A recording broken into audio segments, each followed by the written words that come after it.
justice, equality, and freedom.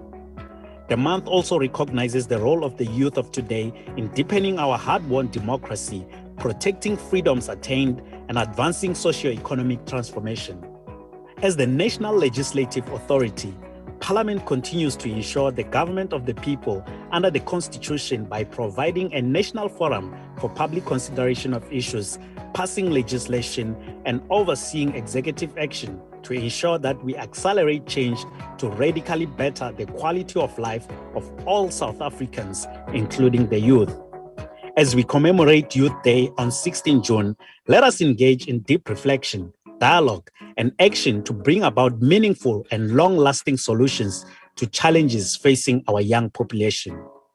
Parliament, following up on our commitments to the people, making your future work better. Welcome back. It has been 45 years since the 1976 youth-led uprising that accelerated our attainment of freedom and democracy. This year is also the 25th anniversary of the adoption of the new constitution by Parliament and its signing into law by the late former President Nelson Mandela. This year has also been dubbed the year of Ms. Charlotte Maxeke, as she would have turned 150 years old. This is due to her immense contribution to the liberation we are enjoying today. Sibule, May Charlotte Maxeke would have been 150 years this year. We do know a lot of her achievements, which amongst others include her attainment of a BSc degree, being the first Black woman. And that happened in 1896. She must have been definitely a woman of honor. Absolutely, absolutely, Tim, because she's remembered as an exceptional political leader. She was a community developer in her time, and you can remember at the time when she was achieving all these extraordinary achievements, she was a woman who was operating in a landscape of patriarchy, in a landscape of segregation and a rampant oppression from the apartheid government at the time, from the oppressive system, the colonialist government at the time. So indeed, for her to be able to contribute to society, to be a political activist, to be a gender activist, and to also make sure that she builds herself up in terms of skills, it was indeed pioneering. And talking about fighting against patriarchy, we do know that she was the only woman that could sit in the establishment of the South African Native National Congress in 1912. We know that she has been honored and been referred to as a mother of Africa. She's a mother of African freedom. Yes. And of course, there is a school in Tanzania that is named after her in her honor as well. And that could only be a sign of her role, her immense role that she played in terms of educating a Black child. And she also ensured that she mobilizes resources so that other African men and women could go and pursue and further their education, their higher education in particular. And more importantly, what we remember about her as well, from a political perspective, is that she actually authored some of the earliest literature of the African National Congress at the time. And for a woman to be able to do that at that point in time, it just really confirms, you know, the pioneering spirit of this great woman whom we are celebrating 150 years since her birth. So indeed, when we're talking about issues of gender transformation in the country, she has already started that journey 150 years ago. And indeed, it is upon this current generation to ensure that it continues to carry the legacy forward, to ensure that we experience gender transformation and gender equity in our lifetime. And I mean, women in this day and time are benefiting from Absolutely. all the struggle that she went through. I mean, we've seen women in higher position. You know about Ms. Phumzile Mlambo Ngcuka was once our deputy president and moved on further to the United Nations. We know about Ms. Baleka Mbete, who also took up a position as a deputy president and as a speaker of the National Assembly. We know about Dr. Frene Jinwala. So we know about a number of women that have since taken up senior position. And it's all because of the struggle that she went through to ensure that such was realized. Indeed, and because also when we reflect on what the ANC has done since 1994, we also know that all of the gender equity related issues that have been built into law and into the Constitution of the Republic of South Africa are indeed they form part and parcel of a journey that started 150 years ago.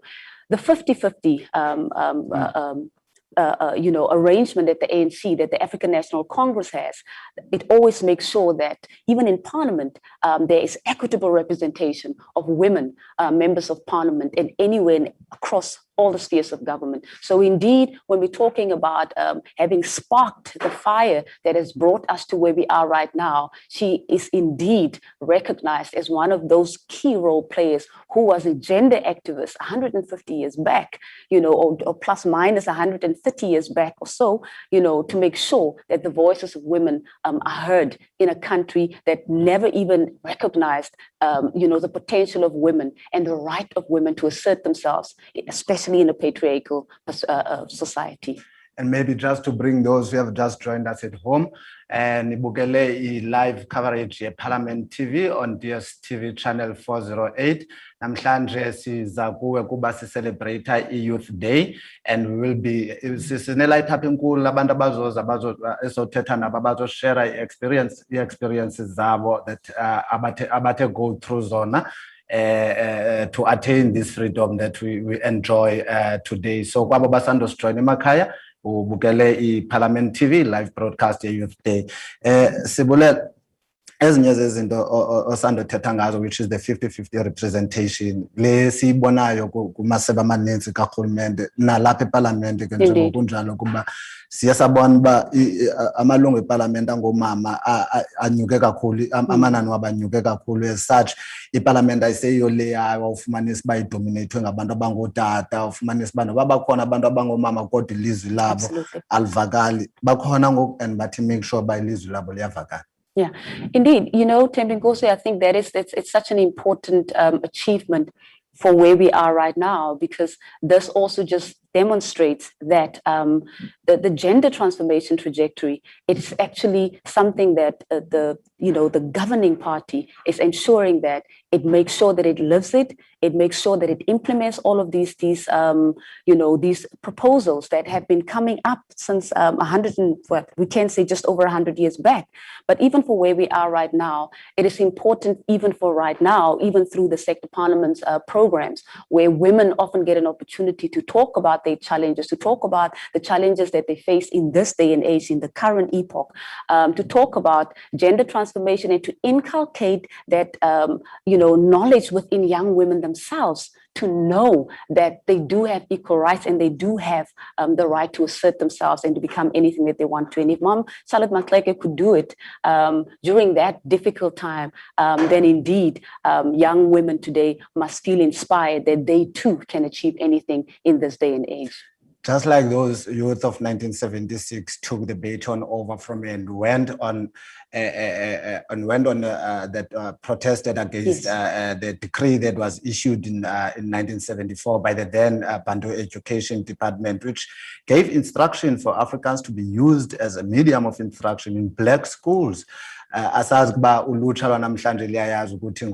is it exactly that happened in 1976? Because struggles as means is abantu abatsha 1976 stood up and said, not in our name. And this bullet as such, if they had not, who knows, limited to bars, sitete only Africans. That is so true, Thembinkosi, and that's the reason why on commemorative days such as Youth Day today, we're able to reflect on where we come from as a nation, on the journey that has been undertaken and the sacrifices that have been made by others who came before us, who took on a brutal system, who took on an oppressive system that didn't hesitate to even take the lives of children in order to ensure that that the status quo remains. So this is an important day. It's not just a day for us to reflect on history, but it is about appreciating where we are right now. And you are right.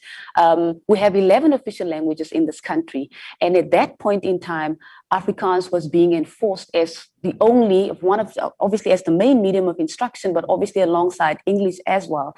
And of course, for young people to be able to rise up and to speak out against that oppression, it really has also sparked It also just gave impetus around,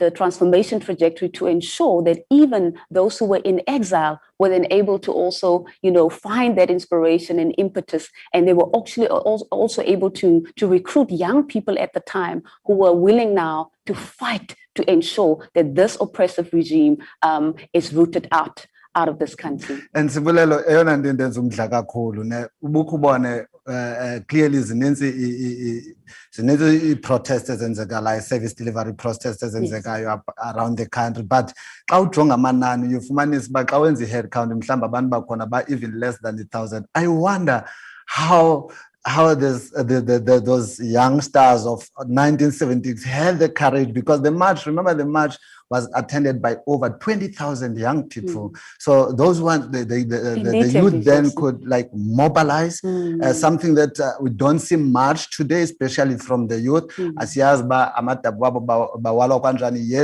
service delivery protests, but zona mix yabantu asibona ulutsha ilulo forefront yes struggle. And remember, violence also that comes with these protests. In 1976, based on the reports before us, that youth was protesting peacefully. It was only after dogs were set on them by the then security police that things went awry. And the culture of protest as well, if we're reflecting on what 1976 represents and what it sparked, the fact that the oppressive regime at the time was using violence and the weapons at its disposal to kill children, to suppress those voices of dissent.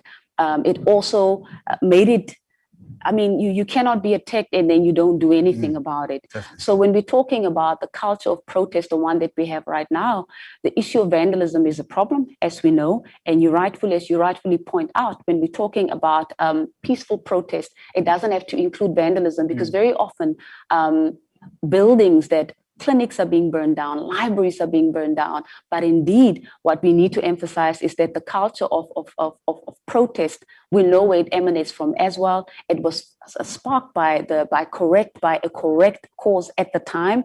But ultimately, it is about saying that we have transitioned into the new South Africa, and we also, while we protest, do so responsibly. Just to remind those watching at home that you're watching a live broadcast of Parliament TV. Today we celebrate Youth Day.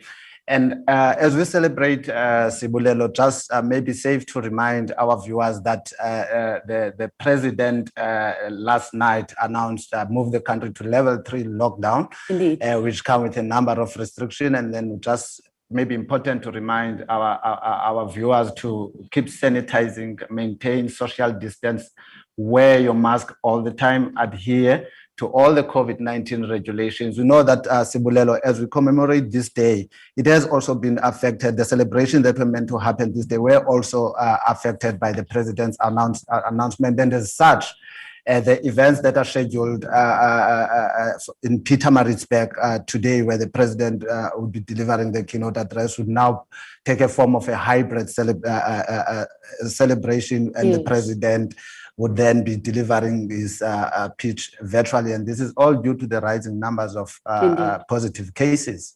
Indeed, Temikosi. And then another very important point to emphasize about today is the fact that we are, of course, in the middle of the COVID-19 pandemic, and we know the pandemic has had a far-reaching impact on the economy of the country, and young people in particular have been known to be mostly affected, by the impact of the pandemic. And of course, we are talking about issues of unemployment, like what you had raised earlier, issues to access to sustained, to tangible opportunities, access to quality education and so forth. But just in terms of the endemic nature of poverty in the country, we also have to reflect on the generational cycle, the cyclical nature of poverty and unemployment as well. And if young people in 1976 were dealing with more or less similar challenges, yes, we know that there was issues around the medium of instruction, but indeed, this was the tipping point, Yes. because it was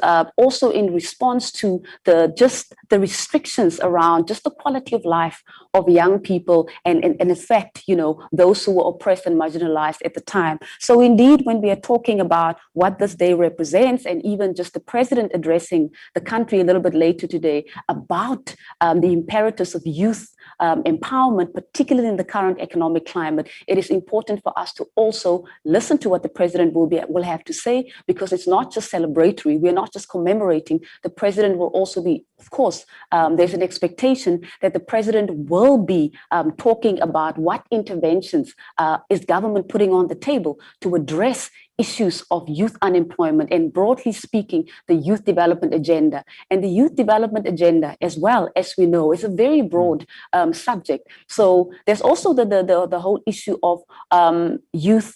The fact that there's youth development is such a broad issue that has to be mainstream. It's not only about youth issues that must be located within the NYDA. It is really about saying that we need to take up a new approach in terms of addressing youth issues, the youth development issues, because it is broad.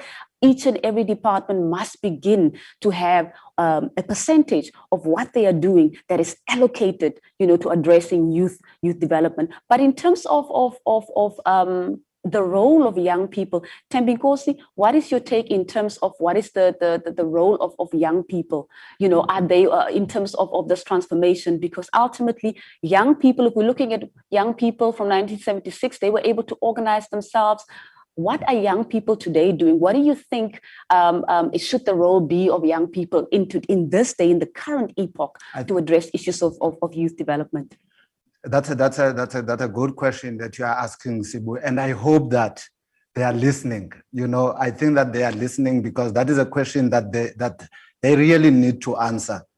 But ingababona as abantu abatsha, what are they doing to take up spaces abantu abatsha, or are they just going to sit back and wait on government, or on government to tell them what to do or to give them direction? What are they doing as abantu abatsha bona ngokwabo? Because we need to take up the space. We need to modernize the youth ka 76. Youth ka 76 stood up as such. Bulele, that march was so. But the manner in which it was organized, it was so secret that I think the state security police of the time only learned about the march in the morning of the march. Indeed, that's how the youth managed to plan. The youth they were able to plan. They were able to mobilize 20,000 of their peers to join this protest against this instruction of Africans being used as a medium of instruction. I mean, to say, so youth yanamhlanje need to stand up. They need to take up their space. They need to not wait. They need to come up with initiatives.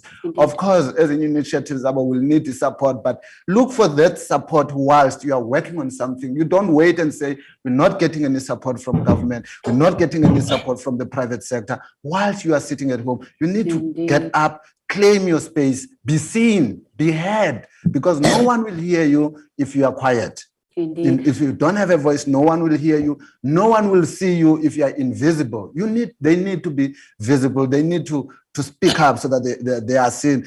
I had an opportunity of talking to a few young people around the CBD, and one Lena Untombezintle, Untombezintle from Mississippi UT. She mentioned something that we don't talk much about, which is depression amongst young people. She said, look, you might have all these challenges. We might have challenges of alcohol, we might have challenges of drugs, but sometimes it becomes even difficult for us to, because we also are suffering from depression. So, apart from unemployment, apart from poverty, apart from his struggle of accessing free, of accessing help. Because what you come and he has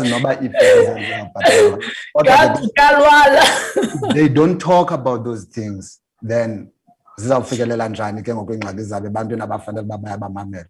indeed, Thembinkosi, it is quite sad that even as we celebrate Youth Day today, that millions of young people in this country, they live in deeply entrenched levels of poverty.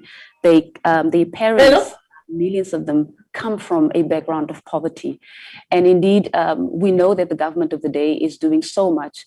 And if we reflect on the structural constraints, the inherited constraints, the economic constraints that have been inherited, the structural features of poverty that still make it very difficult for the previously marginalized to access, to really come out of that space of endemic poverty. There's so much that still has to be done. But even today, as we sit here, yes, we may we are talking about the opportunities that young people need in order to live a decent quality of life.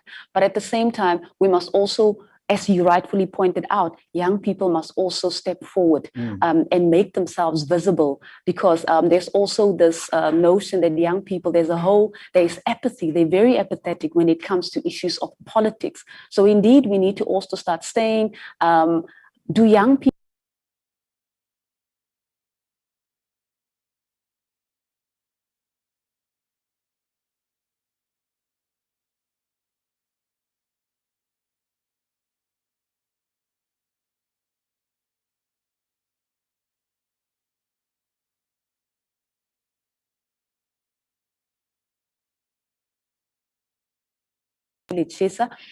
young people talked about a wide range of challenges that they are facing, but indeed, it is upon young people themselves to be pioneering to ensure that all of these issues are being addressed. But also, we also need to talk about whether young people have got adequate access. Do they know where to go? Do they understand the political culture of the country today? Do they know where to go if they want to raise issues? And also in terms of just organizing themselves, how do they begin to organize themselves? Because now it really is, the terrain has changed, or what it was called then, it was the struggle terrain, but now the struggle terrain has shifted. We are no longer fighting against an oppressive regime. We are now fighting against the inherited anomalies that have been inherited from that oppressive regime of the past. So young people really must begin to organize themselves and take the lead and assert themselves and talk about the issues and show leadership as well, because the youth of 1976, they showed leadership. So today, we young people also need to do the same. Yeah, and especially about abantu abatsha banento organize bebodwa baya exclude kwezinto, and it's very important that ulutsha gets together, because that's the only way that they can address issues that affect them. The issues that affect a young person in Cape Town are the same issues that affect a young person in Ncolosi, Kutsolo, are the same issues that affect a young person in Mosine, Limpopo, the same issues that affect young people in Nelspruit, in Mpumalanga. So it's also very important that the youth also gets together so that they can share ingxaki zabo and find a way or a plan to bring them to the attention of those of abantu abasiphetheyo ukuthi nazi challenges zethu, and these challenges are also challenges only the youth yaseKhayelitsha, Cape Town. These are challenges of the South African young people. Yeah. So it's very important that they get together, they find some way to connect. I know Parliament plays a huge role in trying to bring the youth together. We do have youth parliaments, parliaments, an annual youth parliament that we host. We also know that a few days ago, both houses of parliament, the National Assembly and the National Council of Provinces had youth debates where a number of issues that affect young people were raised as concern. So hence the city's role, it's important because those issues are raised. Young people should also learn to be part of these discussions so that bazokwazi uziva izinto eziba-affectayo. So issues that affect them were raised in those debates, which means that the old school is willing to listen to young people and give them opportunity. But like we said, nabo, they need to stand up and take their space. Indeed, because all of these challenges, it is so important that we continue to create platforms of engagements to reflect on where we come from as a nation, but also to begin to strategize around what is it that young people can do. So now, Thembinkosi, we are now going to quickly take a quick look at this insert to reflect on what happened in 1976 so that we can be reminded of the sacrifices that were made to get us here. Stay tuned.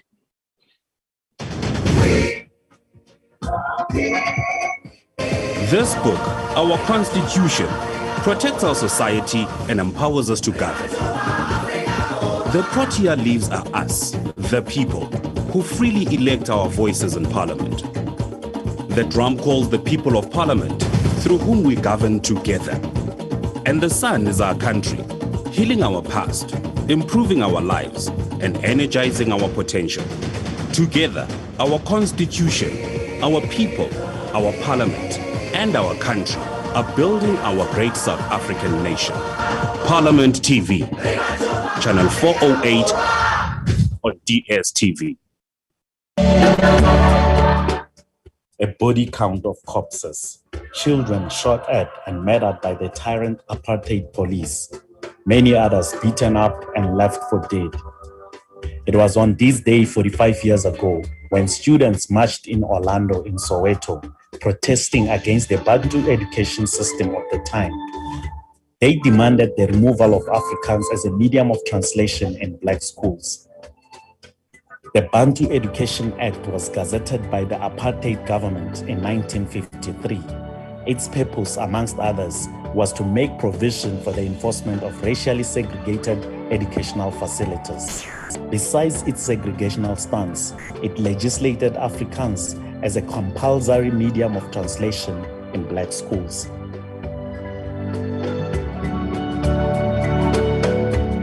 The Bantu education system was aimed at training black children for manual labor and menial jobs that the government of the day deemed fit and suitable for a black child. But there was pushback from black learners who organized themselves and led a peaceful protest. The likes of Tsietsi Mashinini were in the forefront when their peaceful march was intercepted by the apartheid police force. They were shot at with tear gas and live ammunition. Hector Peterson fell first, and as many as 175 more learners were killed. These protests quickly spread across the country, sparking a wave of political activism against the apartheid system. Post-apartheid, the democratic government recognized the 16th of June as a public holiday every year to commemorate and celebrate the bravery of the gallant generation of 1976, naming it the Youth Day. The dawn of democracy ushered in a lot of change and a promise of opportunities for young people. The intake of black students in universities saw a sharp rise, with over 84% of black learners enrolled at universities in 2017, as opposed to only 5% in 1958. Some young people, the likes of Zozibini Ntunzi, Nomza Mombata, Trevor Noah, and lately Thuso Mbedu, used the available opportunities to fly the South African flag very high in the arts at a global stage. The likes of Akani Simbini, Kasta Siminya, and many others have used their opportunities to compete and represent South Africa in sports at the Apex. Parliament is also making strides in this area, as it has seen a steady increase in the number of young members of Parliament, with 1.89% of MPs aged 30 and younger and 15.09% younger than 40.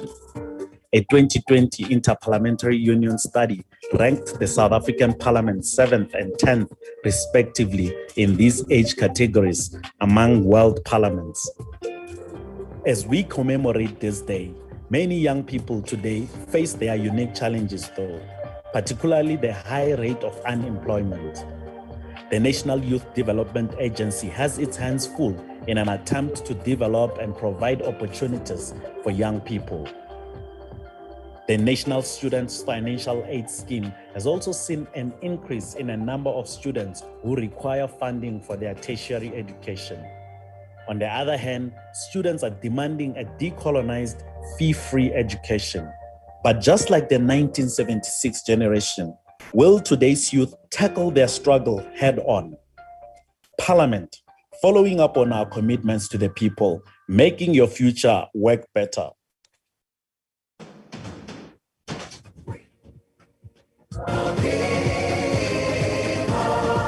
following up on our commitments to the people, making your future work better. Parliament TV, channel 408 on DSTV. Welcome back. You're still watching Parliament TV on DSTV channel 408. Hector Peterson and about 175 other young people were killed by the apartheid police during the Soweto uprising in June 1976. However, others also survived to continue with the struggle of their time. Ms. Penelope Baby Chawa is one of those survivors of 1976 who participated in the protest, and she joins us today via Zoom platform to tell us more about her recollection and her experience of the events of that fateful day. Ms. Chawa is the Acting Secretary to Parliament. Ma'am, thank you very much for making the time to be with us.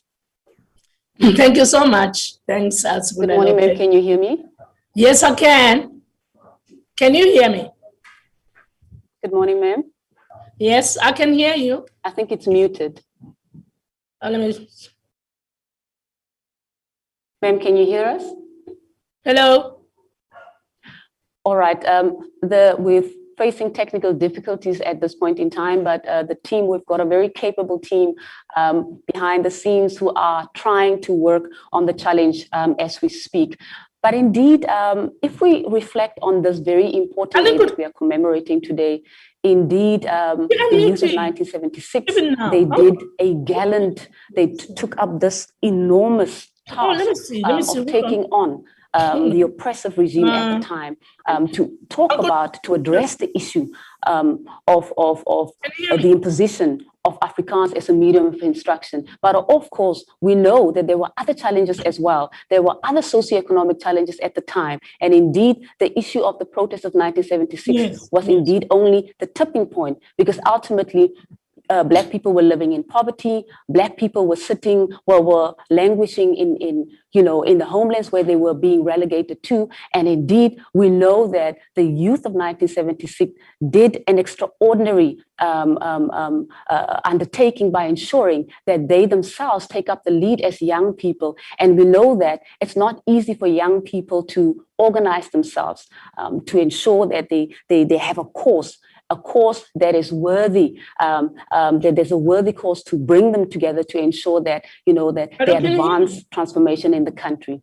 And indeed, if we are also thinking about where we are right now, young people are similarly facing challenges in relation to poverty, in relation to unemployment, in relation to access to quality education. And if we're thinking about the impact of the COVID-19 pandemic, we know that young people have been mostly, and of course, disproportionately be affected by the impact of the COVID-19 pandemic. And if we're reflecting on the statistics that are before us today, we know that young people, if this issue is not addressed right now, youth unemployment and endemic poverty, the endemic poverty that is being faced by young people right now, we know that it will be a cyclical issue that will replicate into the next generation. But now we're going to really just listen again to some perspectives around Youth Day in terms of what they expect from the president a little bit later today.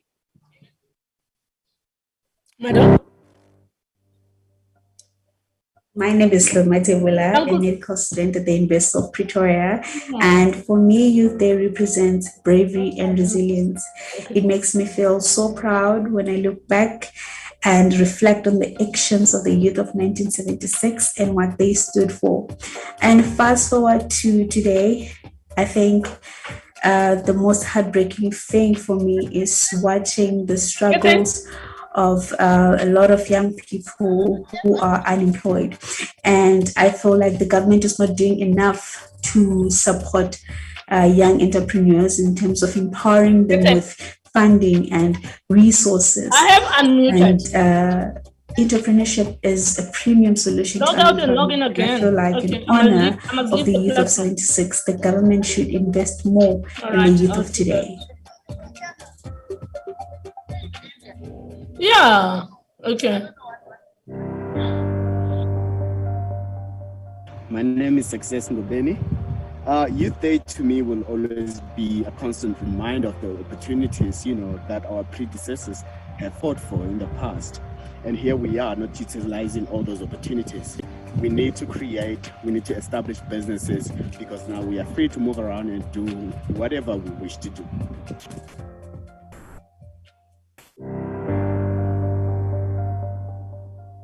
Personally, I think that we celebrate the Youth Day to celebrate the contribution that youth made to the struggle for freedom in South Africa. 16 June in South Africa is a very special day.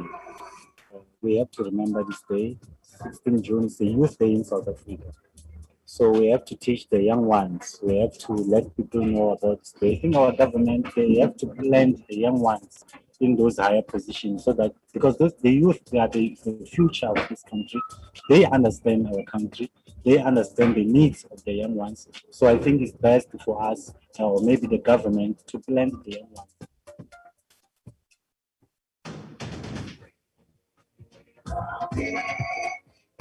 This book, our Constitution, protects our society and empowers us to govern. The Protea leaves are us, the people, who freely elect our voices in Parliament.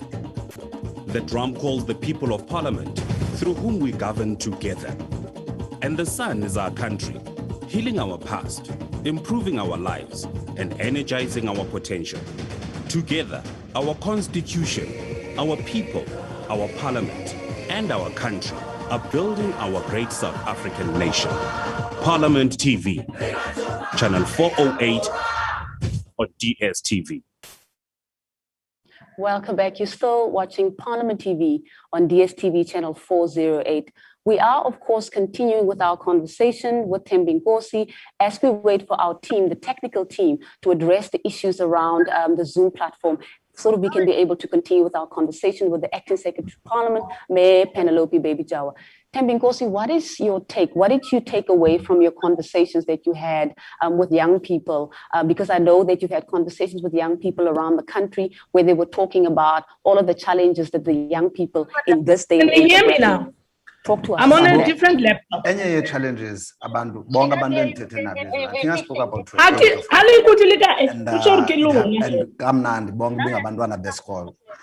3 of those young people that I spoke to had a huge struggle in getting registered this year at a certain tertiary institution. Like siyayazi ukuthi eso struggle sabantwana batsha bonke across the country. So one of the issues that they raised strongly was access to higher education. These kids, Sibulelo Bati, are registered. We sometimes are admitted for programs who are our second choice. So we are forced the following year to revert back to your first choice. Because imagine when that you had not really planned, but you put it as your second choice because you want access to higher education. Now, what happens when they go back to their first choice degrees? Then now it's over 5 years and a person has not completed a degree, and in that way some institutions will exclude you. So there's the challenges as you need to find ways to address their challenges relating to higher education. Unemployment is a common problem across. Bonga by mentioning one of the kids I spoke to, it was at around 11 in the morning when I was talking to them. It's 11 o'clock in the morning, it's during the week. Take your car, go to Langa, and you will see young people sitting in the streets. You will see young people having nothing to do because they are unemployed. So access to higher education, unemployment, we know when you are unemployed that you will not be able to sustain yourself. Absolutely. So that goes hand to hand with poverty. I don't even want to begin to mention inequality, because that is what the young Dombezinhle said is the one that is causing them depression, which leads to them then besenze ezinye izinto that thina sizazibona ngenye indlela as if mhlambi they are irresponsible or ubona okanye abazikhathalelanga. So that was another problem. Young people are suffering from depression, and we need to start talking about that. They actually need to start. I know it's difficult sometimes to talk about those things, but they need to start talking about the problems, the challenges that they are faced with. The one being the depression. Yes. And if we zoom back to the impact of poverty and inequality, endemic poverty, it's almost like it's normal. It's not the norm. There's nothing normal. Yeah, because from listen, I can even test the sound from my side. It's working. Where you don't have easy access to opportunities, and indeed, it will have psychological impact. And also, there's also aspects such as social media. This glamorized life of people whom they believe have made it in life and are successful, and they aspire to that. But there's nothing wrong with aspiring to a better life, because that is what was promised to the youth. When we came in 1994, when the new dispensation came into effect and came into power, all of these aspirations, even emanating from the Freedom Charter and the Constitution, the people of this country all have got human rights, but also they also are guaranteed, the access to a decent quality of life. And of course, if we're looking at where we are right now, and we're talking about the impact, the psychological impact and mental illness, and you're correct, Tebinkosi, mental illness is a problem, and it is a silent killer, particularly amongst teenagers. Teenagers actually take their lives because they can't stand apart depression. from babe facing a challenge, we're also sitting with the challenge of COVID-19 pandemic. Even more difficult, because siyayazi kudala babekulula before i-COVID-19 bekulula mhlambi for abantu abatsha abanye besibabona everyone TV, abanye bayoma kwi-robots enxiba i-graduation gown yakhe and start handing over i-CVs zakhe. Abanye would go literally go and just job hunting, you're going to look for it. But nowadays it's difficult because most of these institutions is valid because everyone is operating virtually. So where will you really go? And all that. So it's difficult, it's struggles. They're already faced with the struggles of unemployment, poverty, no access to higher education or limited access to higher education. Now there's COVID-19 that is even making things worse, because I'm sure since the beginning of the 19, we saw that there has also been a rise in youth unemployment, because as we speak, it's sitting over 30%. Even now, the youth makes up 70% of Africa's population, but they are the most unemployed people. Temiko, so when we're talking about youth unemployment, and when we're talking about higher education as a mechanism or as a conduit to enable young people to access a decent quality, or at least a better quality of life, we know statistics shows that those who do have an education actually have better opportunities to access a better quality of life. But even those with degrees, there's also a rising level of unemployment amongst graduates as well, because there's this mismatch between what the labor market demands and the degrees that are coming out of the higher education system. So if we're looking at even the fourth industrial revolution space as well, there's a lot of emerging technologies or industries where young people in the current who are emerging, who are sitting with degrees that are, that actually are not going to get them a job. But also an issue that came out quite strongly at the Youth Parliament of June 2020 was the fact that the higher education system, there's still a viewpoint, a perspective that the higher education system is creating job seekers instead of creating job creators, So the whole notion of, we know that government does not have the capacity to absorb every graduate, and thousands of young people are graduating every year, but they will need to go and find employment somewhere. And if the business sector does not grow, in terms of small business, entrepreneurial projects are not funded, if we don't get investment, if people don't get the support, to be able to start building businesses, then it means that many of the graduates that are coming out of universities are going to look for opportunities, and they will not find. And also, if we just reflecting on the impact of the COVID-19 pandemic, many businesses have closed down. Many businesses have closed down. So that means there's even the economy shrinking, there's less and less opportunities. So indeed, this is really a time to say, let's strategize. Let's go back to the door.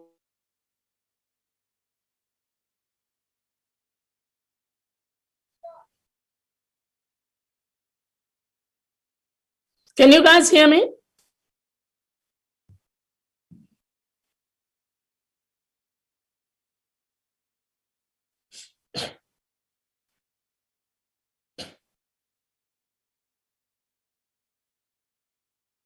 Hi, can you hear me now? Is it? Ma'am, you know what? There is no problem with you at all.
The United Nations Department of Economic and Social Affairs argued that there are gaps between the governed and the governing in Africa.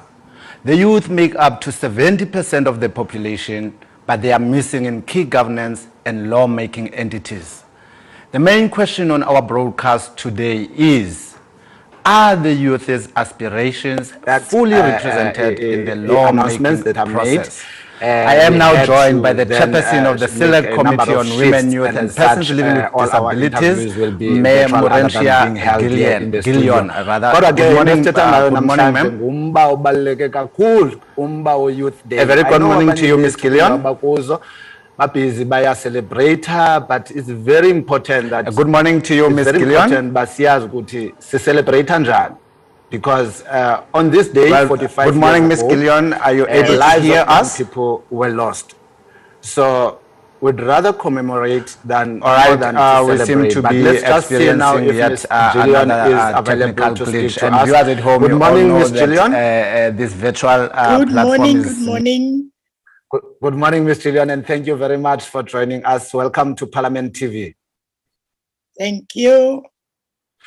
The youth sector is one that has been acutely impacted on by the COVID-19 pandemic. Youth unemployment is rising and youth poverty is also deepening. How does the Select Committee ensure that youth matters are appropriately addressed and find clear expression in the work of the Select Committee? The Select Committee is working closely with the Portfolio Committee on Women, Youth and Persons with Disabilities to ensure that the plight of young people is at the forefront of the work of Parliament. One of the ways this is being done is through taking the lead with youth in raising youth matters in platforms such as the Youth Parliament.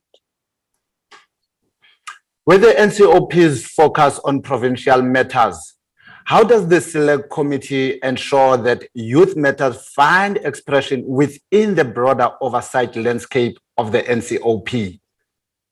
You know, one of the advantages of serving in the NCOP is the fact that there is representation from all provinces.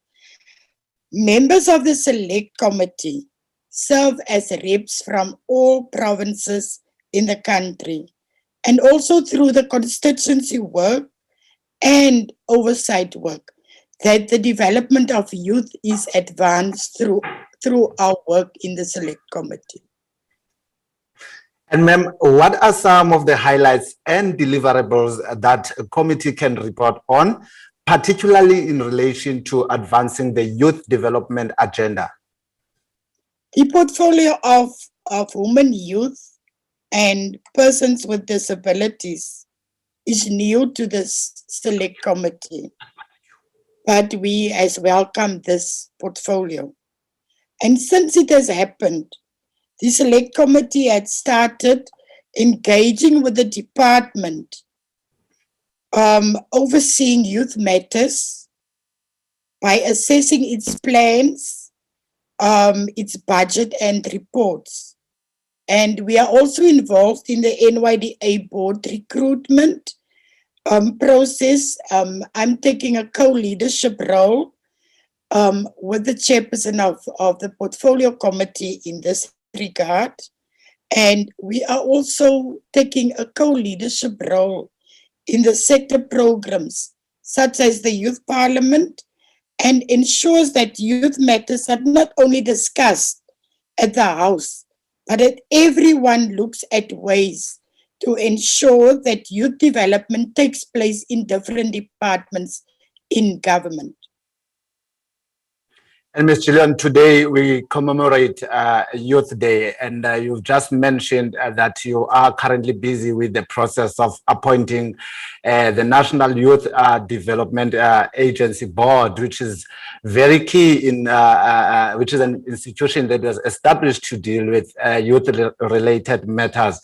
What has been the challenges? Because the process has been ongoing for a while. What have been the challenges, and when can we expect this process to be finalized? last year, after the conclusion of the process, we received a letter from the Speaker as the subcommittee that the recommended candidates did not necessarily meet the criteria and that the process must be redone and all candidates have to meet the criteria.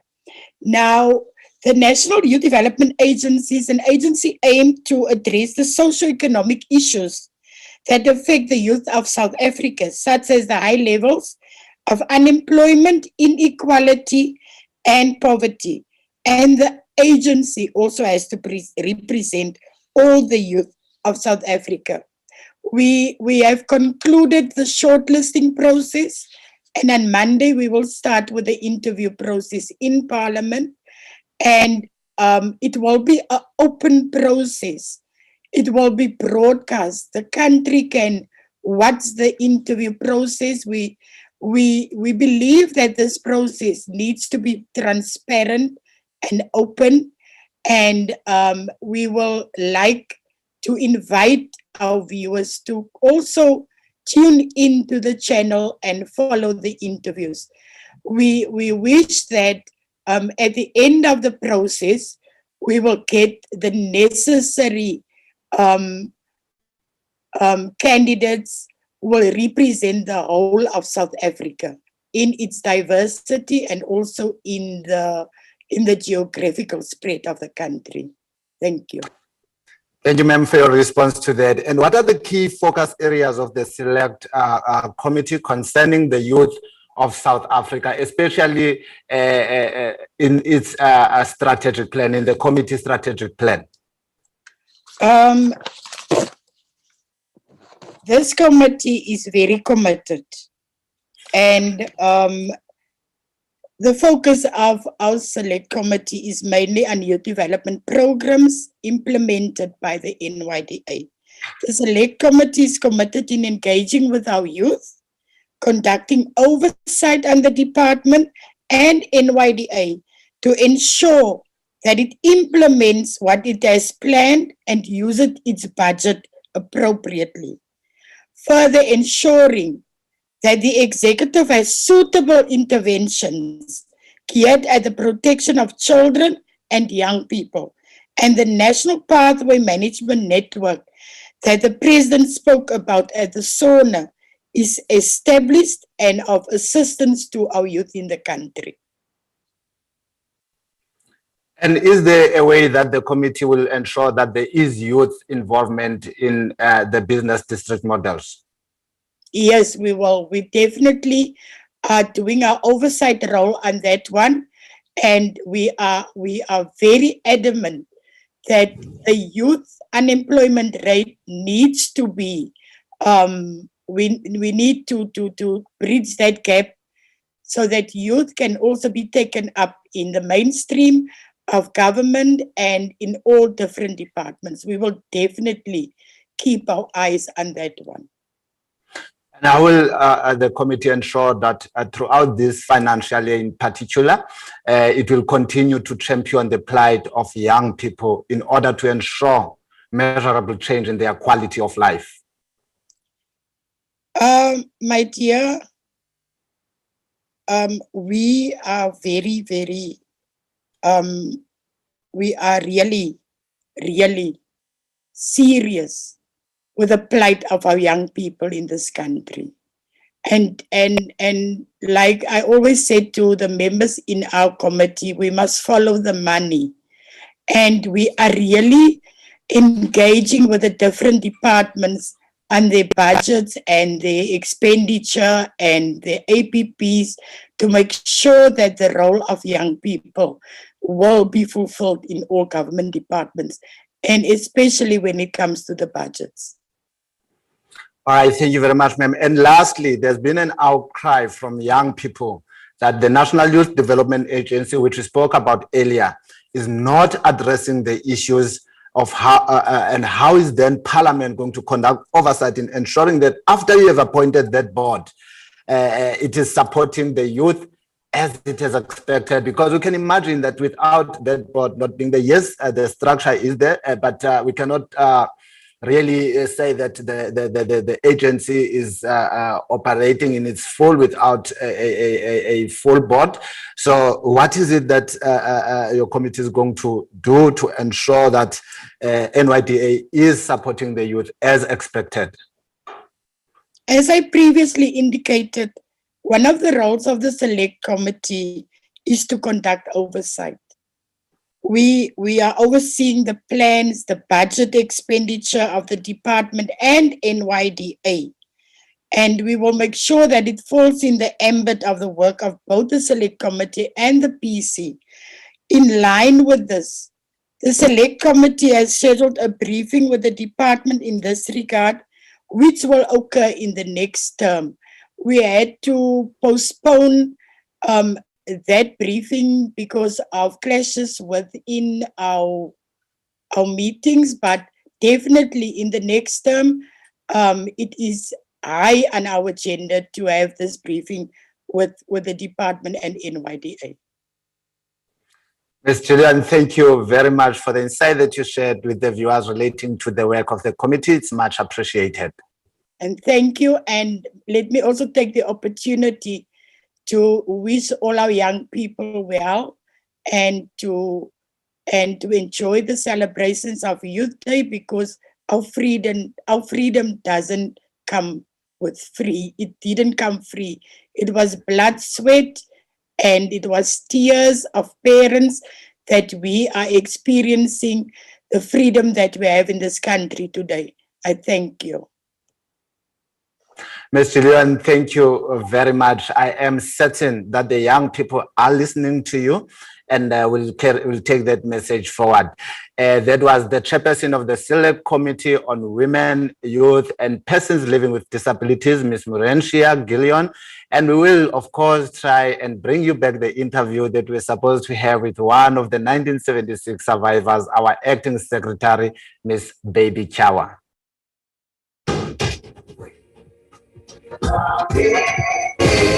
This book, our Constitution, protects our society and empowers us to govern.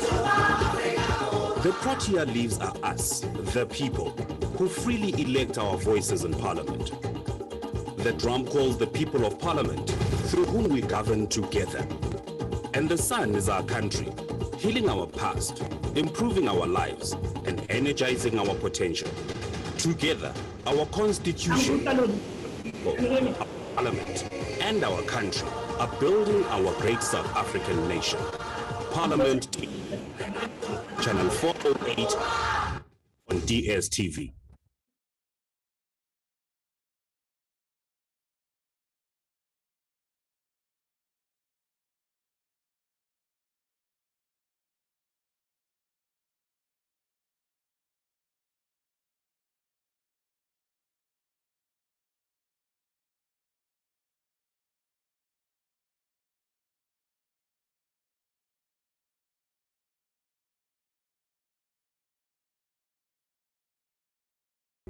The month also recognizes the role of the youth of today in deepening our hard-won democracy, protecting freedoms attained, and advancing socio-economic transformation. As the national legislative authority, Parliament continues to ensure the government of the people under the Constitution by providing a national forum for public consideration of issues, passing legislation, and overseeing executive action to ensure that we accelerate change to radically better the quality of life of all South Africans, including the youth. As we commemorate Youth Day on 16 June, let us engage in deep reflection, dialogue, and action to bring about meaningful and long-lasting solutions to challenges facing our young population. Parliament, following up on our commitments to the people, making your future work better. Youth Day, what does it mean to you as a young person? I mean, it is a privilege to be part of the youth today. We're free to explore in our careers and what we want to do. I just think unemployment is a big problem for us now, and I wish that could be something that we could look for, like, to deal with in this country. Otherwise, very blessed and privileged to be part of like the Gen Z generation, where so many careers are open to us and we can follow our heart without having been restricted to any of those things of the past. So very blessed and privileged, yeah. Now the president will be addressing the nation tomorrow on, will be delivering his speech to the nation relating to the Youth Day. What is it that you would like to hear the president put emphasis on challenges that affect the youth? Like I said, I think the unemployment rate, poverty, because the pandemic has really hit a lot of families and the younger generation. For me personally, I mean, in terms of my career, I started a career a few years ago and I thought I'd just prosper, but COVID has really hit us so badly that now I find myself in a position where I feel like I don't know what next, because obviously companies are retrenching so many employees, there's no jobs. How do we survive? So I feel like if he can emphasize more on that, I'd be happy, as many of us would. Yeah.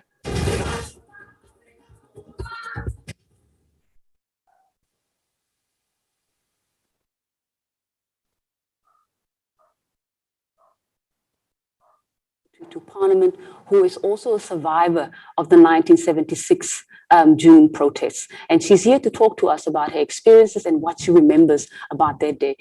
Ma'am, thank you very much for being with us this morning. Ms. Jawa. Thanks indeed, Sibulelo, and thanks to all the hard work in Parliament. Can you hear me? Yes, I'm listening. Continue, ma'am. Yes, ma'am. Okay, so just to start our conversation, ma'am, we know that June 1976 is a day that is etched in South Africa's history books, really, as an important turning point towards attaining freedom and democracy in the country. What, in your view, just in terms of your experience, what do you remember as having sparked that momentous moment? Yeah, I think I should start off by first acknowledging that the youth of today is facing challenges that emerge in a developing country. But I also think we could have done better. First and foremost, when one sort of reflects back 45 years ago, I actually recall how young we were, and often I cannot believe that one was that young, 16-year-old. But I also say, I think we were not necessarily unique. We were just young people in an era of struggle.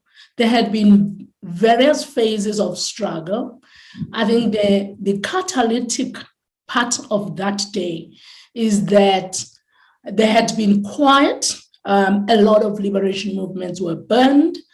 However, there were a lot of, shall I say, university students who were quite active, on Kopotsetira, the leadership of the SASO, which was based largely in African Black universities, were already very conscientized on the Black consciousness by Stephen Biko. So our June 16 just became almost like a catalyst of mass mobilization of young people against a system that was oppressive and that expressed itself by wanting to push through a language that was associated with oppressor and legislating it, and that's where the issue was. We as young people, first day, I just remember so well at my high school in Morris Isaacson, we were called by our prefect, Tsietsi Mashinene, Mefi Morobe, amongst others. They had been to a meeting with the SASO leadership and some Black consciousness leaders.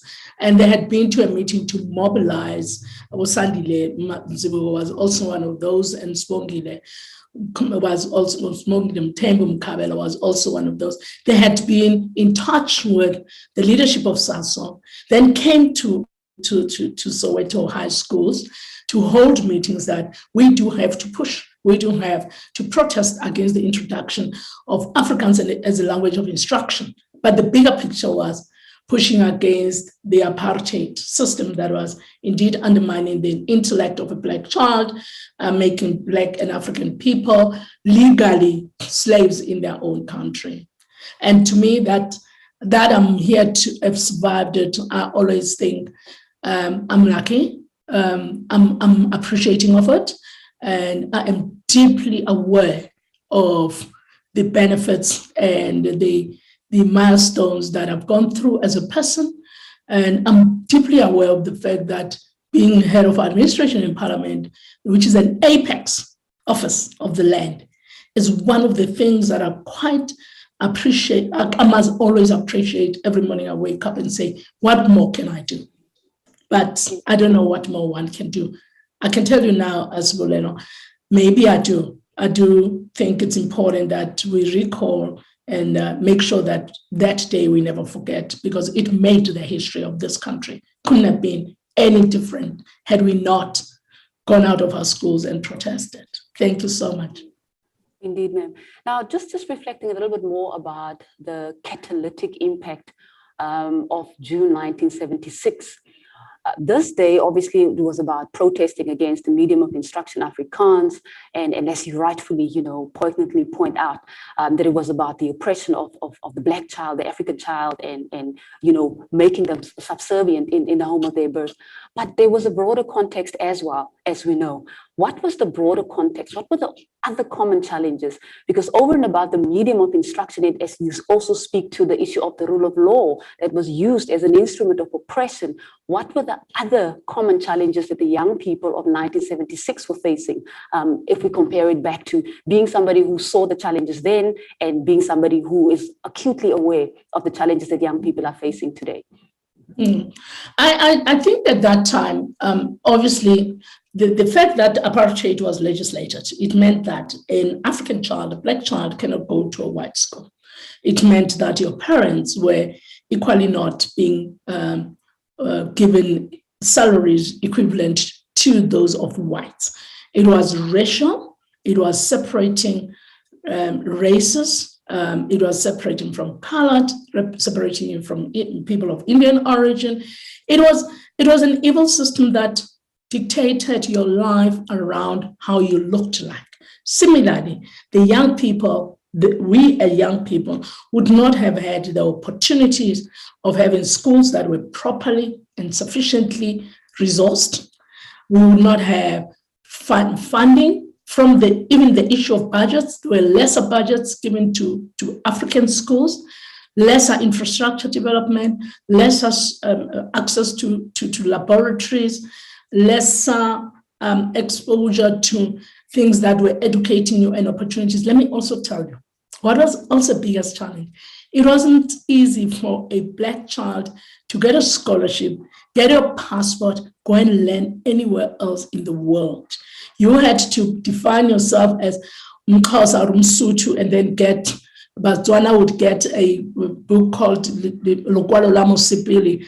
Mkhosas would go get a passport called Incwadi Yokundwendwele, So you were not a citizen.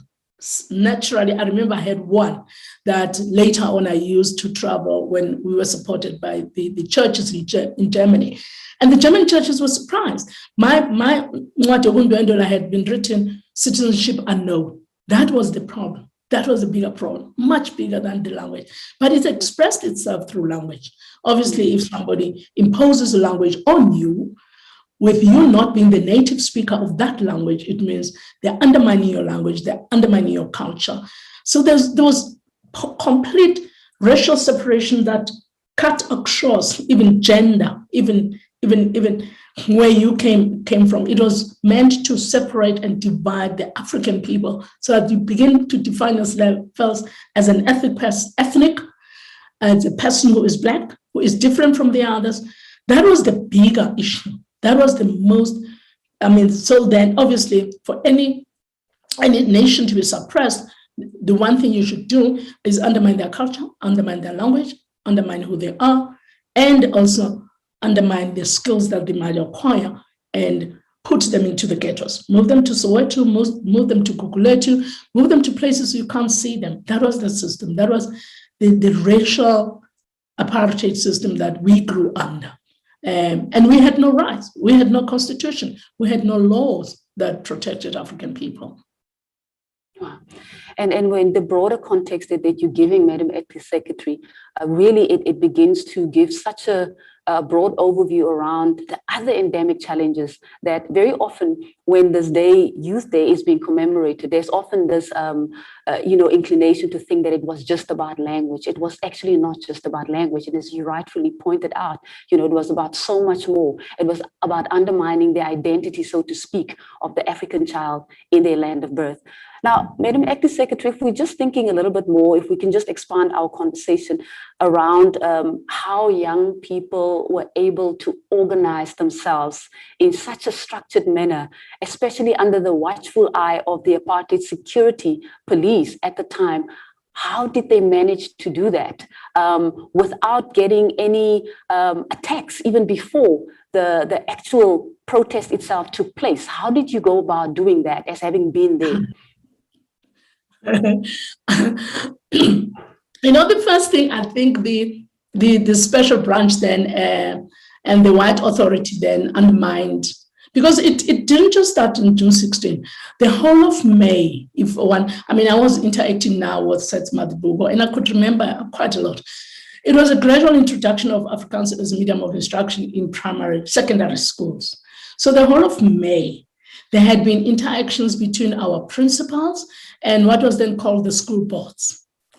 Even Bishop Tutu had interactions with some of the authority to say to them, there is a lot bubbling under there, So the whole of May, there had been little, protests here and there. Some principals accepted Afrikaans in secondary schools. Some principals resisted it. So the whole of May, there had been activities. But I think, and I actually do know, that the white minority rule then did not even imagine the extent to which students were so networked that they would decide to have a meeting. And I think when I was interacting with some of my colleagues, Sandile Mazibugo Seth was saying, they even had interactions with the university students from SASO. They had a meeting. I think there's a date, June 13th, which is also an important day, where there was now a meeting between the SASM, which was the South African Students Movement. It was it was a group of students who had left school into university in between high school and university. But there was no organization in high schools. We only had student representative councils. But there was then an interface between this group and the SASM colleagues who were working with SASO, okay? Having that meeting to discuss that, look, there's a spread and there's a failure for the school boards to actually understand that Afrikaans is not going to fly in high schools, because they were beginning to introduce it as rekenkinde in high school, geschiedenis is history. I actually did a test on, there's a test where you are tested to be an Afrikaans speaker. We were given that test. I can't remember something Bond. I can't remember what it was. But you're asking, how is it that the police didn't know? First, I think they undermined the networks. Secondly, they also undermined that during that time, 1972, remember, there was Frelimo rally. The Frelimo rally was in recognition of the freedom of Mozambique around that time, the fights in Mozambique for the freedom of Mozambique, which was called Lorenzo Marx. Then Maputo was called Lorenzo Marx. And there was that influence also coming from SASO when the SASO took up the Frelimo rally. And a lot of teachers were expelled from universities for Teflo. Those teachers came to our schools, became our class teachers, they became our history teachers. They began to teach us about Onkgopotsitiro and everybody else who was working the Black consciousness movement. The police undermined that. They undermined the interaction that elders actually told them that there is a problem with introducing Afrikaans as a compulsory language of instruction. There's a major problem. Secondly, it cannot be imposed on high schools. The principals there, and often when we talk June 16, I think sometimes we forget the type of teachers we had. I must tell you, in my school, Naledi, and high schools in Soweto, we had very, very good school teachers. Those teachers some came from the SASO, some were actually in the system. And those teachers had engaged with the authorities to say, we can't teach our children in Afrikaans. How are we going to teach calculus? They already have the African languages. The police undermined it. And you can see it's by just the outburst. By the time we marched from Morris Isaacson, for instance, they never realized how that network of SASO, SASM, SRC had worked, because they even went to various schools in June 13th to say, on the 16th of June, come with placards, we're going to picket.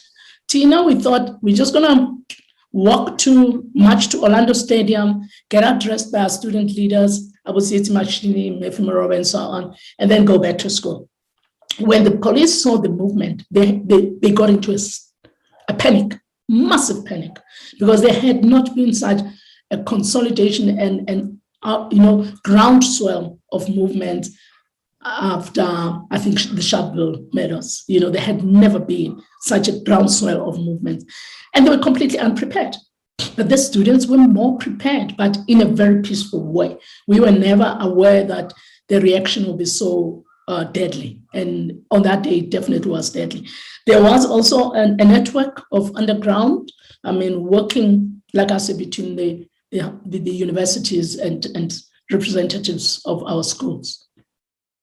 Indeed. So talk to us a little bit more, Madam Acting Secretary, about the shape and the character of the political landscape at the time, when we know that the liberation movement, so to speak, had been banned, silenced, exiled, and some imprisoned. What were the political influences?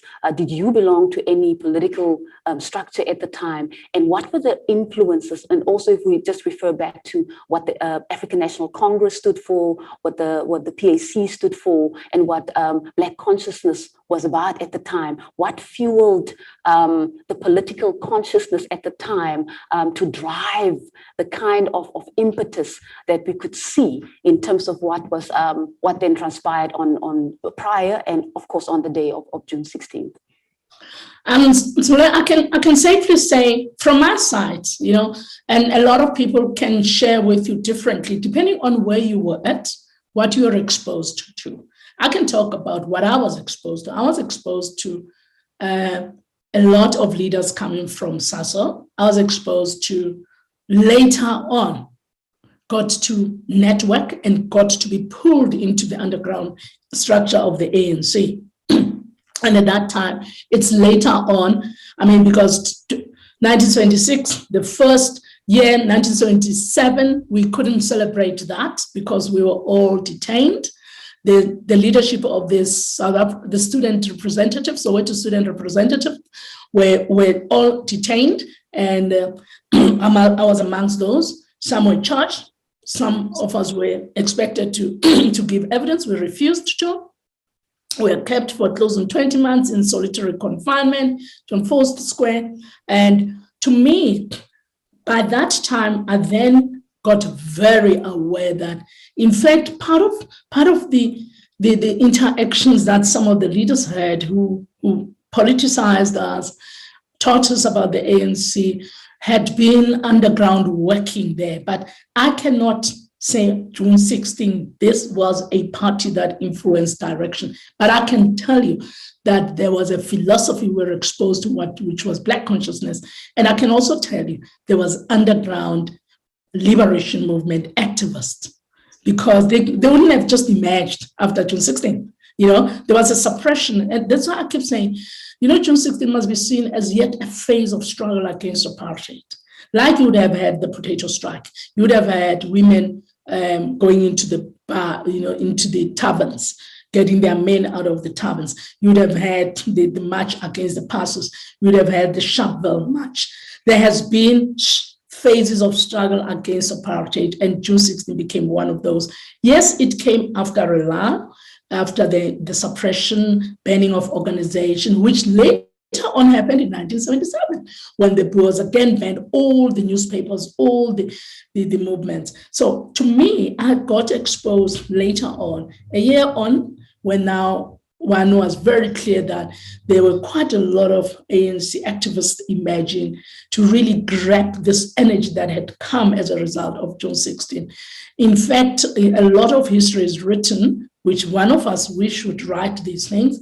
The groundswell of young people now leaving the country, going into exile, some of us going underground, some are detained and reactivated.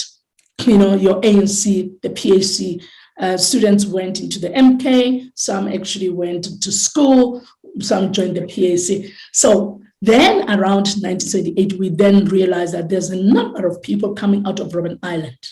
And amongst those, I got exposed to Joe Kabi, who had been on Robben Island, already an ANC activist, who was a journalist before, and he then was leading the various networks and underground networks that we had of the ANC, and that's where I finally landed. But before that, Smulen, we pursued our student activism. 1979, 31st of May, we formed the Congress of South African Students. We were not high school students, but we realized that there was a gap because the SRC leadership now is arrested. Some have been sentenced to jail, have gone to Robben Island, some have gone to female prisons like Kronstadt. Then there were, when we were released after refusing to give evidence, we then realized that there was again a gap on the leadership of students, and we formed the Congress of South African Students. We were not high school students. We got represented by those students, you know? So we continued, we proceeded with our activism going forward. Like I say, the energy reactivated liberation movements. We got exposed, I got exposed personally to the philosophies of non-racial, non-sexist, and democratic principles of the Freedom Charter articulated by the African National Congress, and I began to work there. Yeah. That really, it provides even more context around the political thinking at the time and what emerged, even to think that children were actually leading a fight, a concerted fight against an oppressive regime. That is quite commendable. It will always stand out in history as a turning point towards the attainment of freedom and democracy. Madam Acting Secretary, before we continue, before we talk about what actually transpired on the day, let's bring in the gender perspective into it. We also know that over and above the apartheid regime, the oppressive laws at the time, women also were obviously disproportionately affected by the system itself, by cultural practices as well, that never allowed women to participate. In your perspective, how did women, and especially for yourself as well, obviously with friends that you've had, female friends who participated as equals in the struggle to advance the interests of the youth of 1976 and the challenges that they were facing, what would you say was the role of women? And if we bring it back to where we are right now and the challenges that young women, that women in general, that the youth, young women are facing today and women in general, what would you then say in relation to the contribution of women in 1976? Yeah, I can even start before that, Solera. You know, if you look at the Federation of South African Women, which was a federation that constituted of Indian women from the Indian groupings, coloreds, Africans, and because of apartheid, it was completely impossible to even organize across color line. So women have always been involved. That they didn't assume leadership position doesn't mean they were never involved in struggle. If you look at that whole federation of women, South African women, it was an overall federation that had the ANC Women's League, and it had the Indian Women's Congress, I think, and other women, racially constituted women. And they were leaders. I mean, if you think of the example I was given, I mean, we can't be talking about not even refer to Charlotte Maxeke. You know, we cannot talk about the history without referring to her. We cannot talk about the history of women, their struggle, without talking to Albertina Sisulu, you know, Mamgoi. Fortunately, I actually met Mamgoi. I met Helen Josephs, you know.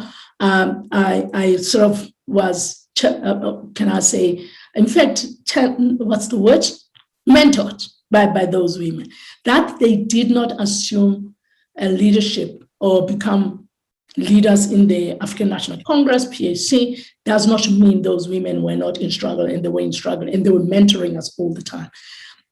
Struggles of women, you have a racially divided society, you have an illegitimate system that undermines people because of their race, they undermine because of their sex, and their gender, okay? They undermine also because of class. So all that triple, categories that we normally refer to, race, gender, and class, were actually the foreground of the struggle of this country.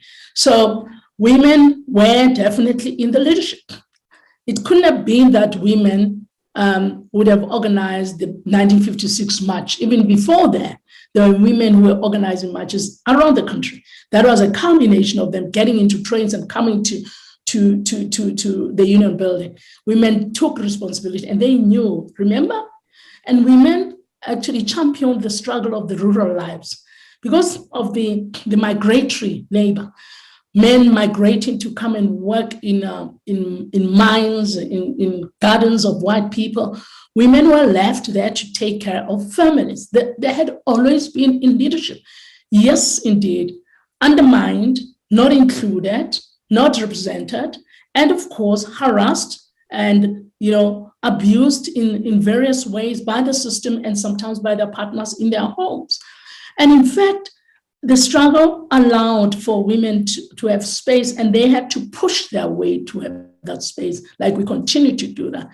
In our case, I must tell you that I always tell people, if you look at a lot of images of the photographs by Peter Magubane and all these other prominent photographers, you'll see a groundswell of young girls marching on the day, young girls that marched even after that, that continued to march and take their responsibility and their roles in the struggle. But let me just reflect the fears of 1976. Because we were young girls, we would be very fearful that you get detained, you are likely to get raped and sexually assaulted in prison. And it was quite scary as a young girl when you thought of all those things. First, you would be undermined when you get arrested by a special branch policeman. They will tell you, why are you here in the midst of men? This is a men's struggle. What do you want here? You either are denigrated as one of those who sleep with those boys and have got nothing else to offer, and that this is a struggle of men. The very special branch will tell you that.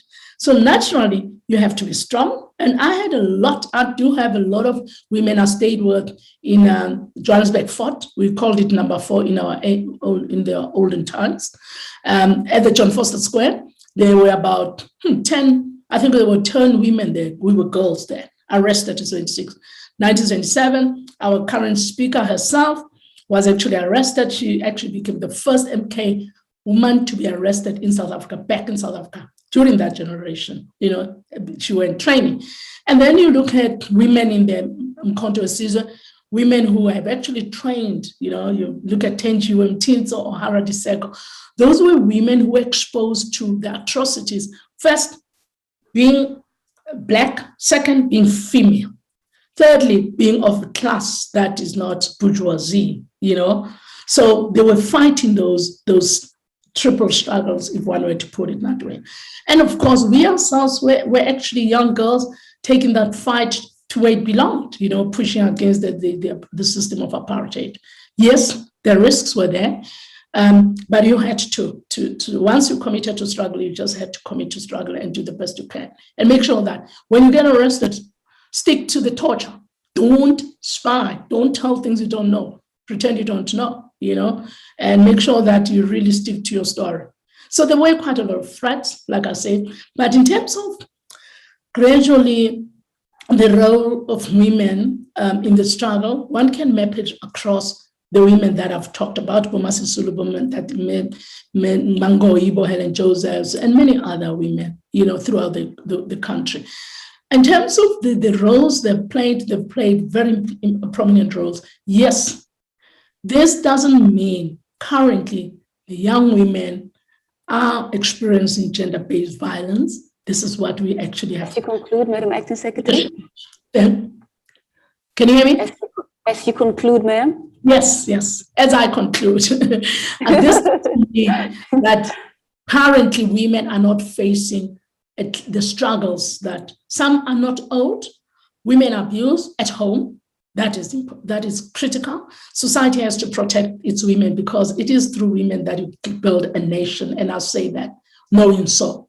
And we make sure that our legislations support women and we allow them to understand the laws that protect and save and actually bring up strong women to take up the front line. Example of leadership in Parliament. I think most of the women in Parliament must stand up and really take up the roles that they should take in the administration of Parliament going forward. And thank you so much, Sibulelo, for allowing me the opportunity to share a lot more I could share. But given time, thank you very much, ma'am, for your time and the insights that you shared. Indeed, I mean, that was very educational for many of us who were not there to experience this day. And indeed, I must say it is a story of pioneering leadership. It is a story that will remain etched in the history books of our country. So now let's have a relook at what happened in 1976. Stay tuned.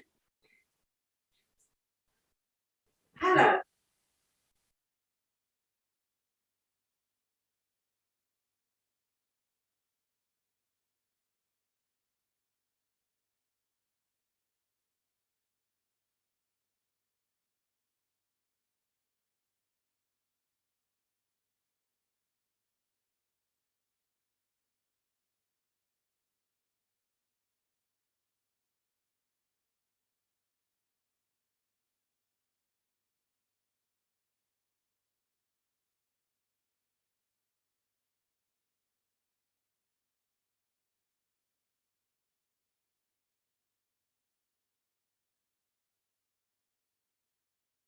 In black schools.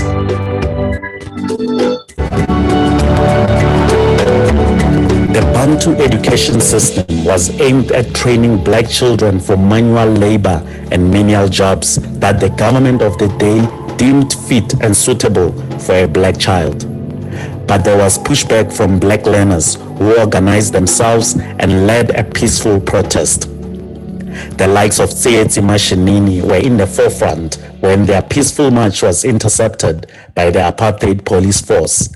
They were shot at with tear gas and live ammunition. Hector Peterson fell first, and as many as 175 more learners were killed. These protests quickly spread across the country, sparking a wave of political activism against the apartheid system. Post-apartheid, the democratic government recognized the 16th of June as a public holiday every year to commemorate and celebrate the bravery of the gallant generation of 1976, naming it the Youth Day. The dawn of democracy ushered in a lot of change and a promise of opportunities for young people. The intake of black students in universities saw a sharp rise, with over 84% of black learners enrolled at universities in 2017, as opposed to only 5% in 1958. Some young people, the likes of Zozibini Ntunzi, Nomzamo Mbata, Trevor Noah, and lately Thuso Mbedu, used the available opportunities to fly the South African flag very high in the arts at a global stage. The likes of Akani Simbini, Caster Semenya, and many others have used their opportunities to compete and represent South Africa in sports at the Apex. Parliament is also making strides in this area, as it has seen a steady increase in the number of young members of Parliament, with 1.89% of MPs aged 30 and younger and 15.09% younger than 40. A 2020 Interparliamentary Union study ranked the South African Parliament 7th and 10th, respectively, in these age categories among world parliaments. As we commemorate this day, many young people today face their unique challenges though. particularly the high rate of unemployment. The National Youth Development Agency has its hands full in an attempt to develop and provide opportunities for young people. The National Students Financial Aid Scheme has also seen an increase in a number of students who require funding for their tertiary education. On the other hand, students are demanding a decolonized, fee-free education. But just like the 1976 generation, will today's youth tackle their struggle head-on? Parliament, following up on our commitments to the people, making your future work better.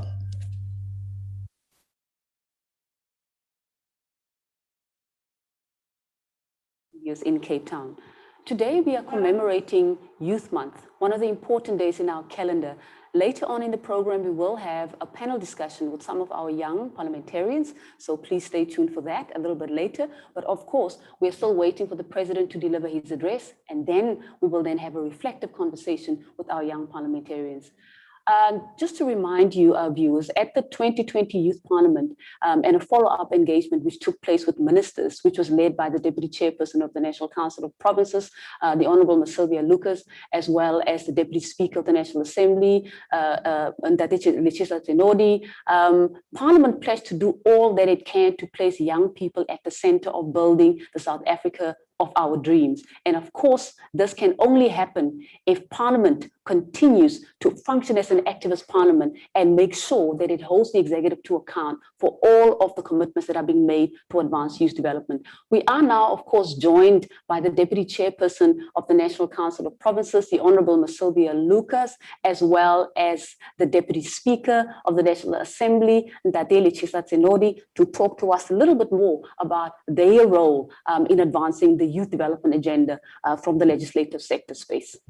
Deputy Speaker, Deputy Chairperson, welcome. Good morning, Sibulelo. Deputy Chairperson. Good morning, Sibulelo, and thank you very much for inviting us.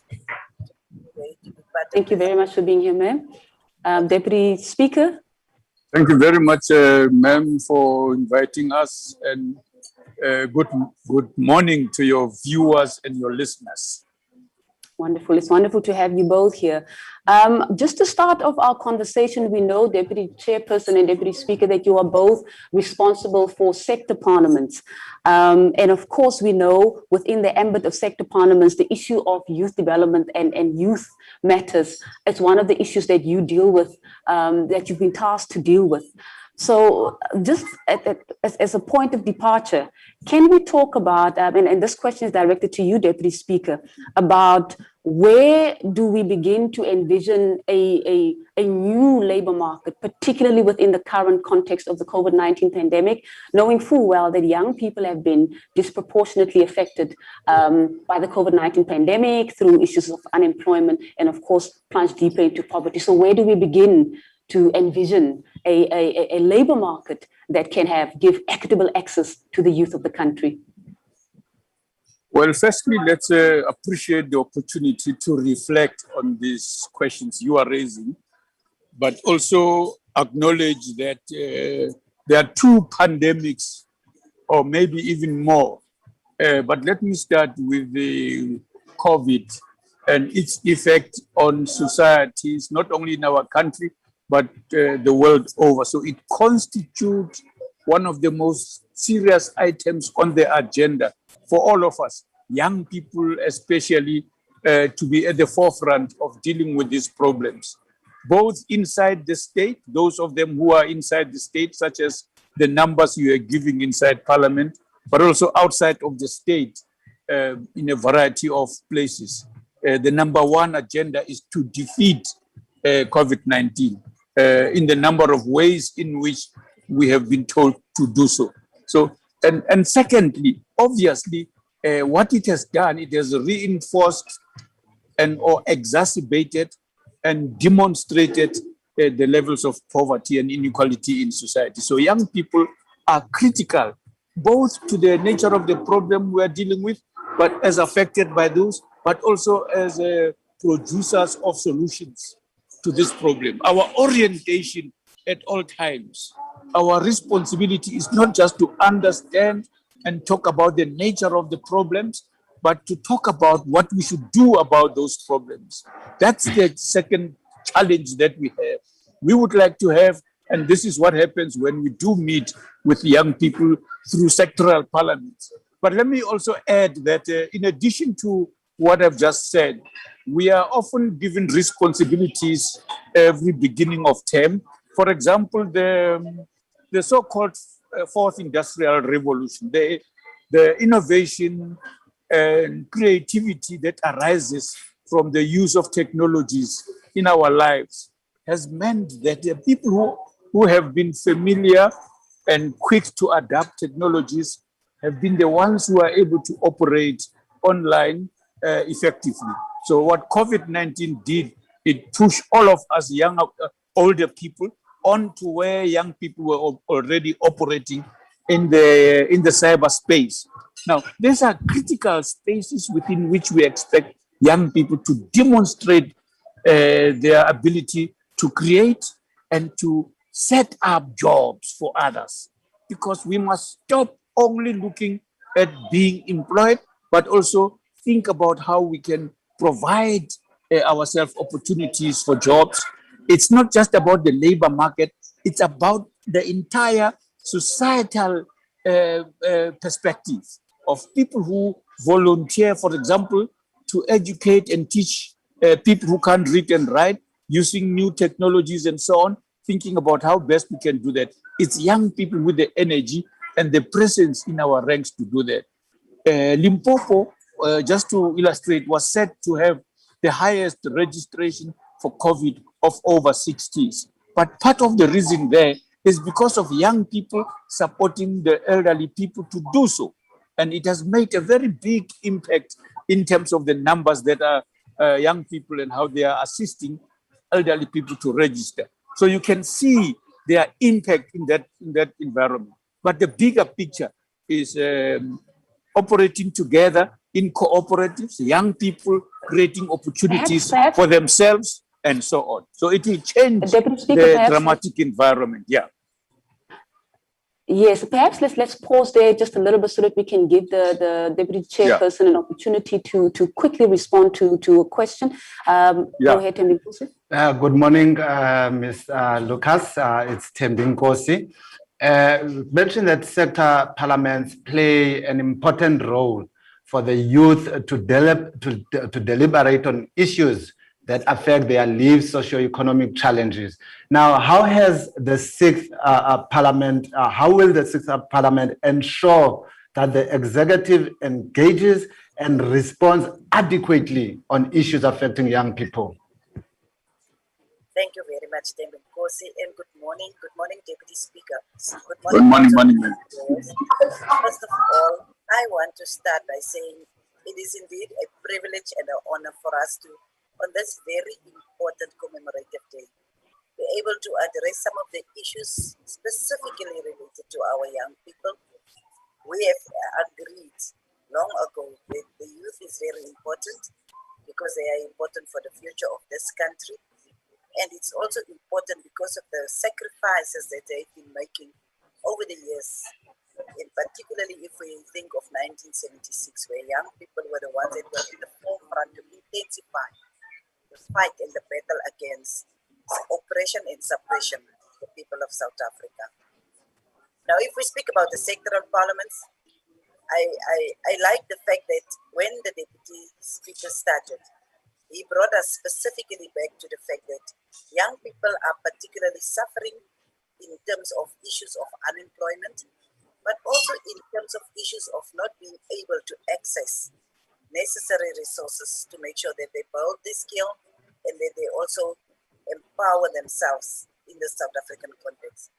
Now, if we remember that, and I actually thought that the Deputy Speaker will give us a historical perspective of the issues around sectoral parliaments, because when I joined the sixth parliament, I found that parliament, in terms of the legacy report, has been doing quite a lot of work around sectoral parliaments.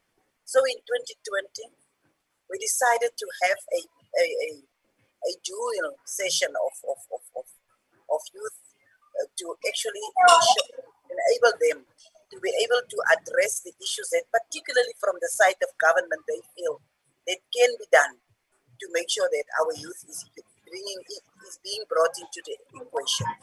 So we had two sessions. The first one, we allowed the young people to actually empower us with information to make sure that we understand what is the issues that is actually affecting them as young people. And then we had a second session where we requested particularly the executive from all levels to respond to the issues of young people.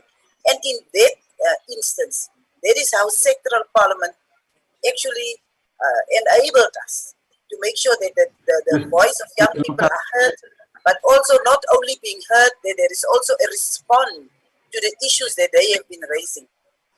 One particular issue that are you able to share some of the key issues that emanated from those discussions? You mentioned that you had two sessions, the sector parliaments during the 2020 lockdown period.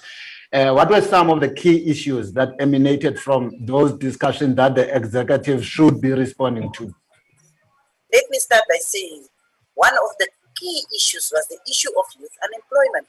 And I think it has been confirmed by the recent Stats SA survey that showed the report that came out from Stats SA that showed that besides the overall unemployment figure, young people is being the most severely affected by that issue. So it was one of the issues that came up, but also the impact of COVID-19, particularly on the increased unemployment and disillusionment of young people. So also young people in rural areas do have creative ideas, very good ideas, but the issue of access to funding and access to information is still an issue for them. It's still a serious problem.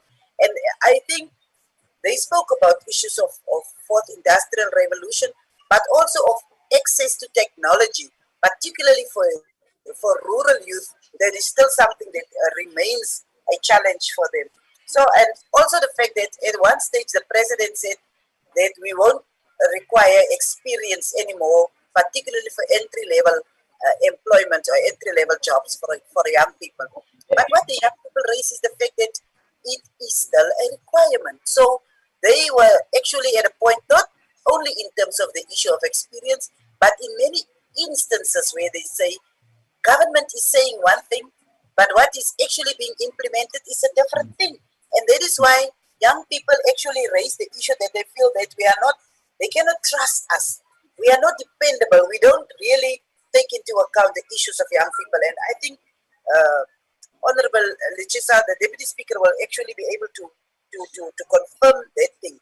And that they feel that although there is a youth development agency, but how are they being supported or developed or enabled by this youth development agency is not in line with their expectation. Possibly I can put it like that. It's not in line with their expectations, but also the issues of education.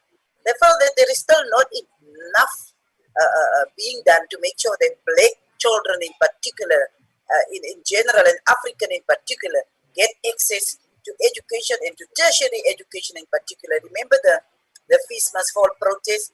They feel that there is a lot of commitments that is being made, but it's just not enough. And forever when young people, particularly young black people, feel that they want to pursue a professional education, it is always like there is some obstacles. And unfortunately, young people will be comparing themselves, black young people will be comparing themselves with white young people, and the issue of access to opportunities. There is more or less some of the issues that was raised by our young people, and also the issues of gender-based violence and femicide. Young people at universities and tertiary institutions that are experiencing gender-based violence, and some of the, remember we were in 2020, particularly 2019, we were fighting this specific pandemic together with the COVID-19 pandemic, and that is the issue of gender-based violence. And so many young women in particular became victims, and that was some of the issues that the young people raised, but also the issue of representation for LGBTIQ. And so I think I've said a lot. I've said a lot, but that was some of the issues that has been raised. But also that they expected government to be responding on very specific issues. But one issue that we have been raising also that came up in different platforms is the issue of access to cultural opportunities in the cultural and in the arts and that fields. Because there is a lot of opportunities, we found it with our session that we had during September on Heritage Day, but young people still feel that they don't get enough opportunities to that specific area of the economy. Indeed. Thank you very much for that, Deputy Chairperson. And perhaps let's hear from the Deputy Speaker, particularly around, just to delve a little bit deeper into the issue of youth unemployment. We do know, of course, that young people have been disproportionately affected by the COVID-19 pandemic. And if we're just reflecting on the precarious nature of informal work, we know statistics tells us that young people between the ages of 15 to 35 are so vulnerable within that sector where they actually don't have representation. Trade unions are actually not there to support. Especially, you must be in, there's a perspective that you must be within a work opportunity, you must be in employment before your issues are taken into account. How does the system, how does government, how does Parliament in particular ensure that it addresses issues around the vulnerability of young people within the informal economy, particularly because they themselves do not have a voice there? And of course, this affects their quality of life in the long term. But what does Parliament have to say about that? And what kind of interventions can be put in place to address issues around vulnerability within the labor market as it affects youth? Deputy Speaker. Well, firstly, I think the starting point always has to be understanding the changing nature of work, but also to examine the nature of the problems as a country we are confronting, including the continent, the many programs that seek to advance the interest of young people are contained in the master plan for the SADC, for example, for the African continent 2063 and the sustainable development.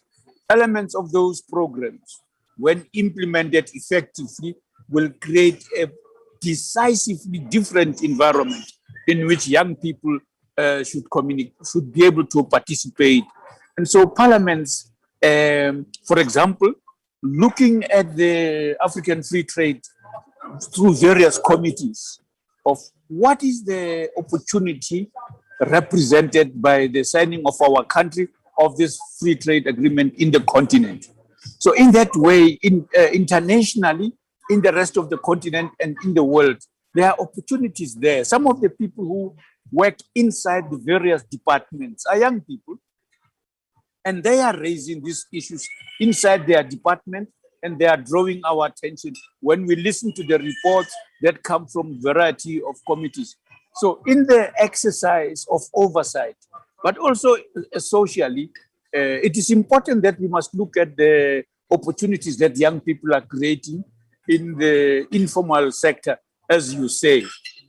Government and others, business outside, needs to appreciate better the nature of the changing workplace, because many of the people who are leading their own livelihoods initiatives are frustrated, as the Deputy Chairperson was saying there, by the attitude of both government in certain respects and business in certain respects. So the International Labour Organization, for example, has produced a report in which it seeks to promote an appreciation and creating a bridge between the formal and the informal economy, so that you have a better appreciation. The new technologies, the automation of systems has also created young people who are not working for anybody. They contract. In other words, the nature of their jobs is contractual, and so they operate in an environment that is informalized by the nature of what's happening in the industry, broadly speaking. And so they have joined the gig economy. So when we look at the gig economy and who's behind the gig economy, we find there are young people working there. And so what Parliament is doing, is promoting through our own national development plan, is to advance in a significant manner support for their involvement. Let me give you an example in my constituency. And also in 4 other places in the country. Deputy Speaker, unfortunately, that's where we have to leave it for now. Thank you very much for the insight fed. We must now cross over to the President's address, where the President will be talking to the nation about youth issues and the youth development plans that have been put in place. Okay, thank you very much. Deputy Speaker, for your time. Thanks. Yeah. Well. Thank you very much.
Thank you.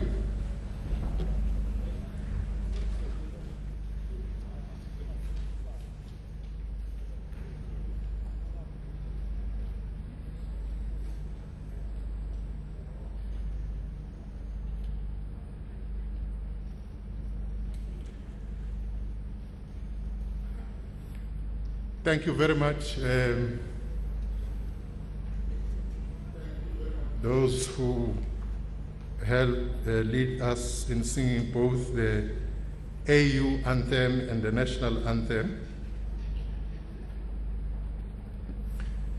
As we meet here on this historic day, Greetings to the President of the Republic of South Africa, President Cyril Ramaphosa, who's joining us virtually, to the Premier of the province of KwaZulu-Natal, Premier Zigalala, Sisha Zigalala. Thank you for gracing this very important day, which is hosted by your province, KwaZulu-Natal, this year. To my colleague, Minister of Employment and Labor, Minister Thulas Nxesi, who's with us here today, the Deputy Minister of Sport, Arts and Culture, the Deputy Minister Mafu, the Deputy Minister of State Security, Deputy Minister Zizi Kodwa, with us.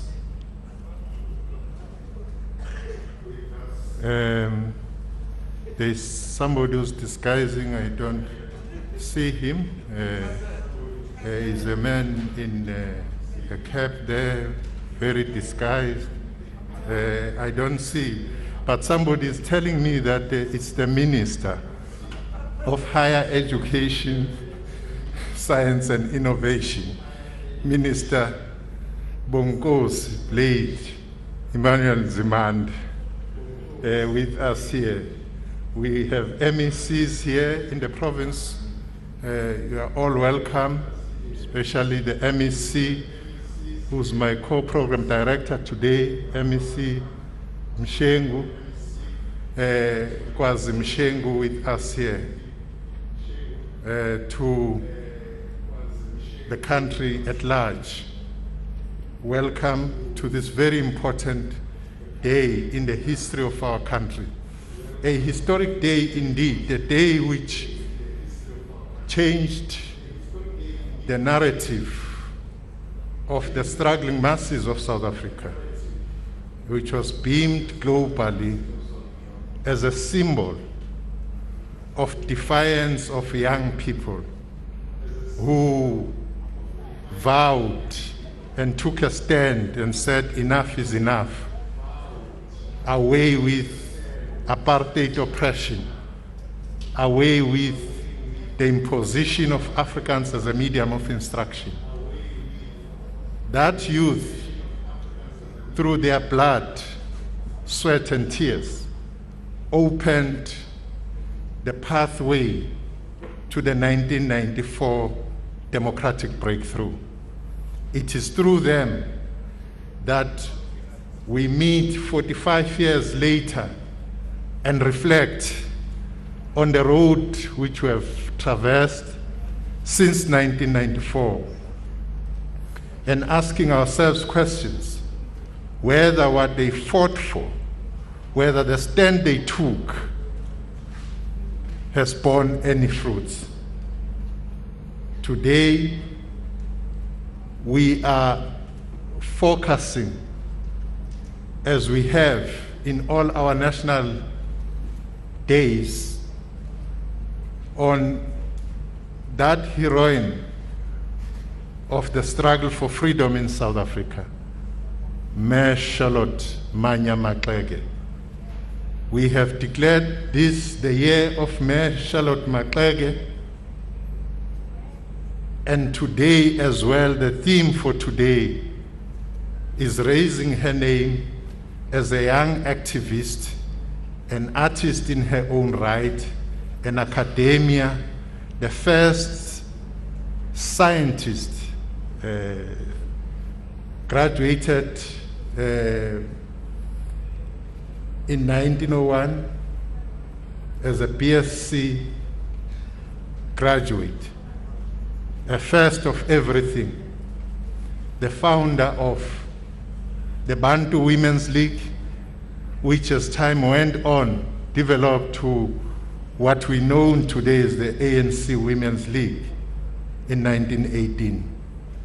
When we call her name, it's a way of summoning her courage, her power, her role in the struggle for freedom in this country and say that we are confronted with different types of challenges today.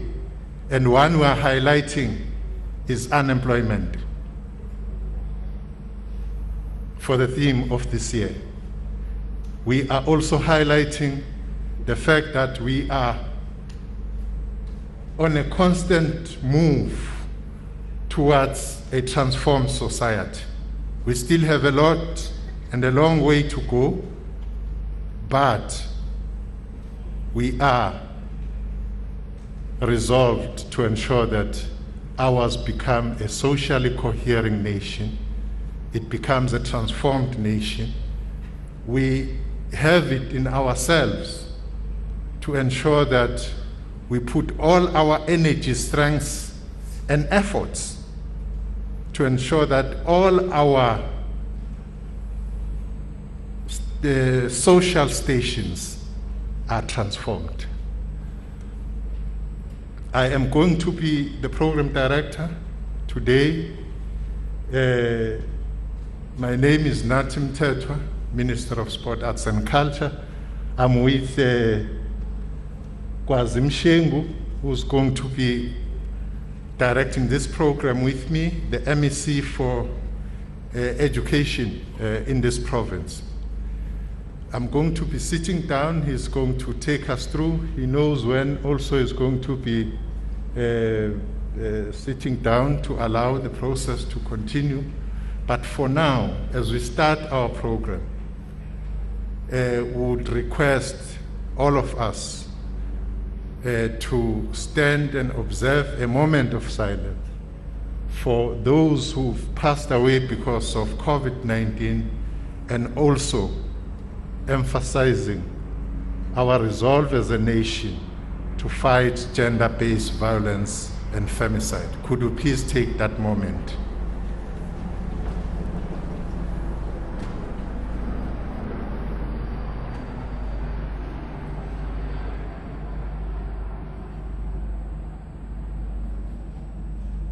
Thank you very much, Mshengo.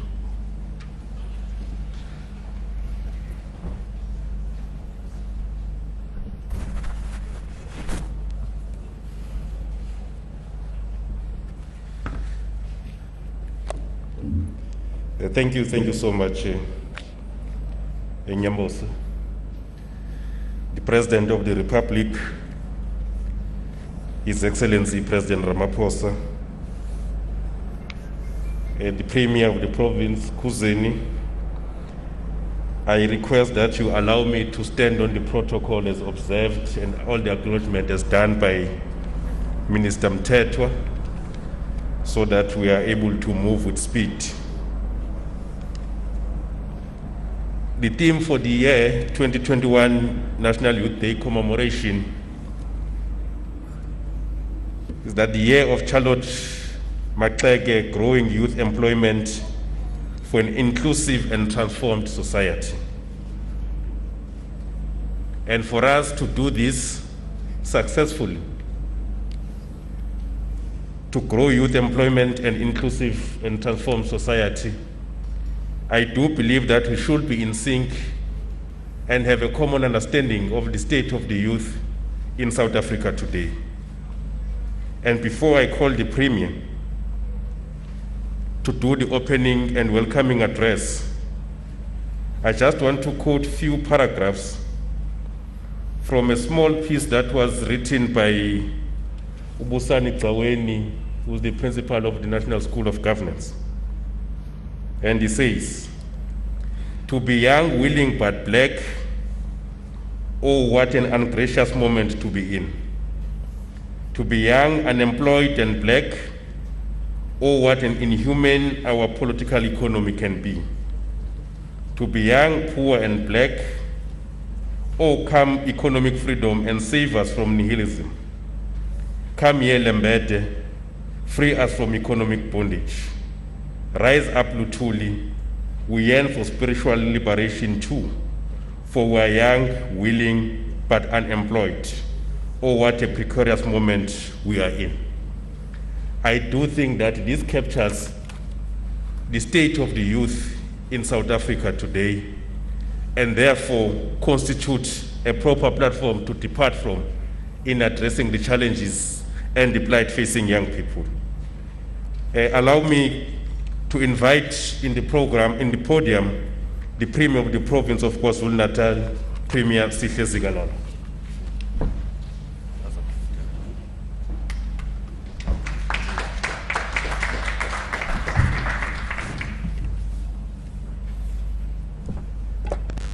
Thank you, program directors, Minister Kosnati Emmanuel Mthethwa, MEC KwaZimshengu, His Excellency, the President of the Republic of South Africa, President Cyril Ramaphosa, the Minister of Higher Education, Science and Higher Education, Minister Nzimande, the Minister of Labor and Employment, Minister Nxesi, Deputy Minister Nokawe Mafu, Deputy Minister Zizi Kodwa, the mayors who are with us here, Mayor Mapumulo of the district of Mkungundlovu, Mayor Tibola of Umsunduze municipality, representative of eThekwini municipality, Councillor Thandukolo Sabelo, the DG, and all senior officials who are with us here, the representatives of political organizations, the leadership of the National Youth Development Agency, led by the CEO, Wasim Karim, fellow compatriots, we stand here on this occasion of the 45th anniversary of Youth and Student Uprising to welcome President Ramaphosa, ministers, and all participants to this province and in Umkungundlovu district.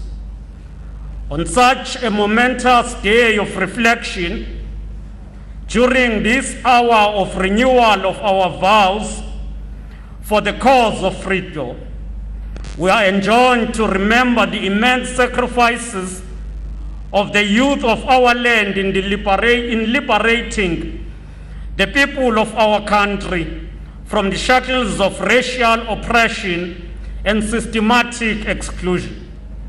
The fight against the use of Afrikaans as a medium of instruction became an assault to the racial domination, complete marginalization, and disenfranchisement of the toiling masses. We owe it to the militant and the heroic June 16 generation to pay forward their sacrifices by sparing neither strength nor courage in creating a South Africa which is truly united, non-racial, non-sexist, equal and prosperous.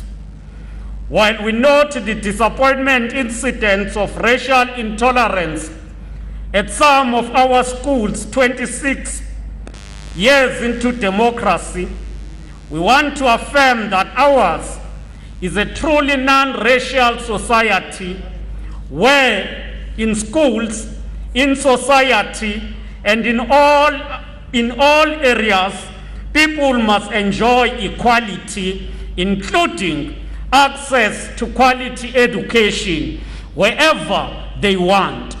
There is no school in South Africa that can be reserved for a particular racial group at the expense of the other. We condemn in strongest terms the violence perpetrated against any section of the society, including the attack and killing of members of the LGBTQI plus community.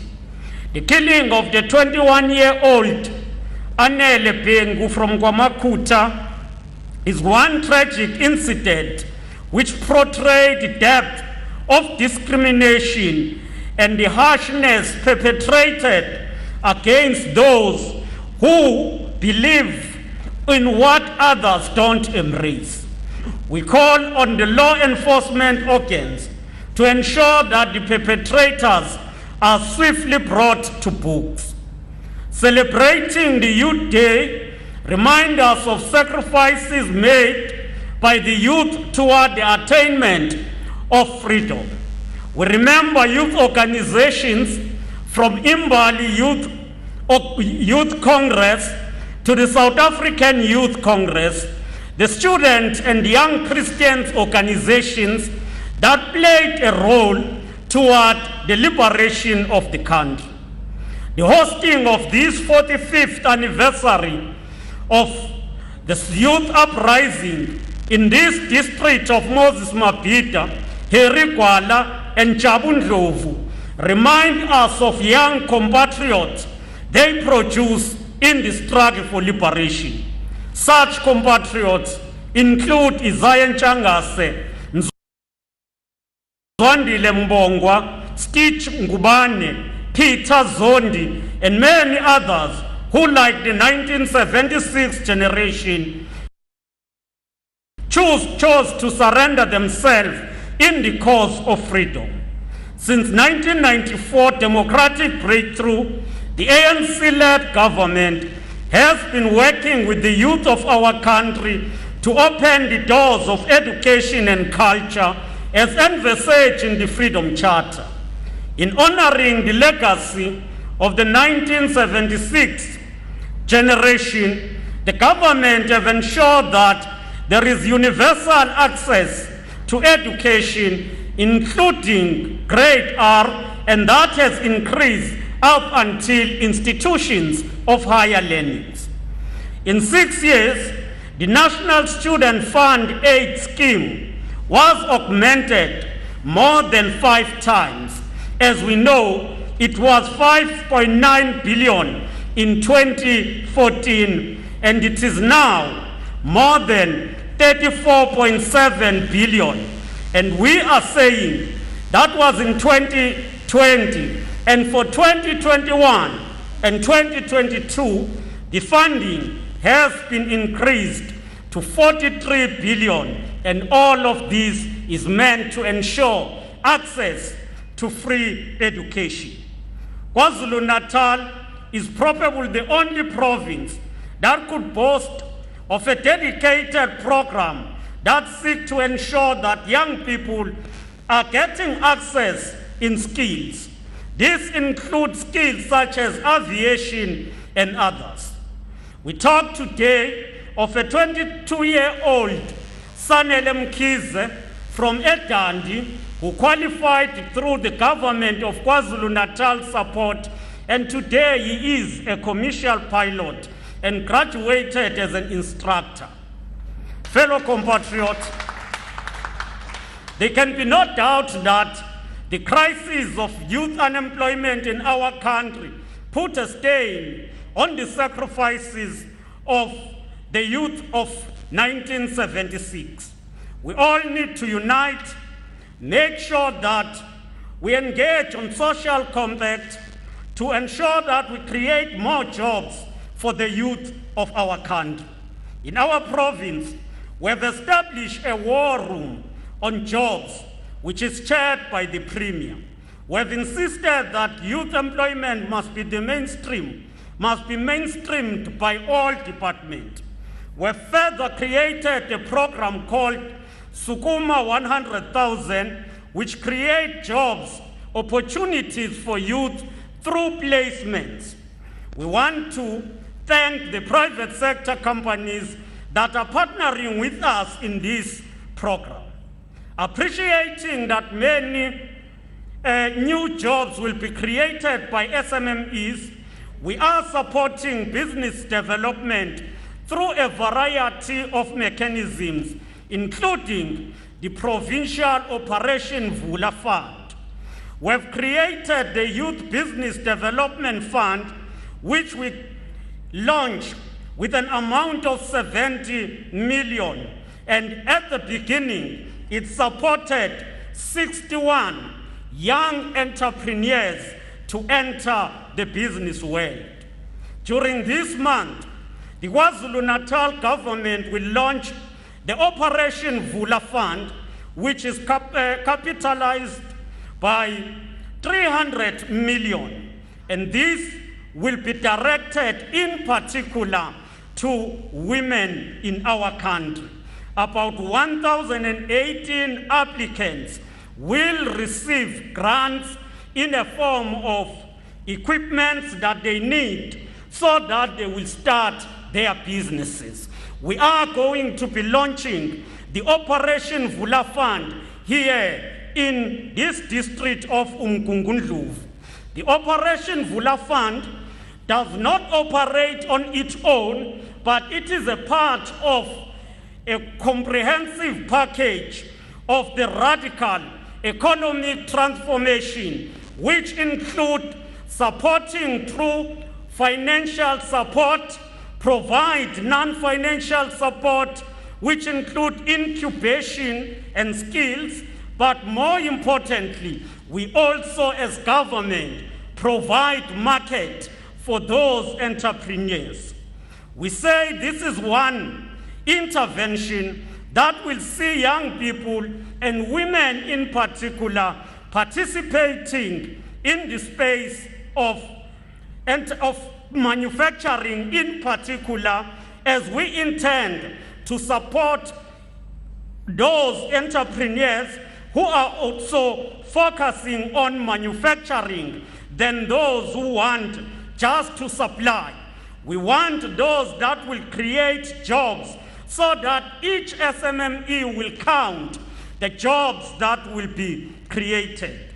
We are also completing a database of unemployed graduates in KwaZulu-Natal, and we will ensure that this database is linked with various opportunities that will offer the youth of our country employment. On this Youth Day, we wish to applaud the many young people who are excelling in their businesses, which include young entrepreneurs who are in the clean energy technologies, food security, community development, and those who are excelling in academic studies. They are inspiring young people who are already working on solutions for many of our country's challenges. On this day, each and every one of us must embody the determination to make a meaningful contribution towards socio-economic prosperity of our country. It is not about what you as an individual stands to benefit, but it is about what you as an individual can contribute to ensure the prosperity of our society. South Africa believes in all, especially the youth. If we are to succeed in the socio-economic transformation program, we also need to stay safe from COVID-19 and adhere to all safety protocols. In that regard, we welcome the intervention by our national government and the President in particular to take the country to alert level 3, and that call on all of us to be more vigilant and to adhere to safety protocols that have been put in place. Toward growing youth employment for an inclusive and transformed society in the year of Mama Charlotte Maxeke, and that will be achieved if we all invest our effort and ensure that none of us will be the spectator in this transformational program. Program Director, I wish to welcome the President, the ministers, and all of you who are participating to this commemoration of the Youth Day, including those who have connected virtually. I thank you, program directors.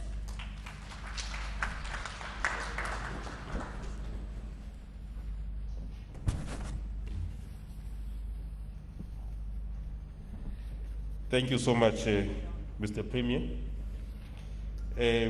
I also wish to acknowledge the following ministers. Minister Tabeni, who is a minister for small businesses. There are also ministers and deputy ministers who have joined us virtually. The Minister for Women, Youth, and People with Disability, Minister Maite Nkwane Mashabane, and Deputy Minister Mkize. We are all acknowledged. We are now going to invite the CEO of NYDA, Wasim Karim, to do the message of support. And I will request that Cape Empro will be doing the tribute to Mayor Charlotte Maxeke stand ready so that I don't come to the podium after the CEO. They will immediately take over. Over to you, CEO. Thanks, Program Director. Amandla! Amandla! Long live the undying spirit of the generation of 1976. Long live the undying spirit of Hector Peterson. Long live the undying spirit of Tsetse Mashinini. Your Excellency President Cyril Ramaphosa, Honorable Premier Sihle Sikalala, Ministers, Deputy Ministers, MECs and Mayors, young people of South Africa, Sanbonani, Dumelang, welcome to the National Youth Day event 2021. As we mark 45 years since the tragic events of 1976, it is important that we take this opportunity to recognize the sacrifices that were made by the young people of that generation and the contribution they made in the transition to freedom in South Africa and exposing the brutality of the apartheid regime. It is important that as we navigate through the severe pandemic, which has devastating and economic, health, and social consequences, that we channel the spirit of the generation of 1976. And we know that in spite of the challenges that we face today, we see light at the end of the tunnel. We must pay tribute to all of those who have lost their lives during the pandemic, and we must continue to commend our healthcare workers and our frontline workers who do everything in their power to keep us safe. Today, it's also important that we recognize the substantial progress that we've made as a society in addressing the needs of young people. Fundamentally, more access to education, a growing economy, access to social protection programs, and a transformed society are some examples of how we have started to make progress on the issue of youth development. While it is important to give this recognition, it is also important to say that we are faced with a staggering rate of youth unemployment in South Africa. More than a percentage on the quarterly labor force survey, youth unemployment represents the young person who wakes up in the morning and has nowhere to go. It represents the young person who wishes to provide for her parents but cannot do so because she or he cannot find a job. There are more stories of pain and indignity and suffering that are caused by youth unemployment. We applaud the initiative of the Presidential Youth Employment Initiative and the progress that we have made thus far in implementing that initiative. But we must, as President said in his first State of the Nation address, khawuletha for our young people. We do not necessarily enjoy the luxury of time, and we must push harder to make sure we end the scourge of youth unemployment in our society. Yesterday, I visited the Grange Public School in Pietermaritzburg, and it represents the progress of our democratic government. It shows our ability to provide fundamental access to education, extracurricular activities for our young people. But even then, we know that too many of our young people who start school do not end up finishing. We had an important policy conversation about a grade 9 exit certificate that has fallen off the radar after COVID-19. We must reintroduce that policy discussion so that there is a pathway exit for every young person in this country.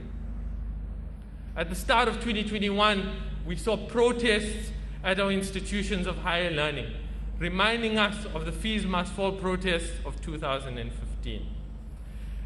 It is important to say that young people work hard, they struggle through school, and they obtain their bachelor's passes, only to arrive at the gates of higher learning institutions and be told that there's no money.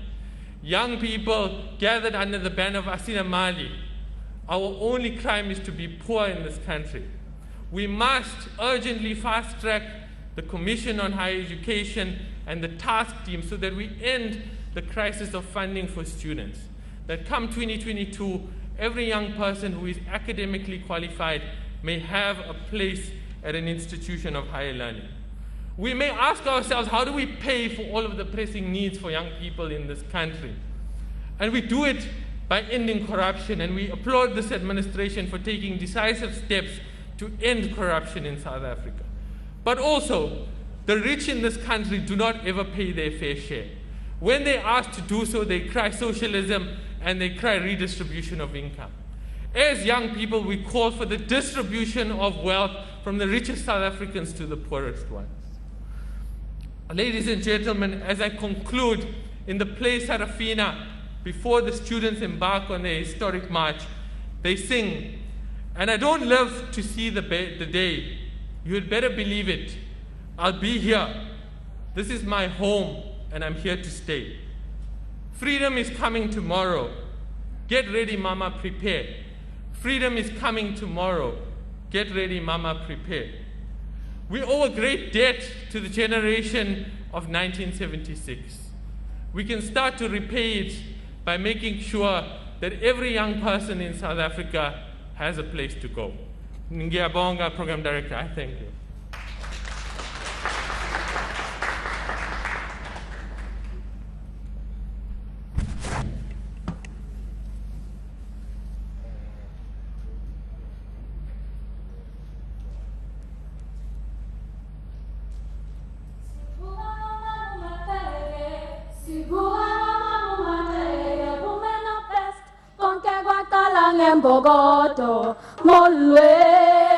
If you rise, bring someone with you.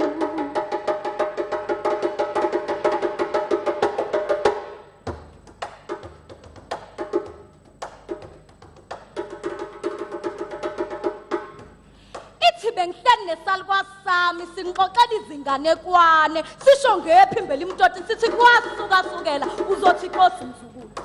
Sithi salwa sami ake ngivule umhlahlandlela ningiphe indebe ngindlalele ngendlela ehanjwe wesifazana onobuqhawe. Mam Charlotte Maxeke.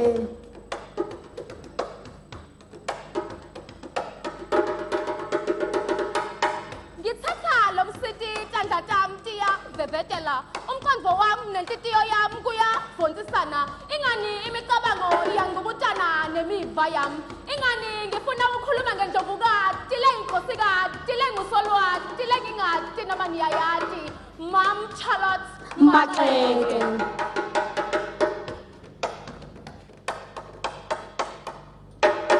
Madodana nani madodakazi ase-Afrika ngezinsephena ngezindluzelakazi zasendle ngiyancenga ukuba kake ngiphi indlebe ngihlahla indlela nilalele nakho ukudla kwendlebe. Mam Charlotte Maxeke.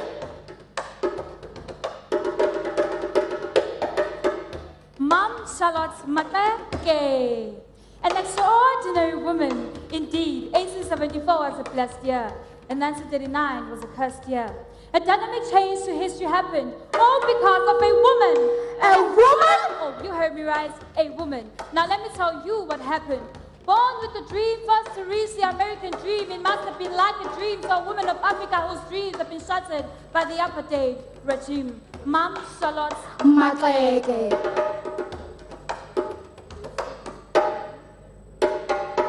Manene, nani manenekazi. khani ndipheni indlebe ndinixelele ngeli qhawekazi.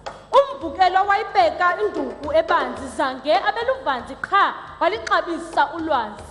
Ndithetha ngendoni yamanzi uMam Charlotte Maxeke.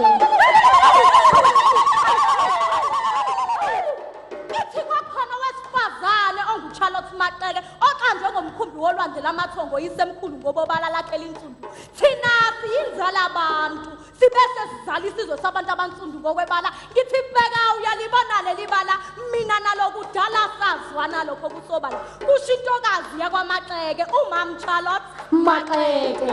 Ngisamathuzu wokuphila imbokotho lesiti lakho. Ngikhuluma ngemnyovu leli bonzi lokuvula emehlo betifazane. Umsutela wayo kubuhlungu kepha miphumelo yayo sikigaja ngayo. Lona ngumagwaza ngempense. Wasathatha tiku waliphakamisa ligabho lethu thina lababubenze. Emalungelo uwamele ingani labetifazane sebetitulwini etiphakeme ngenxa yesibindi sakho. Ndlovukati lenkosikati lengusolwati Mam Charlotte Maxeke. Ngindlovukazi intokazi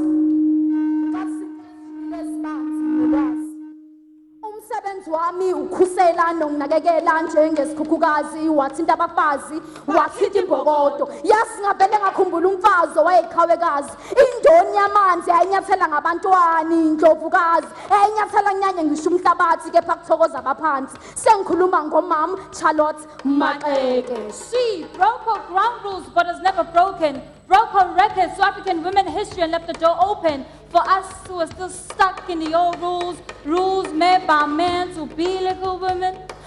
It's funny because they're here today all because of a woman. She raised the flag of South Africa and gave birth to black freedom in South Africa, was respected by men. They had no option, a woman beat them. Mam Charlotte Maxeke. Ibingubani benoyazi bumfaza ngoyisa umhlaba wonke. Ibingubani benoyazi bumfazi angaba nefuthe oluhlobo kwizizwe zonke. Ubesisibonelo sokwenene kuthi sonke ukuyimela inyaniso yakho ulunyanzelile uvuko kuluntu lonke. Dineqhayiye lokubuthule bomfazi usasazeke ngenxa yakho nakwezinkulu izikhungu. Usiphe ihaki lokwazi ukuzigqaja ngelithi wathinta abafazi wathinta imbokodo. Wena walwela amalungelo abantu besifazane wakhombisa isibindi nobuqhawe negalelo lokuguqula isizwe sethu. Igama lakho liyoba isibonelo nakwabalandelayo ukuthi indima yakho kumele uyidalisise. Singabo khamisa ngithelo majika nelanga ngoba uyokhamisa uzukhamisele nokufa ungenzanga lutho. Uyothe emhlabeni wenzani uyothe emhlabeni washiyana. Singafundi ubumpoqa bulungu silahlo lwakithi asizivulule.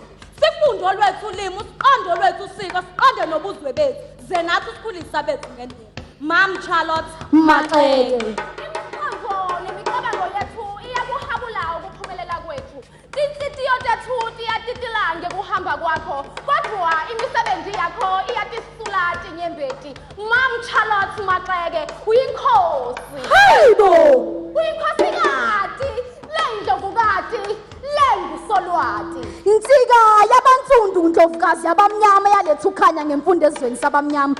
Mina uswazi ngembeza abafazi abesifazana abasola ulwazi ubufazi bokuthi umuntu wesimame kumele aqine njengedwala. Umakhala sidlulise isizwe asikhalazi. Uyihlamile induku ebandla ngesidoko sikushayela izandla. Awugcinanga nje ngokuba indlovukazi kepha uphinde waba iqhawekazi. Mam Charlotte Maxeke. She stood great amongst men in big positions, commanded their attention and respect, became the first female parole officer. How I wish to be in your position. Ma, I wish you were here to see the impact you made to Africa everywhere. And to that little girl who used to shut her dreams because men say so to her, we said goodbye to her. Ma, even though you are there, I will catch up with you there. 1874 was a blessed year because you were born. And 1939 was a cursed year because you were no more. Mam Charlotte Maxeke. Siyabulela ntyambo enhle ngegalelo lakho kwelilizwe lakwethu. Siyabulela nkwenkwezi enhle ngokusikhilela ngobuntu bethu. Inene ziyantsiloza ingcambu zethu kuba isenzo wasenzela thina nokhokho bethu sibe sihle. Inene ndiqinisekile uba ndithethela imnandodwa nabantakwethu xa ndisithi ulifuthe ngesidima igama lethu. Yiloo nto uyosolo kuhleli kwinhliziyo zethu. Kamagu mawethu wathinta abafazi, wathinta imbokodo, wathinta abafazi, wathinta imbokodo, wathinta abafazi, wathinta imbokodo. Isizwe sonke siyahalalela nezintaba nemihosha yananela uyaziwa kulo lonke likamthanyana phesheya elikaphunga nomageba liyancoma liyanconcoza lithunwe lolude mama Maxeke mbokode egayini ngizime eqolekile kunamhlanje izwi lakho lisankenteze ezindlebeni zethu noma ungasekho kulomhlaba wethu lithi wathinta abafazi wathinta imbokodo kunamhlanje owesifazane uyahlonishwa uthweswa iziqu zobumbokodo inzala bantu umfudumezi wekhaya insika yesizwe imbali eqhakazile yangaqhakazela abayaziyo nabayibonayo kuphela kepha nesizulwane sanamuhla siyayazi nesizayo sizoyazi ngoba imilomo ezinyawo zakho lapho unyathele khona isabonakala ngiswela imilomo ezinkulungwane yokuthelela abantu abayizinkulungwane ngendlela yanje owesifazane obala lakhe linsundu oyewabhabhela phezulu kuhle kokhozi wahlala esithalweni esiphezulu namadoda walawula engokuqala kwabamnyama wathwala iziqu zesayensi sithunwe lolude mama Maxeke mbokodo yezimbokodo eziyimbokodo isandla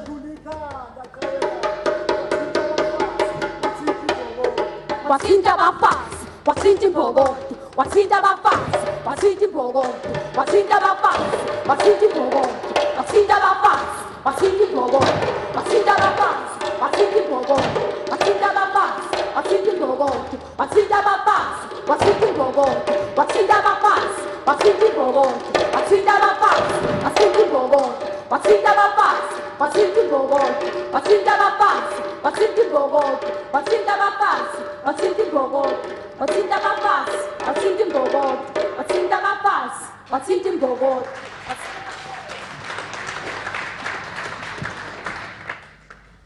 Thank you so much to MPRO for that Africa Motherland tribute.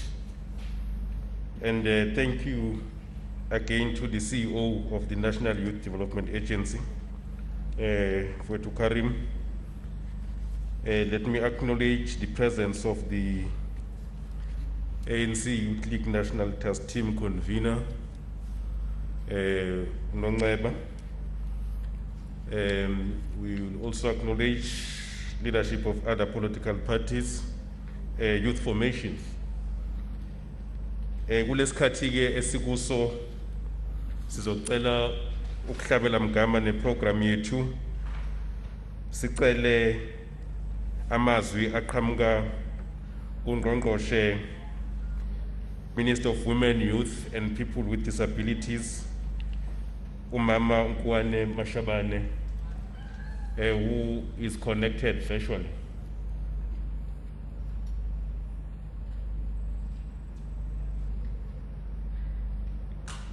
Sinethemba ukuthi abezobuxhakaxhaka bayasilekelela ekutheni simuzwe nathi.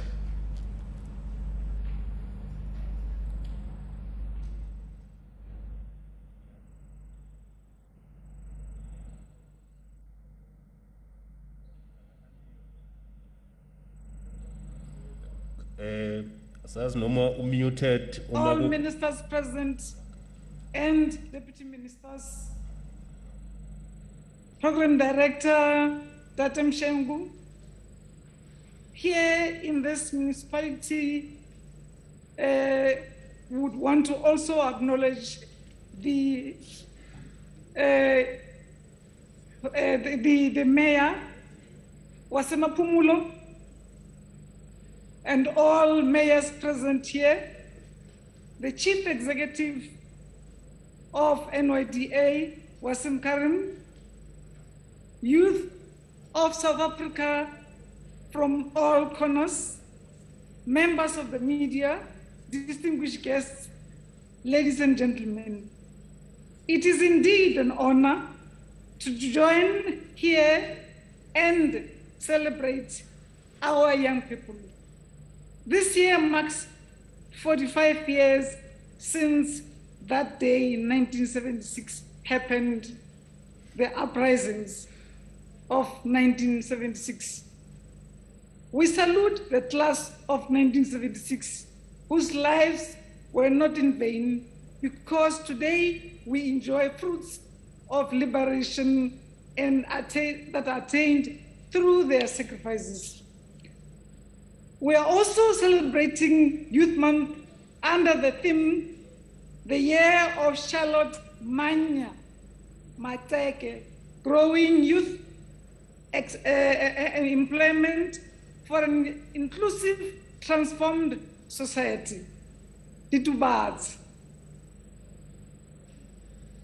Our government has declared 2021 as the year of the May Charlotte Manya Maxeke to honor and remember the legacy and the immense contribution of this heroine of our struggle. May Charlotte Manya Maxeke stands out as one of the leaders of the liberation struggle who fought for women empowerment in the area of education, religion, politics, community, employment, upliftment, and all corners, above all fought patriarchy and remained a good partner of Ndate Maxeke. Therefore, we want to use Youth Month 2021 to reignite the spirit of women who achieved and succeeded against all odds. As we celebrate the gallant youth of 1976, our country continues to battle the global pandemic of COVID-19, which has negatively impacted the lives of the livelihoods of all our people, in particular our women. We are also grappling with the second pandemic of gender-based violence and femicide, which severely affected our young women of our country. Despite these challenges, we remain optimistic and draw our inspiration from the resilience and courage of May Charlotte Manya Maxeke's generation. Ladies and gentlemen, the theme of this year's Youth Month acknowledges that our struggle is far from over. This is confirmed by the recent statistics of South Africa's revelation of the first quarter of 2021 labor force survey, that amongst other notes, that unemployed rates has reached all-time high of 32% since 2008. In addition to their gloomy economic situation, the many of our youth find themselves in a widening and inequality gap. They also face a double-edged sword of gender-based violence and femicide. As a caring government, we are continuing to work with our youth and also all sectors of our society in moving South Africa forward. We are first acknowledging that government has done a lot, but government alone cannot do all. We call upon every other hand, like Maxeke said, if you rise, take one other arm with you and move forward. And therefore, we move together in the spirit of Madiba that someday we shall arrive. We acknowledge that formal sector employment increased by 79,000, even though other sectors experienced declines.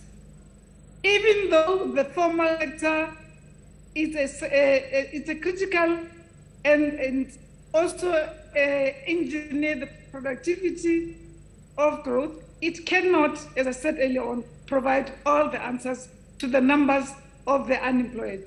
We will continue to support the informal sector, the SMEs and entrepreneurs so that they can generate more employment. Earlier this year, we launched the National Youth Policy 2030 and the National Youth Development Agency is also finalizing an integrated youth and development strategy, while the Department of Women, Youth and Persons with Disabilities is finalizing the monitoring and evaluation framework to track the implementation of the National Youth Policy. We encourage young women, young men to look up and emulate the values of the stalwarts, of the struggle of the stalwarts like Mayor Charlotte Manya Maxeke. Our young people have enormous potential and capacity to transform a crisis into possibilities of a South Africa that we all want to be very proud of as we are. All they need is to rise up and challenge change the challenge that they are facing. Together, we shall achieve this if, as they rise up, they find us ready to move with them. If you walk fast, you will move alone. But if you take some people with you, you will see you're taking the whole nation with your good self. Youth of South Africa, you are not alone. We are with you in these very difficult times. We shall continue to work with you, to wash our hands, to sanitize and put our masks as we defeat COVID-19 and make sure that we do away with gender-based violence and femicide. I thank you.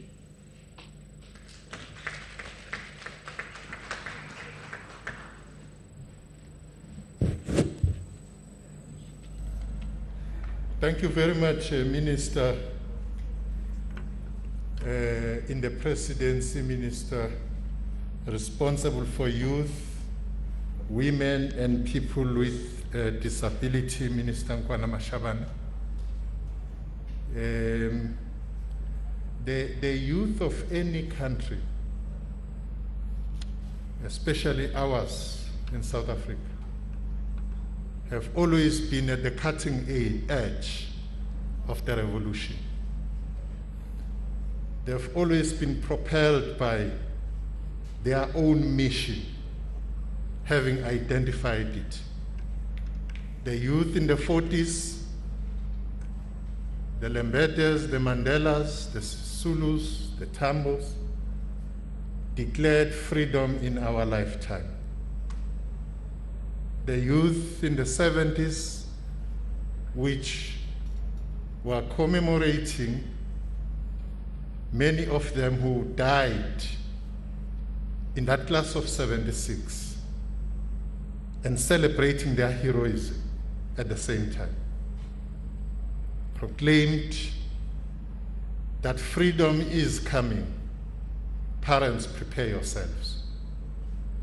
The youth, the death-defying youth of the 80s declared that freedom or death, victory is certain. Today's youth, we are reminding you of what one of the foremost leaders of the struggle in this country, Moses Kotane, once said in 1968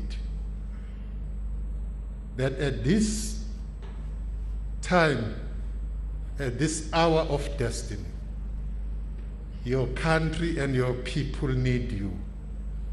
South Africa is in your hands, and it will be what you make of it.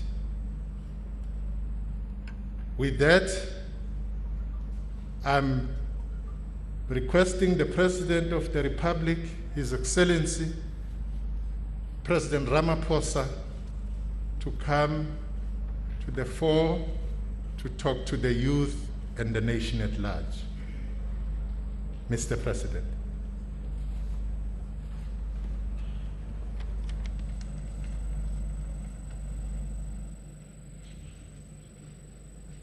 Program Director, Program Director, Program Director, Program Director, Program Director Mshengu, Program Director Mshengu, Ministers,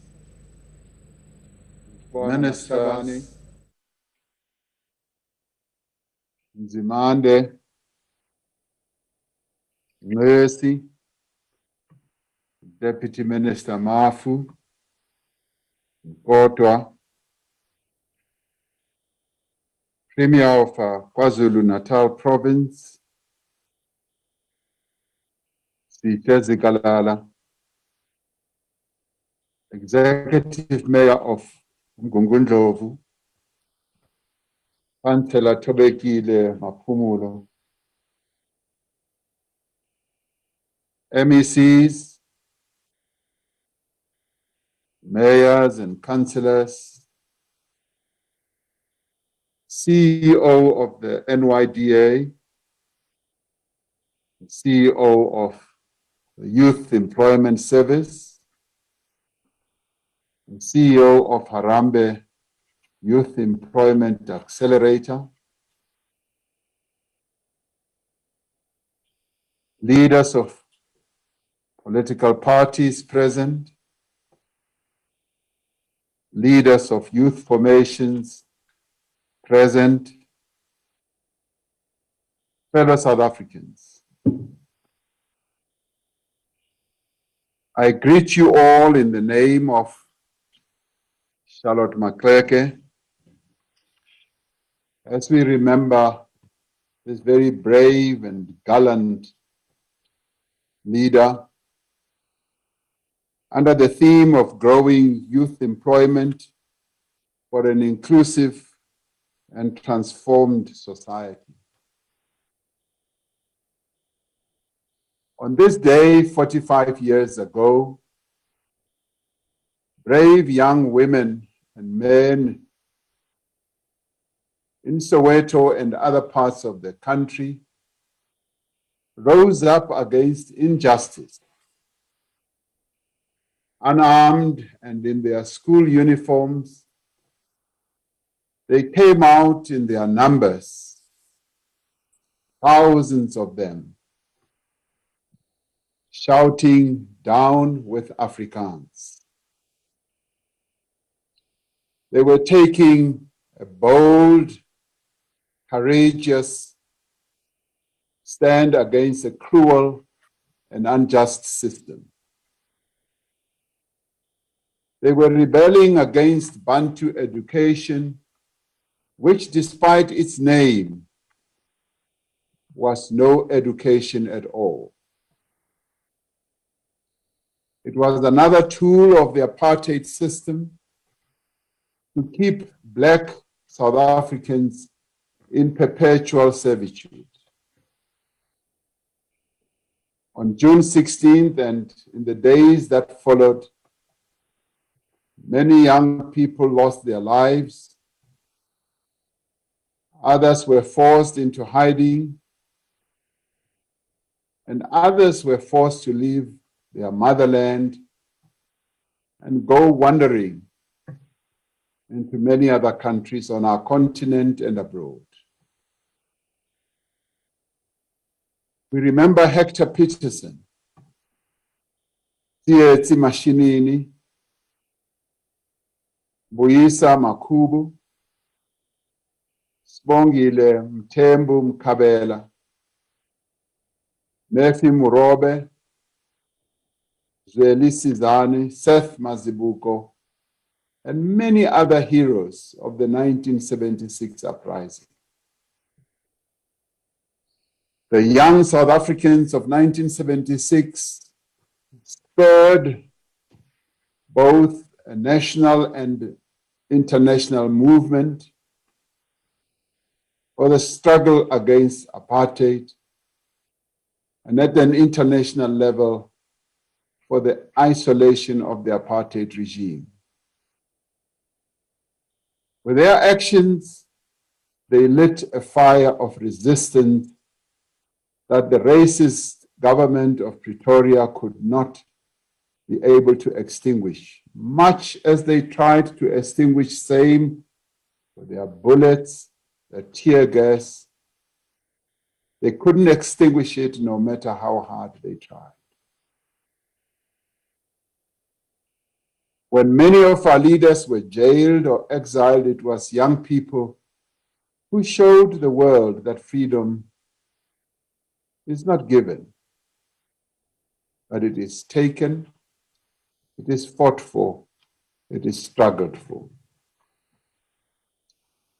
We salute them. As a people, we acknowledge that we owe our liberation to the young people of our country and to the many others who sacrificed so we could all be free. Their sacrifices included being incarcerated in jails, apartheid jails, being injured, being maimed, being killed, being driven into exile, and in pain and suffering. South Africa is an infinitely better place than it was in 1976. Those young people changed the course of our country forever. Today, young people have opportunities that were denied to their parents and grandparents, and thanks to their struggles.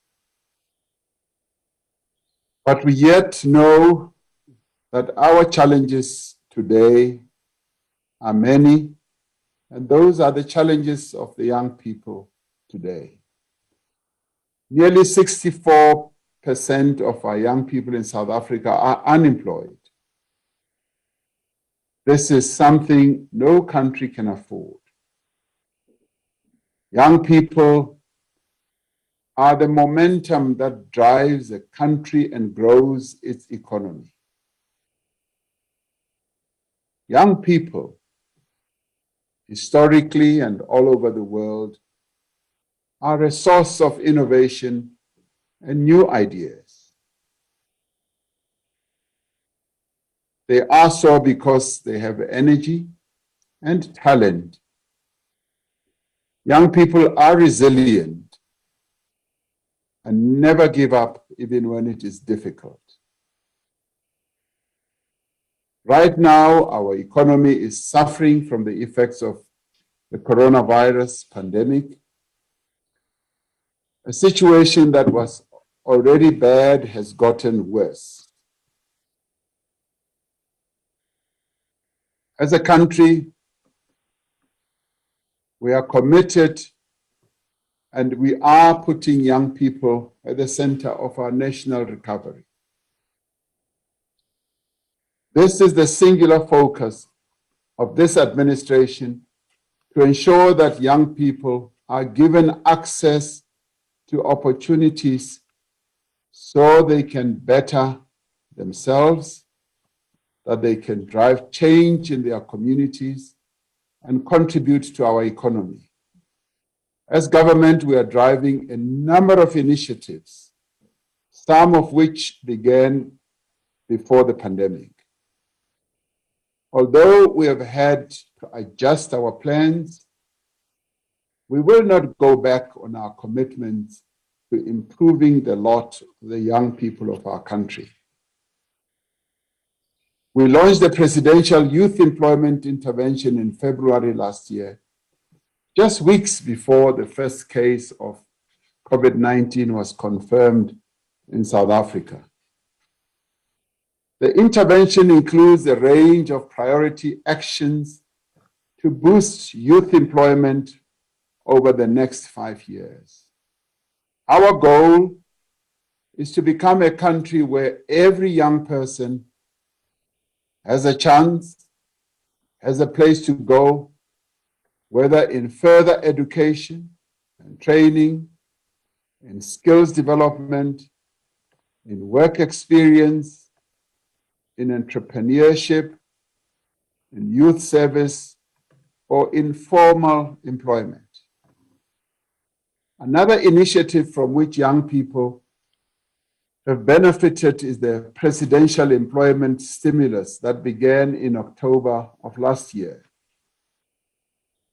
The Presidential Employment Stimulus is now the largest public employment program in our country and is the fastest to reach such a large scale.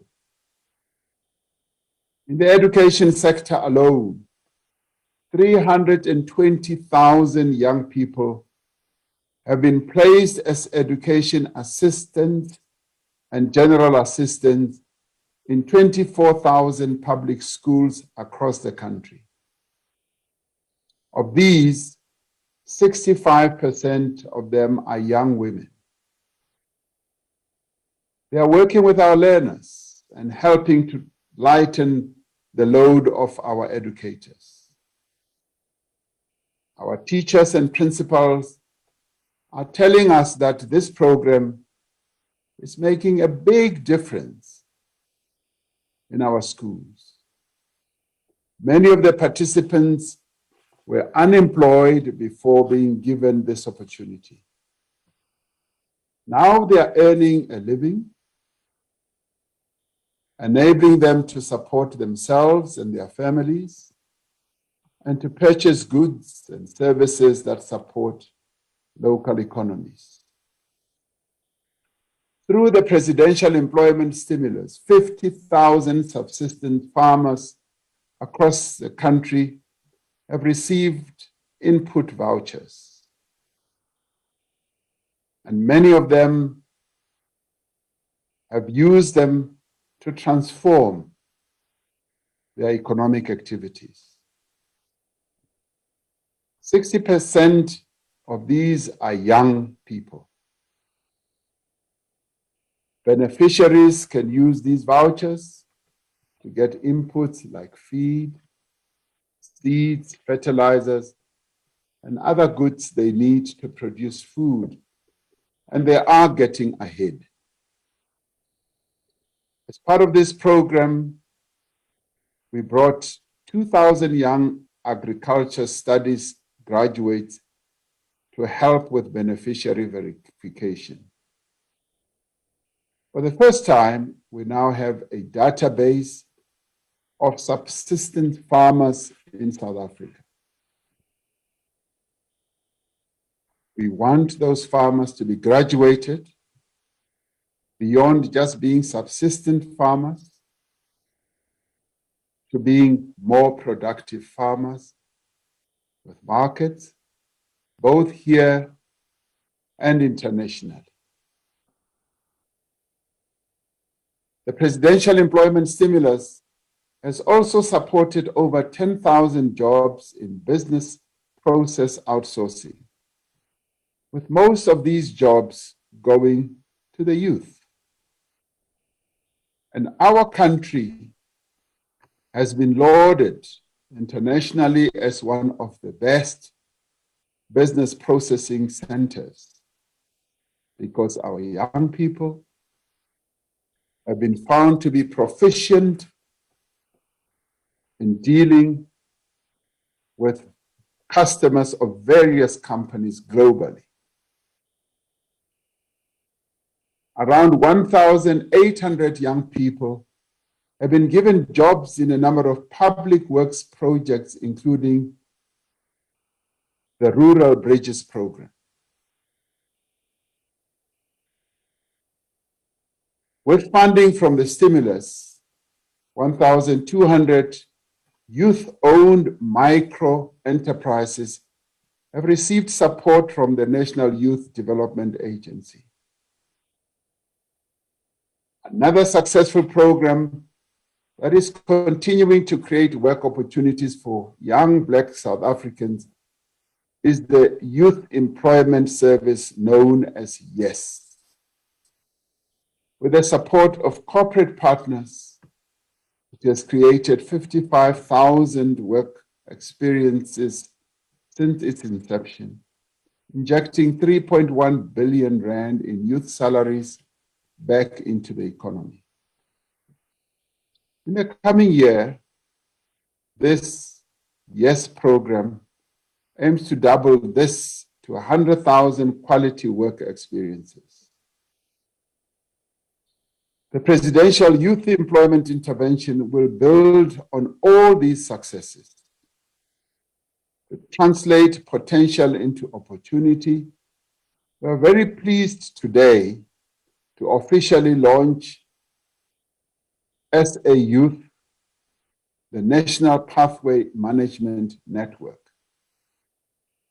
This initiative brings together 8 government departments led by the Department of Employment and Labor to form a network that will support young people to find pathways into the economy. Now, this is proof that we are moving ahead to create a more and more capable state capacity by getting government departments to work in an integrated manner, in a cooperative manner, giving more strength to our district development model, which starts at national level and cascades down to provinces and right down to our local government. We have forged strong partnerships with the Harambee Youth Employment Accelerator and other organizations to establish this network that I've been talking about. Through these partnerships, we have developed an online platform called SA Youth Mobi. And I want to make a call to young South Africans to register on SA Youth Mobi, sayouth.mobi. You can create a profile of yourself, view opportunities for learning and earning, and receive support through multiple channels. sayouth.mobi has been zero rated by all mobile networks so that it can be accessed by young people from anywhere in the country at absolutely no cost. All you need is to have your mobile phone or a computer. But 98% of young people are already getting into it through their phones. This will complement our existing efforts to create physical spaces where young people can go to access information, opportunities, and support. I tested this platform this morning, and it took me just 4 minutes to be registered on it. And no sooner had I tested it, I received a reply. Now, this is progress. Many other processes where young people apply take long for people to get responses, if any at all. It works through an algorithm at the back, which is able to then match the information that you have input with various opportunities that are available. Now, this already includes the NYDA centers and will include the 127 labor centers operated by the Department of Labor and Employment in every province. I want to say thank you to the many opportunity providers who have joined hands with us to make this initiative a reality. And I want to invite many companies, many as possible, to join this platform so that we are able to make opportunities available. SAYouth.mobi is already supporting over 1.4 million young people to access opportunities. I tested it, as I said, and I was one of those who found it useful this morning. Now, a number of young people have already tested it and found it works, like Jordan Roy from Stanford in the Western Cape, and over 132,000 other young people who found opportunities as education and school assistants through SA Youth. They include Mtandazo Shabalala from Roodepoort in Gauteng, who participated in the Youth Employment Service Program to access work experience and who was able to secure a job. Then there is Sekhameti Songwane from Hammanskraal, who successfully started a small business with support from the National Youth Development Agency. And then there is Nomza Makulu from KwaZulu-Natal, a young entrepreneur who received support to start and grow her own catering business. And of course, there are a number of other networks and opportunities, such as those that Premier Sihle Zikalala spoke about, the 100,000 platform in a number of provinces. Gauteng has one, KZN has one, and a number of other provinces. Now, all these are geared towards, yes, giving our young people the opportunities that they so need. In the next 5 years, we hope to add another 3 million young people to this network I've been talking about. This ambition represents the scale and impact that we can achieve through effective public-private partnerships. Today, we are also launching Empower, M-P-O-W-A,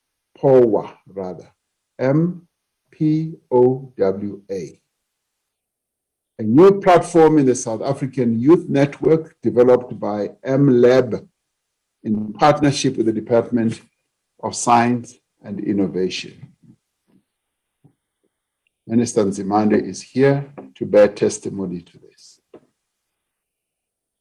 It aims to provide young work seekers and entrepreneurs with information about services and support that is available in their area.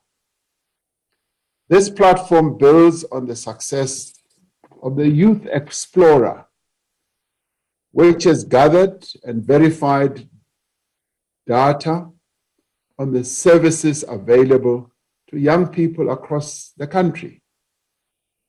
This year, with the launch of SA Youth, the Presidential Youth Employment Intervention will enter full implementation. We are extending the Basic Education Employment Initiative to support the employment of young people throughout the country. Every district and every ward will be able to benefit. And this will give much more strength to our district development model, which is about integration, doing away with the silo mentality that we've often had. We are establishing a presidential youth service that will create opportunities for young people to meaningfully contribute to their communities and develop critical skills to participate effectively in the economy. We are currently piloting a new model of skills development where training is linked directly to employment in key growth sectors of our economy. Now, this has been out of what we've learned from other countries, what we've been able to observe other countries doing successfully. When the Chancellor of Germany was here, I discussed it at close range with her and found that that is the one process that contributes to Germany being one of the more developed economies in the world, where they have been able over years to ensure that young people who get into education are immediately matched with an employment process where they both learn the theory as well as the practical side of work, where they are introduced to the world of work at a very early age, learning technical skills and skills that they will finally use when they get to the productive world of work. In its first instance, what we are piloting, this will create training and job opportunities for young people in digital skills and global business services. This is in addition to the 137,000 learning opportunities that have been created through online courses in digital skills by the National Electronic Media Institute of South Africa and the Department of Communications and Digital Technologies. Minister Ndabeni Abrahams is providing great leadership in this regard. The SETAs will be advertising opportunities to undertake learnerships and internships and to access bursaries for further education. And this is the process that is also leading to the transformation of our SETAs, so that our SETAs are able to play a much more practical role in developing the skills of young people. Now, this includes opportunities in the chemicals, health, welfare, transport, and insurance sectors. In the State of the Nation address this year, I reported that the Department of Small Business Development and the National Youth Development Agency has achieved their target of supporting 1,000 youth-owned enterprises in 100 days, particularly in the township and rural economy. Now, this target has now been expanded to reach 15,000 young entrepreneurs through the Challenge Fund supported by the Department, Small Business, the NYDA, and the European Union. And Minister Ntshabeni is leading the process together with other colleagues in this regard. Through these programs, we will create real opportunities for young people to grow and develop their skills, but at the same time, be able to earn an income. sayouth.mobi is the door through which young people can view and access these opportunities. The challenge of youth unemployment can seem insurmountable. However, we know what we need to do to address it. We know that by providing young people with opportunities, for work experience, by supporting them to start and grow their own businesses, those who want to run businesses. Not all of them want to run businesses, but those who want to run their own businesses, we want to support them. By also fixing our skills development system and by creating opportunities for work that serves the common good, we can make inroads into this challenge.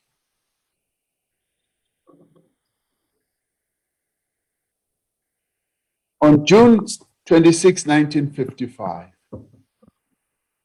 our forebears said that one of the most important things that needs to happen to give young people a chance in our country was that the doors of learning must be opened. The doors of learning then were closed. Our forebears in the 50s mounted a struggle and finally encapsulated that vision in the Freedom Charter and said, we want the doors of learning to be opened. Now, this government, since 1994, has sought and has been working and has been succeeding in this ongoing process of opening the doors of learning. Premier Sihle Zikalala said, education has been supported in quite a meaningful way so that these doors of learning must be opened. In 2009, the support that we were giving to young people to be in education and to acquire skills was 5.9 billion, as you were saying. In 12 years, that support has risen almost 86% to 43 billion, supporting many more young people. And even in challenging financial times from a fiscal point of view, this is one commitment that this government has said we will not turn away from, much as we face enormous challenges and difficulties because of the many needs that we have in our country for supporting the aspirations of our people.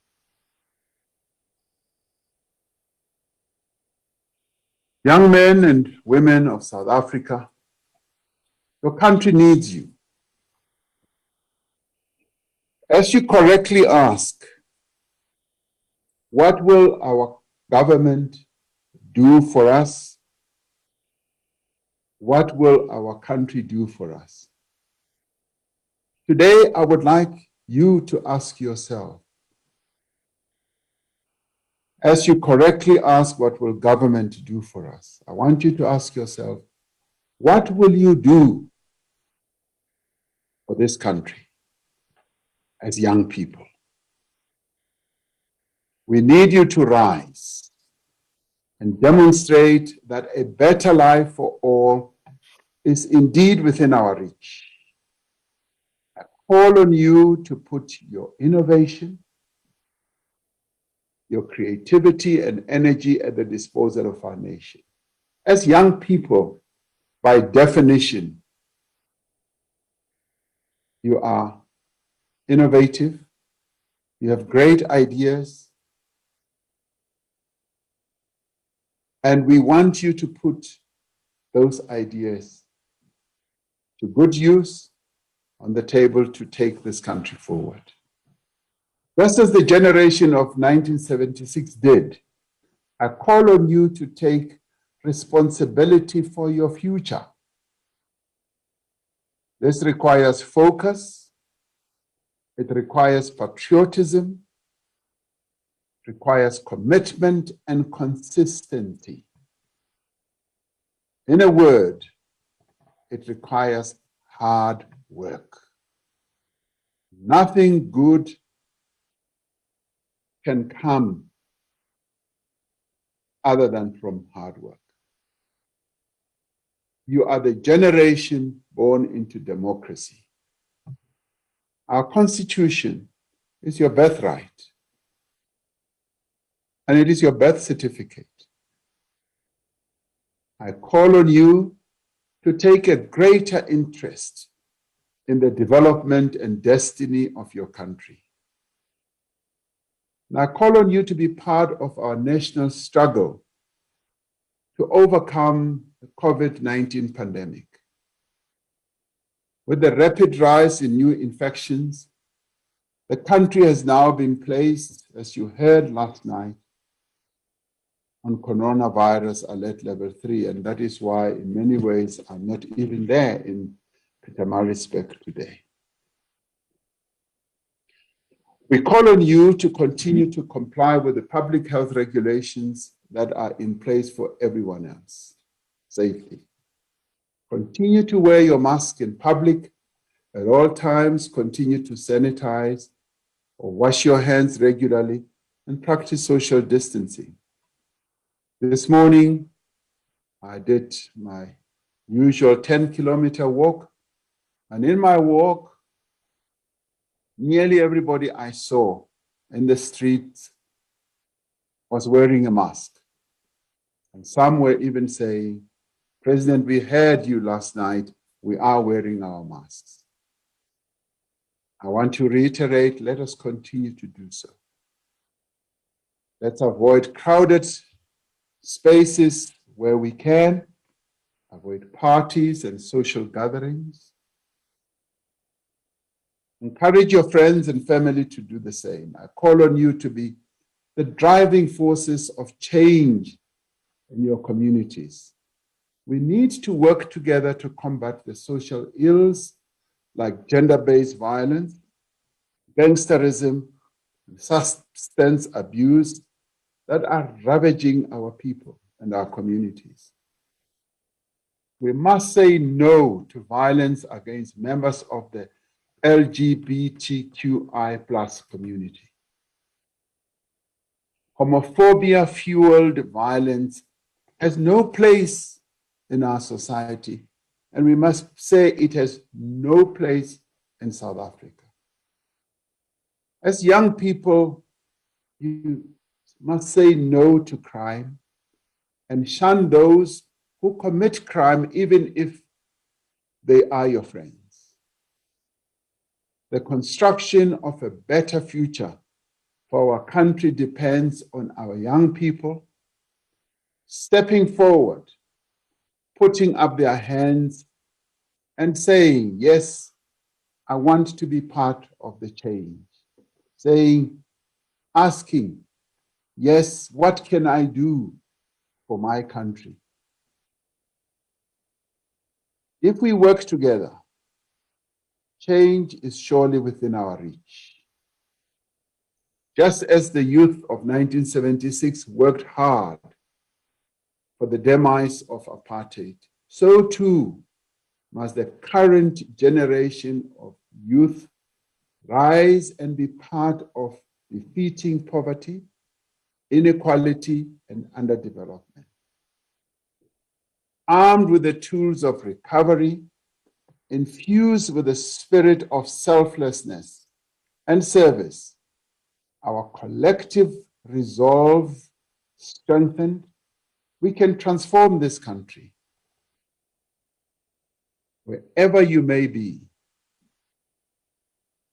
I'd like to wish you a blessed Youth Day in the year of Charlotte Maxeke. I thank you, the young people of South Africa. Thank you.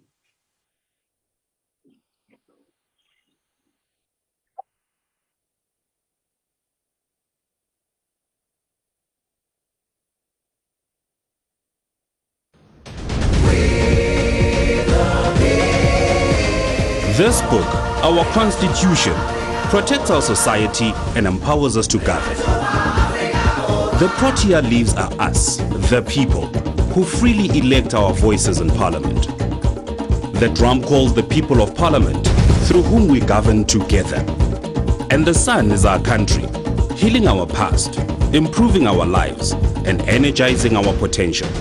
Together, our constitution, our people, our parliament, and our country are building our great South African nation. Parliament TV, channel 408 on DSTV. Welcome back. You're still watching Parliament TV on channel 408.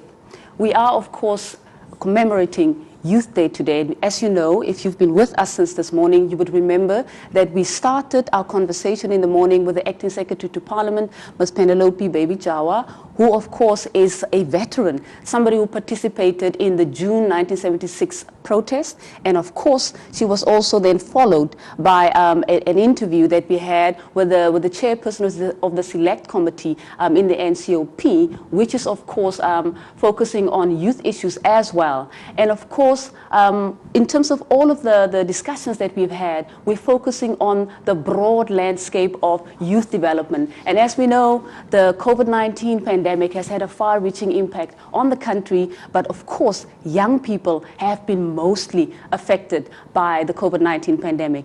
A number of issues have come up. One that young people are still grappling with is the issue of youth unemployment. Also, secondly, the precarious nature of youth unemployment, particularly within the whole context of ensuring that young people are properly capacitated so that they can be able to take up opportunities that are available. But of course, as we know, even from the platforms that Parliament convenes, such as the Youth Parliament, a number of key issues have been highlighted that young people are still grappling with. Number one is access to quality education, and that still costs money. And if we are reflecting on why young people protested in 1976, it was about access to quality education. And today we're still dealing with the legacy of apartheid, which still excludes a lot of young people from accessing, quality education. Another key issue as well that came up is the fact that the economy is not accessible. There are a lot of barriers, and of course that speaks to the structural constraints in the economy, and of course the structural features of poverty and unemployment, which make it very difficult for young people to access. So for example, if you are a young person and you have a degree, you need to be able to, and you come from an impoverished family, where do you begin? Where do you start? Where do you start if you want to be able to apply for a particular position? You need resources for that as well. So quite a number of issues have been highlighted around the challenges that young people are facing. And also, we are talking here about activism. What is the role of young people? Young people have an important role to play when it comes to advancing themselves.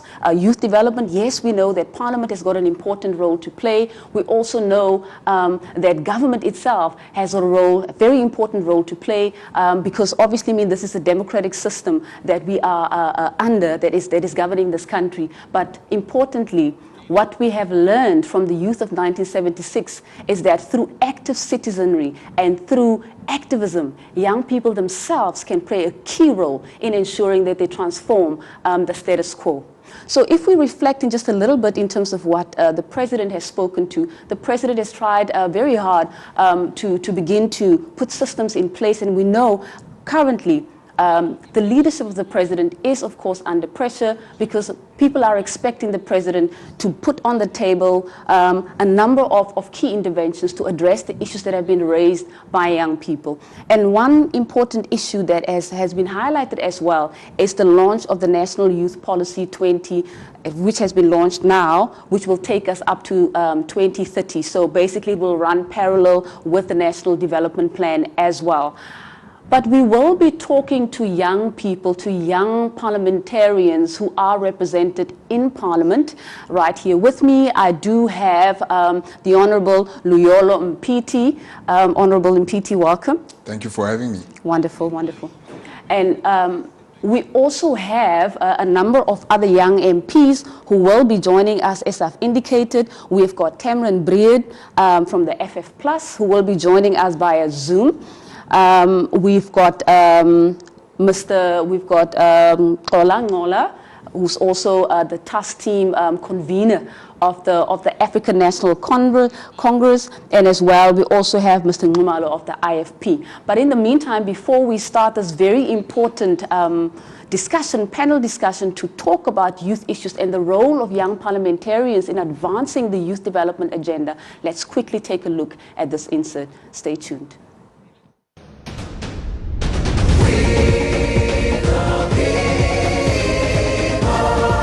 Following up on our commitments to the people, making your future work better. Parliament TV, channel 408 on DST. Unemployment mostly affects youth. We are at the rate of 59%. This is a gross indictment to a society on how the economy of the country excludes the youth. Many in our generation went to school and are today unemployed with qualifications. The youth should unite and advocate for radical economic policies that will center its transformation to create an equal society through empowering youth. Chairperson, as the 6th Parliament, we will continue to advocate that the youth should enjoy set-asides in government procurement. The youth should be prioritized because it is the youth who have the longer economic lifespan. The youth should be prioritized for land redistribution.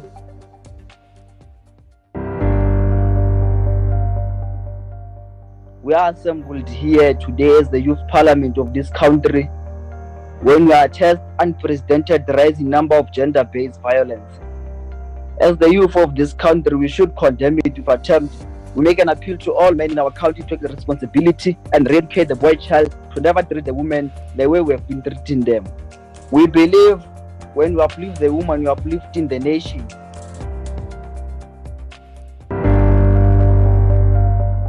We must rip up this invisible social contract that tells women, and especially the girl child, that her life is expendable, that her value is determined by the sexualization of her body. In order for us to start looking at recommendations, we must unpack every single layer that contributes to the continuous surge of gender-based violence and femicide. And this includes the roles of schools. And that's what I'm going to be speaking about. Specifically, when it comes to dictating how girls dress.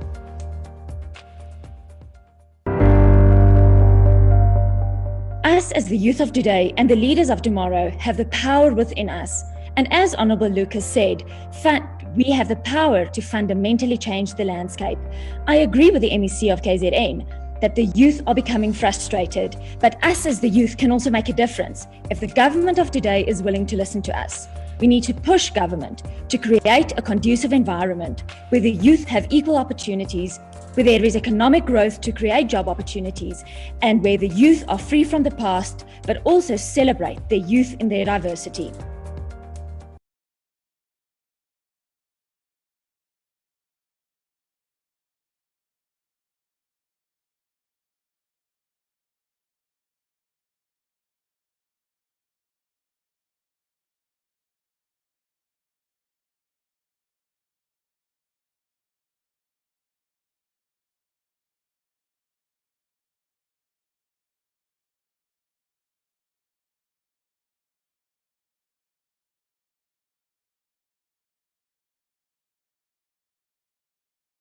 Okay, perhaps let's start the discussion.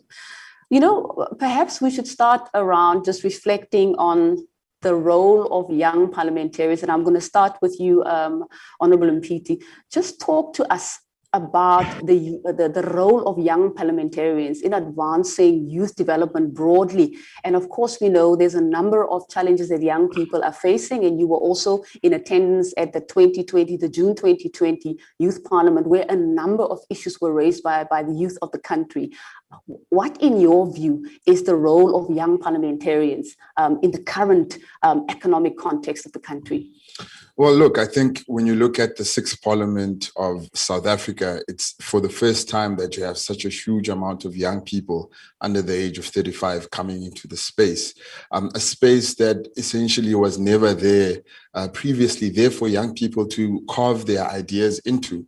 And so I think it's very important now, particularly in this time, that the young people in this space, in this parliament, are able to shape those voices on the ground in a policy conversation and also in committees where we sit, to be able to really carve out the views and ideas and the experiences of young people within this parliament. One thing that has become clear to me, having been part of this parliament for just over 2 years, is that a lot of the members of parliament are out of touch with the ideas and the issues of affecting young people in this country. And so the huge role is not for young people in parliament to co-sign what is happening in that space, but it is for us to bring out the voices of young people in the space that have historically never found expression.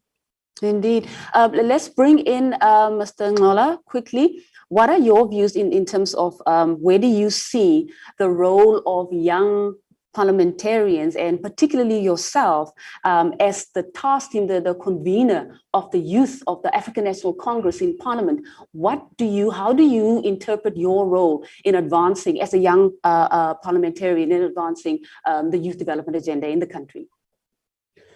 Well, let me first agree with Mr. Mbiti when he says this is a landmark administration, the sixth administration, where we've seen a number of young members of parliament flocking to be legislators. So we therefore need a concerted effort to define what then becomes our active role in advancing youth development in the country. The first of which is we should align it with the prescripts of the Constitution that determine clearly what is the role of Parliament generally. We can have a fair discussion and say, can we therefore say the Portfolio Committee on Women, Youth and Persons with Disabilities, does it do enough in terms of doing a proper tracking of the youth development pursued by the executive? As part of our own role is to make the executive accountable. Hence, I think it is very important for us to have a coordinated voice as young people across political parties in Parliament, so that we're able to, not in a partisan way, have a concerted focus on youth development, make the executive accountable, do the public participation expected of us as young people in Parliament, to ensure that young people are not at the receiving end of service delivery from government of South Africa. So I think at the center of it, our role should be having a coordinated voice in advancing the plight of young people in the country. Thank you. Thank you very much. Perhaps let's bring in the Honourable Ms. Breed there. Talk to us particularly from a gender perspective as well, being within the parliamentary space. Talk to us a little bit about what your interpretation is of your role as a young MP, and those, particularly the young people who are looking up to young MPs to advance the gender development agenda. Thank you so much, Sibulela, for that question. I think our role, and I think my two colleagues that have spoken have really reiterated it, and I think we need to be the voice of the voiceless. I see I am the only female or the only lady here representing today, so I feel quite honored and blessed. But that is just the problem. That is the problem within our country, and I don't think we have true equality. I think us as young parliamentarians through the board, be it young people, be it female young people, I think we need to be there. I think we need to, as my colleagues have said, hold the executive accountable. I think we need to prove just a small statistic, and I think, Sibulela, you mentioned it.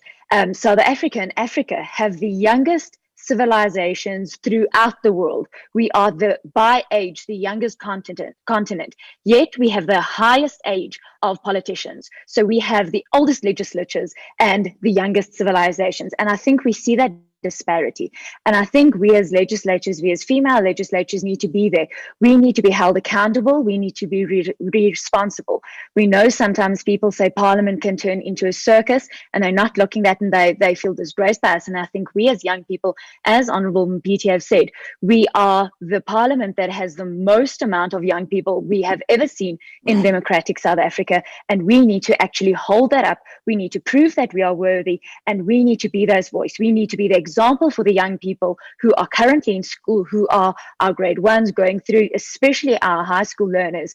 We're in a country where it's a challenge to have a matric certificate, and then you can't even speak it in your mother tongue. You have to have it in English or in Afrikaans, but usually in English. And we as young people need to stand up and fight for that and be the change that the young people can see, so that when they are in our shoes, when they are starting to vote, when they are starting to go to universities and starting to be entrepreneurs, that they are actually responsible, and we can be the change in South Africa that we want to be.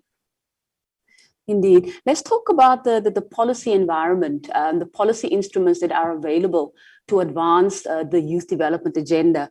We've also heard earlier the minister in the presidency, women, talking about the national youth policy, which will carry the country to 2030.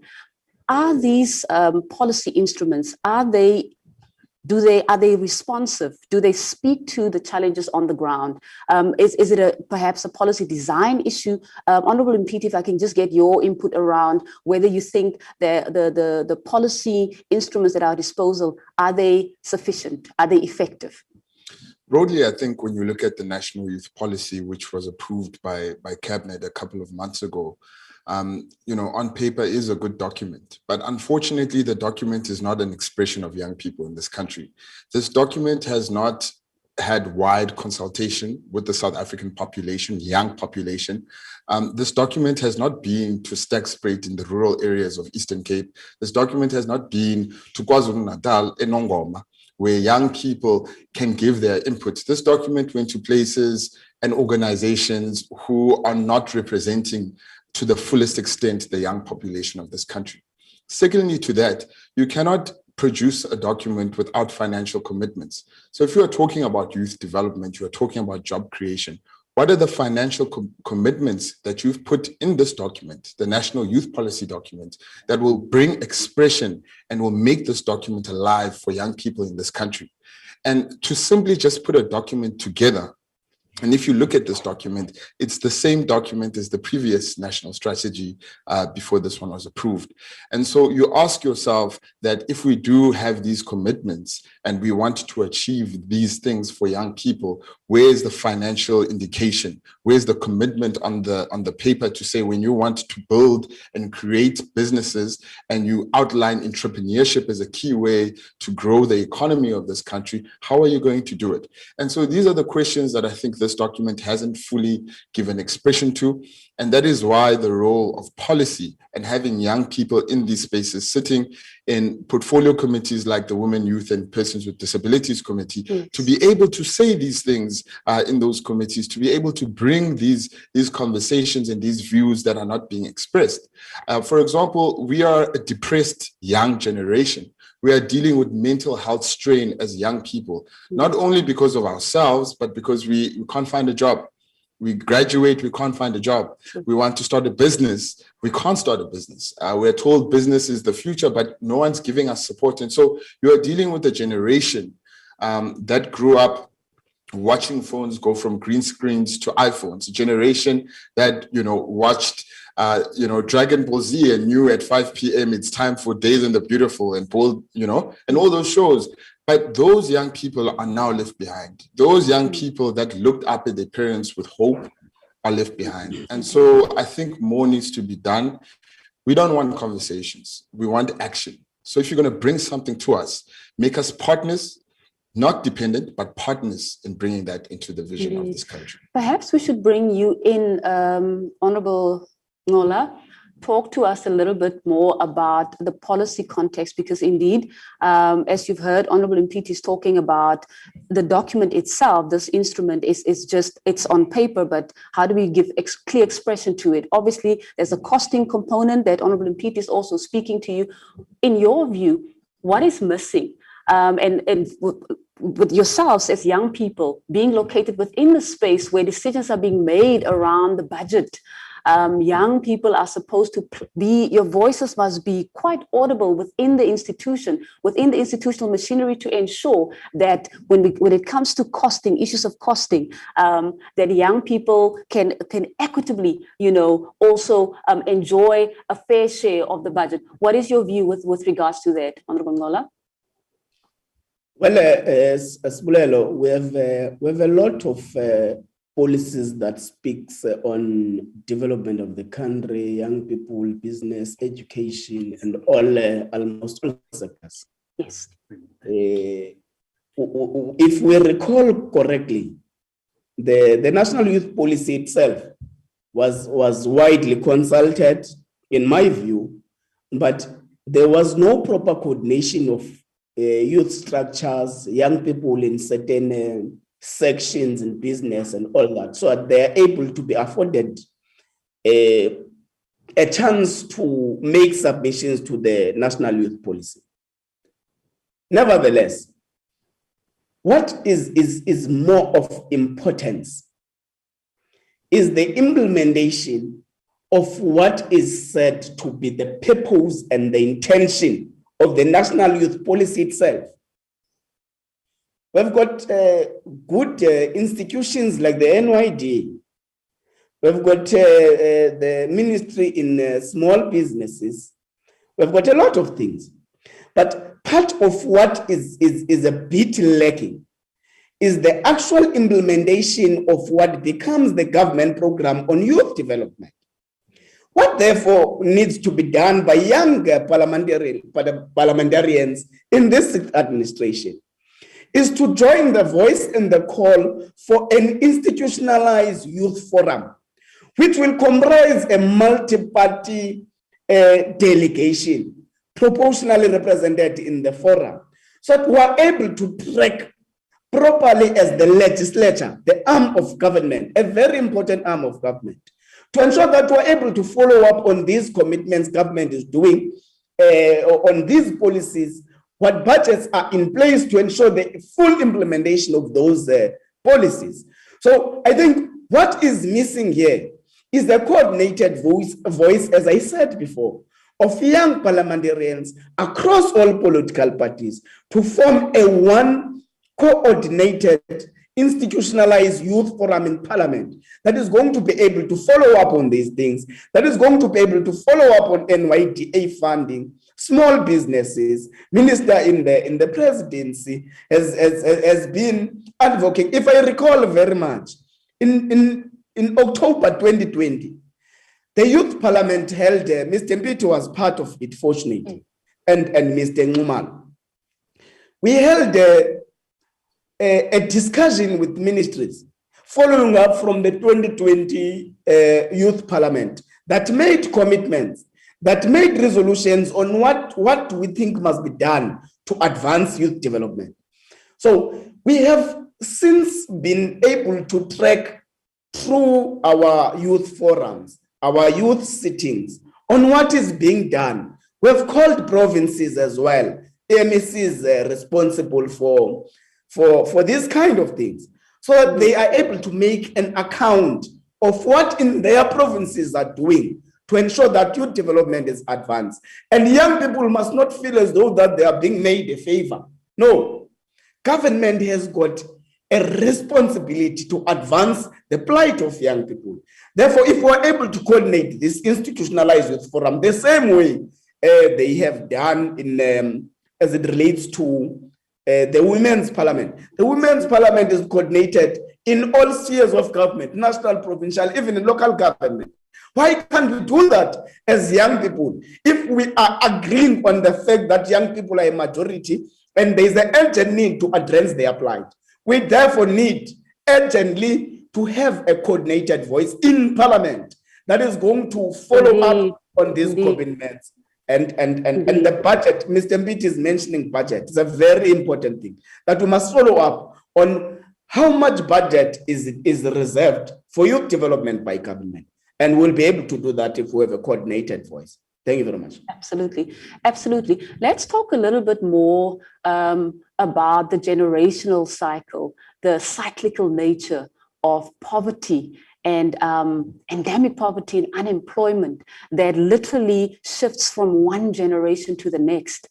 And when we're reflecting on the youth of 1976 who played such a critical role in challenging the system at the time, and Honorable Ms. Braid, I'm directing this question to you. Then there's agreement, obviously there's consensus that the policy document itself seems to be a sound document.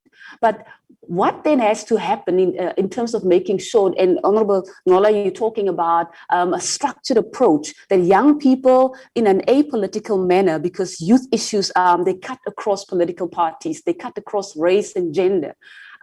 What needs to happen in order to ensure that young people also play an active role to ensure that this generational cycle, the cyclical nature of poverty and unemployment does not go to the next generation? Ms. Braid? Thank you so much. The problem is, and I think my colleagues have touched on it, is we have a talk shop. What we have, and with due respect, I do not think we need another forum where something else is discussed. And if you look at the youth of 76, what did they do? They took action. And by no means, I am not saying we need to take to the streets and we need to break and burn, because by breaking and burning, we are not reaching a point, we are not coming across, and it gives the elders just another way of shoving us to the side and telling us we are a bunch of children, we don't know what we're talking about. So I think we need to, and I agree that us as youth throughout the political sphere, but not just there, in terms of right through the bank, all of the organizations, all of the youth organizations that stand for youth development, I think we need to find a common ground. We need to find that way. And I think, as we've said throughout the bank, the youth policy document is not that bad, but the problem is we only talk about that. So what we need to see is, and I'm so glad Honorable Ngola mentioned the NYDA, because I am of the view that the NYDA is not good. What has the NYDA in the last, say, 10 years or so, or since its inception, what have the NYDA actually done? What have they done in terms of youth development for our youth? And then I'm speaking, South Africa is a multicultural, multilinguistic country. And we have a very intricate past. We have a very intricate and difficult history within our country. But we need to look, we are in 2021, we are more than 25 years, almost 30 years into our democracy. And if you look at what has been accomplished for youth development, we are now in a pandemic. The world, South Africa, has never seen the instances where we are. We have just some figures, 25,000 skilled young people under the age of 35 or under the age of 30, leave South Africa annually because of lack of job opportunities, because they do not have economy here. And if you look at our policies, we are all lawmakers, we are parliamentarians. And if you look at the fact that our laws are actually to a large extent not encouraging job opportunities, it is not encouraging our entrepreneurs.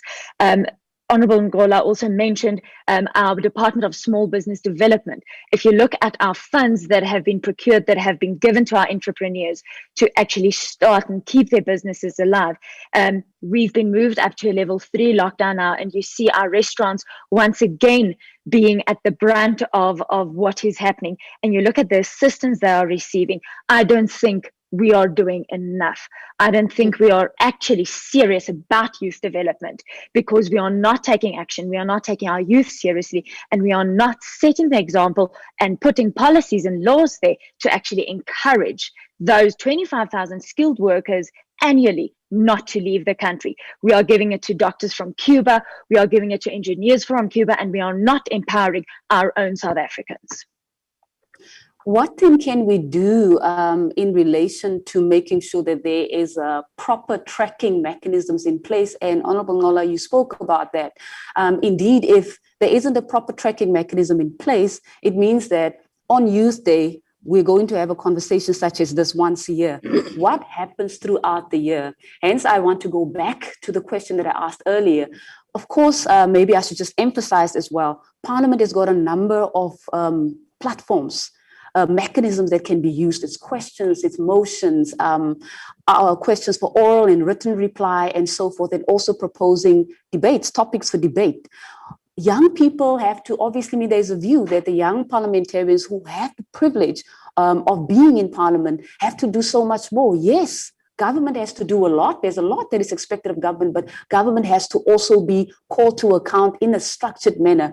And I want to also just touch on what Honorable Ngola was saying about having a proper structure where you can meet on a regular basis as young people to talk about the issues that you need to then process within the institutional machinery. What is the way forward? Because even from where we are sitting right now, the president has made some undertakings, and very often young people themselves, and we're talking about activism here, we're not talking about activism outside Parliament, we're talking about activism within the corridors of Parliament. Honorable Mpiti, what is your view in terms of taking this forward? Because the president, we know, has made a number of undertakings now. How do young parliamentarians structure themselves more effectively to ensure that they have the answer, so that we don't say a year from now, we talked about this last year, but we haven't seen anything, but what have young people, what young parliamentarians actually done? Honorable Mpiti? I think the first important thing that we need to do as honorable members, particularly young ones, is to move away from listening to rhetorics that we hear on TV, listening to narratives and cliches that people use to speak about youth unemployment or the state of young people in this country. Now, you know, when we speak about things, we need to go and see them.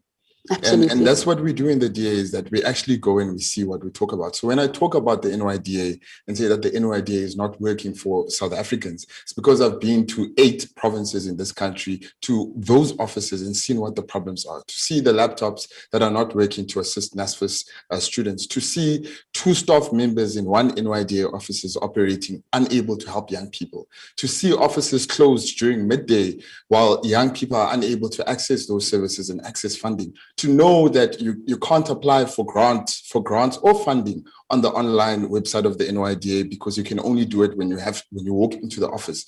So the first thing we need to do is we need to move away from talking about things that we hear on TV and actually go and see for ourselves, so that when we speak in Parliament, we speak from knowledge of what we've seen. That's the first step. Second step is that I'm glad that there's been a discussion about the NYDA, discussion about the National Youth Policy, the discussion on Youth Parliament. And those things are essential because a lot of the work that we do is policy orientated and being able to shape different ways. And so with the National Youth Policy, we were able to say that, look, you guys haven't consulted enough. Go back to young people and be able to do that.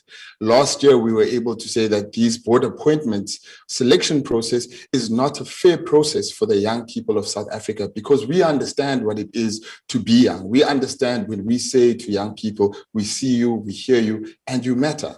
Because in that saying is, how am I going to fight in a portfolio committee for a young person? How am I going to be able to stand up in Parliament and, you know, represent that view despite my own political party? Because I have to put myself on the line. We all do. I think the people who are on this panel with me, there are times where we have to look at where we are going as young people and make a stand.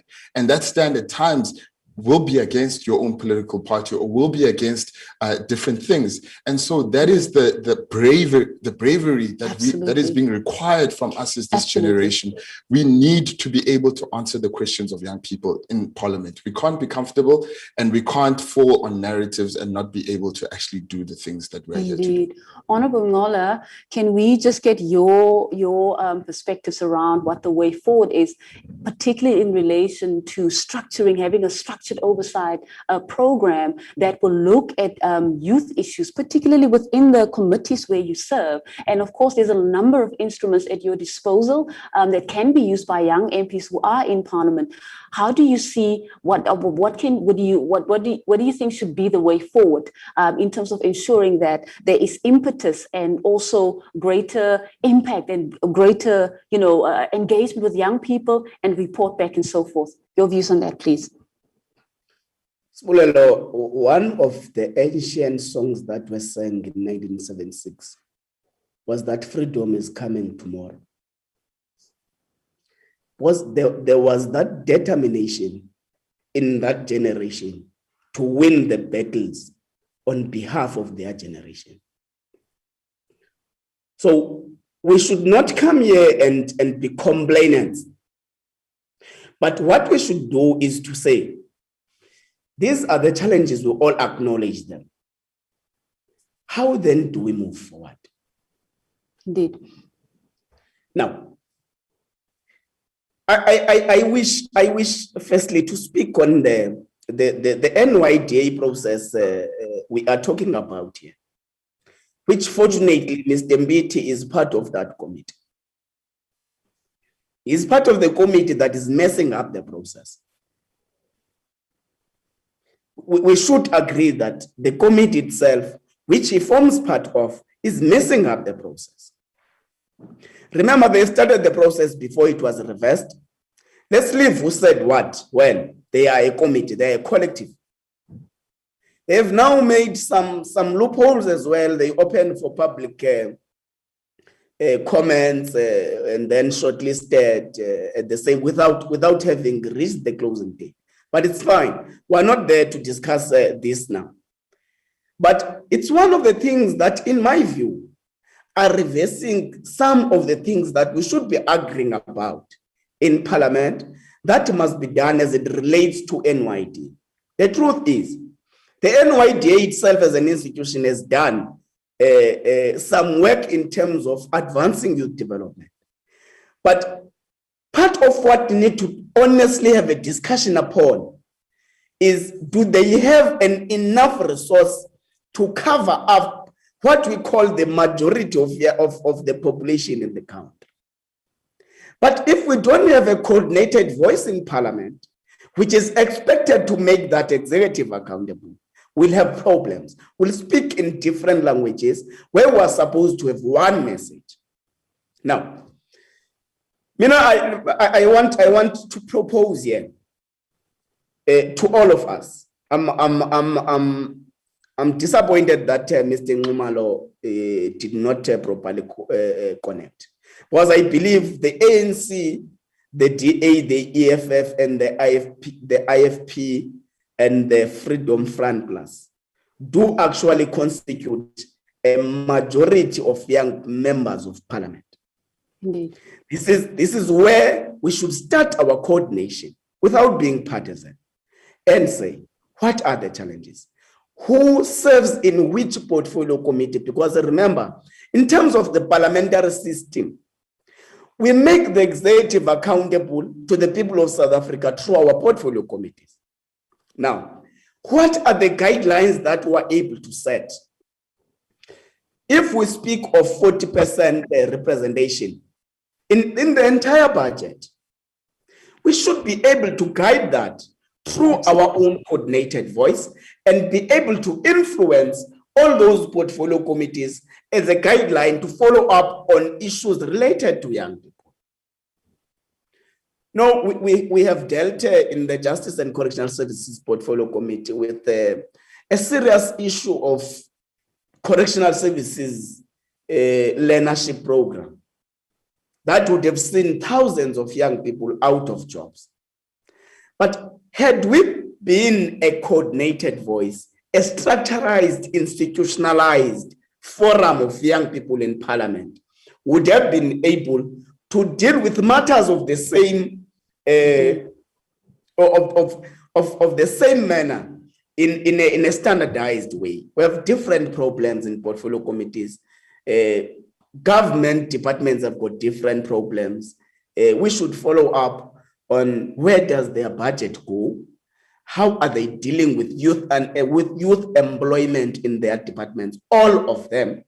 How are they dealing with skills development in all of them?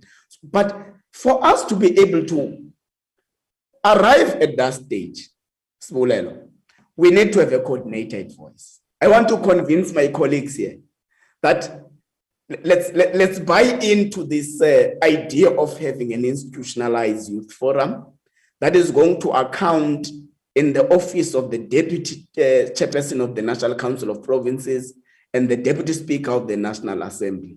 It's the offices where the sectoral work of Parliament is designated. We are going to be able to spot some of the challenges that we don't know today. There may be some issues that we have no knowledge of. We'll be able to have the oversight role over issues of young people. We'll be able to make organizations. But we are unable as young members of Parliament to share notes on issues around youth development in the country. Absolutely. Because we're seated in different corners. If we have a coordinated way, we'll be able to have the DA view around the youth development, the ANC, the EFF, the FF+, the IFP, and all organizations that have got young members of Parliament represented in the national Parliament. So in my views, Bulelo, today, we must say next year, Mr. Mbiti, we have had a discussion in this June 16. Then we'll be able in the next June 16 to measure the effect that what we are proposing has done in terms of guiding against any injustice towards young people in the country. So I think on my view, that's what will make us move forward with speed, accelerate all issues related to youth unemployment in particular, having a coordinated voice, one voice, many people. So indeed. Yeah, I think for now let's So there's a lot that still needs to be done, Honorable Breed, in relation to ensuring that the youth development agenda finds clear expression across all of the committees in Parliament, in both houses for that matter. So when in taking and advancing the youth development agenda, when we reflect on the current state of the economy and everything that the President has committed to today, what, in your view, do you think from a gender perspective? And I'm sorry if I'm perhaps gender stereotyping. It's not that. It's just that the youth development agenda, we must always ensure that we bring in the plight of women within that spectrum. And over and above youth issues, there are also young women who are facing quite a wide variety of challenges in the current economic climate. So what are your views in relation to how do we take forward the gender agenda within the broader spectrum of the youth development agenda? Honourable Ms. Breed. Thank you so much. Thank you so much, Sibulele. Let's first start by looking at why we had a youth caucus and why there was a women's parliament initiated in 1994 in Parliament. And that was because women did not have a voice. Women were not represented enough, and there was a specific need to discuss that. If you look at coming 27 years, if my math is correct, and you look at where we are standing now, we have a department and we have a special ministry looking into women's rights. We have a portfolio committee that oversees that. Then taking into account our youth parliament, and you see us in the way we operate, and it's a once a year thing. Last year during Youth Month, we had a youth parliament. Sorry, Sibulelo, I think Nola, could you please mute your mic? Please continue, Ms. Breed. Thank you. And but getting back to women's rights and what we can do in terms of what the President announced in terms of people of suffering, and I think us as Parliament have since, and I want to call it the Uyunene moment, in terms of GBV and femicide, where we in September of 2019, we had a lot of commitments. We have, I've always been of the opinion that even before our GBV laws, we had good laws to protect our women. We had good laws in terms of our criminal court system, except the problem was, again, it was only on paper. It was never implemented. And I think when we come to youth and youth empowerment, and specifically taking in our women and our young women, we cannot afford to have a talk shop. We cannot talk of equality only. We cannot talk of, and I might offend as some of my honourable members that are joined with me today, but we cannot speak of quota systems being biased towards that, saying that we are compulsory. It's compulsory to have 50% women in a caucus of parliament, for example, because in my view and in the FF Plus's view and in my personal view, that makes me nothing more than a number on paper. That does not give me as a woman true equality. I will always be, and I will always within myself feel lesser and know that I'm lesser than my male counterparts. And I'm of the firm belief, I thought I was not privileged to be the first, or maybe I should say, thankfully, I was not the first MPL, female MPL for my party, but I am one of the first women for the party in Parliament. And I did that by hard work. I did that by proving myself. I proved that not only can I do what a man can do, but I am a woman and I'm strong within myself and I can be who I am and still get out on top. And I think that we are not teaching our young girls and our young women that. I don't think we are giving them those opportunities. We are not teaching them that they need to stand up, that they can become. I recently read of one of the NASA scientists who was taunted and bullied when she was a little girl. And a young boy tormented her and said, nah, you will never be able to work for NASA. You're not clever enough. And I think that is the problem. And she was determined enough. And she said, I will prove you wrong. And she's one of NASA's top engineers. And I'm not seeing that within South Africa. I'm not seeing that if I can go back to, I mentioned the Women's Parliament and I mentioned the Multi-Party Women's Caucus. And if you look at how us as women are treating each other on a level such as Parliament, we are not supporting each other. We are taunting each other. I had a discussion with a female councillor of mine in the Free State, and she said that women of one political party taunted a woman of another political party when she spoke, and would always, because she was younger than they would taunt her and say, you're younger, you don't know what you're talking of, you should sit down, this is not your forum. And I think that is wrong. I think it starts with women. True women equality, true young equality starts with us as young people. And I think both Honourable Mpete and Honourable Ngola said it. We need to stand up for one another. We need to be there for one another. And through party lines, we need to respect one another. And then we lead by example. And I think that's just one of the ways we can do it. And us as youth, we don't need another youth forum. As Honourable Ngola mentioned, we have a youth parliament. What we should do is we should not... and all I can think of the Afrikaans word is, but we can't go at each other in those parliaments and call each other names and only do that once a year. That is not true. That is not youth standing up for one another. So we need to have more discussions. We need to have a youth parliament that sits regularly, debates and has actual debates, not just me insulting the DA or insulting the ANC. That is not how we are going to achieve this. But I will leave it at that. Okay, thank you very much for that.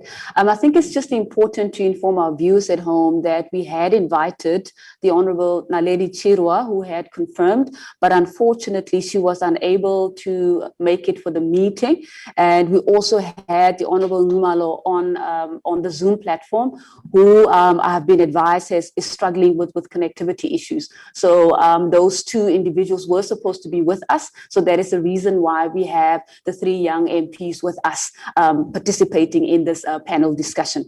Honourable Mpete, just in conclusion, I'm just going to take a few more, comments from all of you. What is your view? What is the mandate of the current generation, the young people of 1976? We know that over and above the fact that they were protesting against Afrikaans as a medium of instruction, it wasn't only about Afrikaans as a medium of instruction. That was just a tipping point, which represented all of the other challenges that Black people, African people were facing at the time in the country.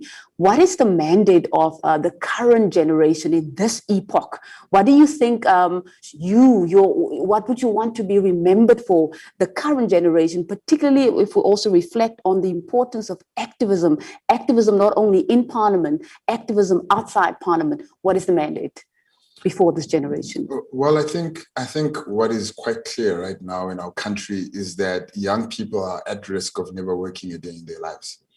And that is the question that is before us as this generation. How are we going to get young people active in this economy? How are we going to stop young people from, remaining in the periphery of this economy? And how are we going to get them back in the center? And I think our job and our role at this point should be to look at where our economy is, to look at where our economy is going. Where is our economy going to be in the next 10 years, 15 years?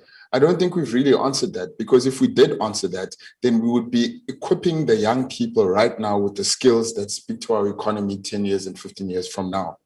We have a problem of structural unemployment in this country, meaning that young people are unable to find jobs because they don't have the requisite skills that are required by this economy. And so what we need to be doing right now is working on plans of where's the new venture going to be. And so this debate around the green economy, the legalization of marijuana, the production of hemp, the farming of hemp is where we need to be going. How exactly are we going to create jobs looking at those different sectors? When we look at the blue economy, I'm about to turn 29 this year, and I never have heard a young person telling me how they are involved with the ocean, or how they're involved with, a business in terms of, our oceans, the blue economy. And so we are not really moving our young people into spaces and places that can actually grow our country in the near future. And so the answer that we require right now is to say, look, mining is dying out in this country. What other sectors are there that are going to uplift this generation? What other sectors exist? And the other thing is, yes, I like what Honorable Mola said, but the truth of the matter is the Department of Women, Youth and Persons with Disabilities is not doing anything for young people. That is just a fact. They have a budget of 258 million rand. Only 12.4 million rand of that budget is dedicated to youth development. So imagine if we just scrapped that entire department and actually put that money into growing and enabling entrepreneurship in this country to say, look, don't just be a job seeker, be a job creator. So those are the ideas that we need to forcefully bring into this parliament, into this chamber, into our political parties, and be able to cultivate a different type of innovation, a different type of thinking that is really being lacked at this current stage, not only in our policies, but in how our government responds to young people. We can no longer respond and have conversations about young people like they are not in the room. This country is 60% young.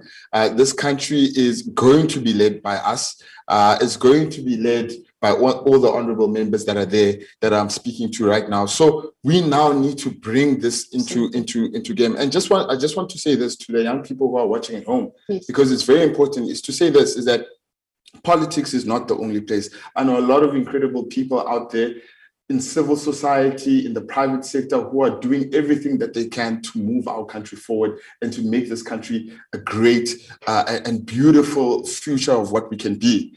And those young people, together with us, in partnership, in collaboration, we can actually change our country. We can actually get the rot out. We can get the people who are failing us out and actually do something for ourselves and for this country. And that's what I believe. And so I love that we have these conversations, and they're not phrased as a youth debate where we already have to be aggressive towards each other as different honorable members, but shaped as discussions. Because that's one of the things that's also killing youth thought in this country, is that we are always being invited to debates and we immediately have to be confrontational and fight each other.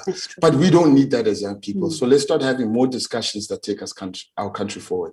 Thank you very much for that, Honorable Mpiti. Honorable Mola, please, if I can have your comments on that, your parting shots around the mandate of the current generation. You're muted. Yes. Well, I think part of what we need to say we have done, particularly in this current administration, is to allow a pathway for young people to be the determinants of their own future, so that they are able to say on their behalf that this is what we see as a challenge, and this is what we think needs to be done. The problem we have in the country is that predominantly at the strategic centers of power, it's the elderly. Now, how do we then strategically position ourselves as young people to be part of the authority of the country? Because there will always be challenges. The revolutionary history teaches us that there will always be challenges, as long as young people are only beggars of their own plight. Now, how best do we then make sure that we make use of the fact that this administration has young MPs in its shores? Is to leave a legacy of ensuring that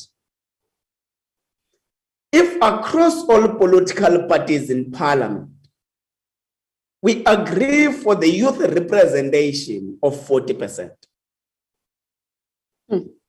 we must be able to use the systems of Parliament encapsulated in Chapter 4 of the Constitution to ensure that not only we speak of employment 40%, but we equally speak of government budget that is set aside for youth development. If I may make an example, if you speak of an entity that reports in one of the portfolio committees in Parliament, when they report in their human resource establishment, we must be able to say, in the senior management level, we do have a representation of young people. In the middle management, we do have a representation of young people. And in the lower management, we do have the same. Now, in the entire budget, have we been able to solicit issues relating to young people's development?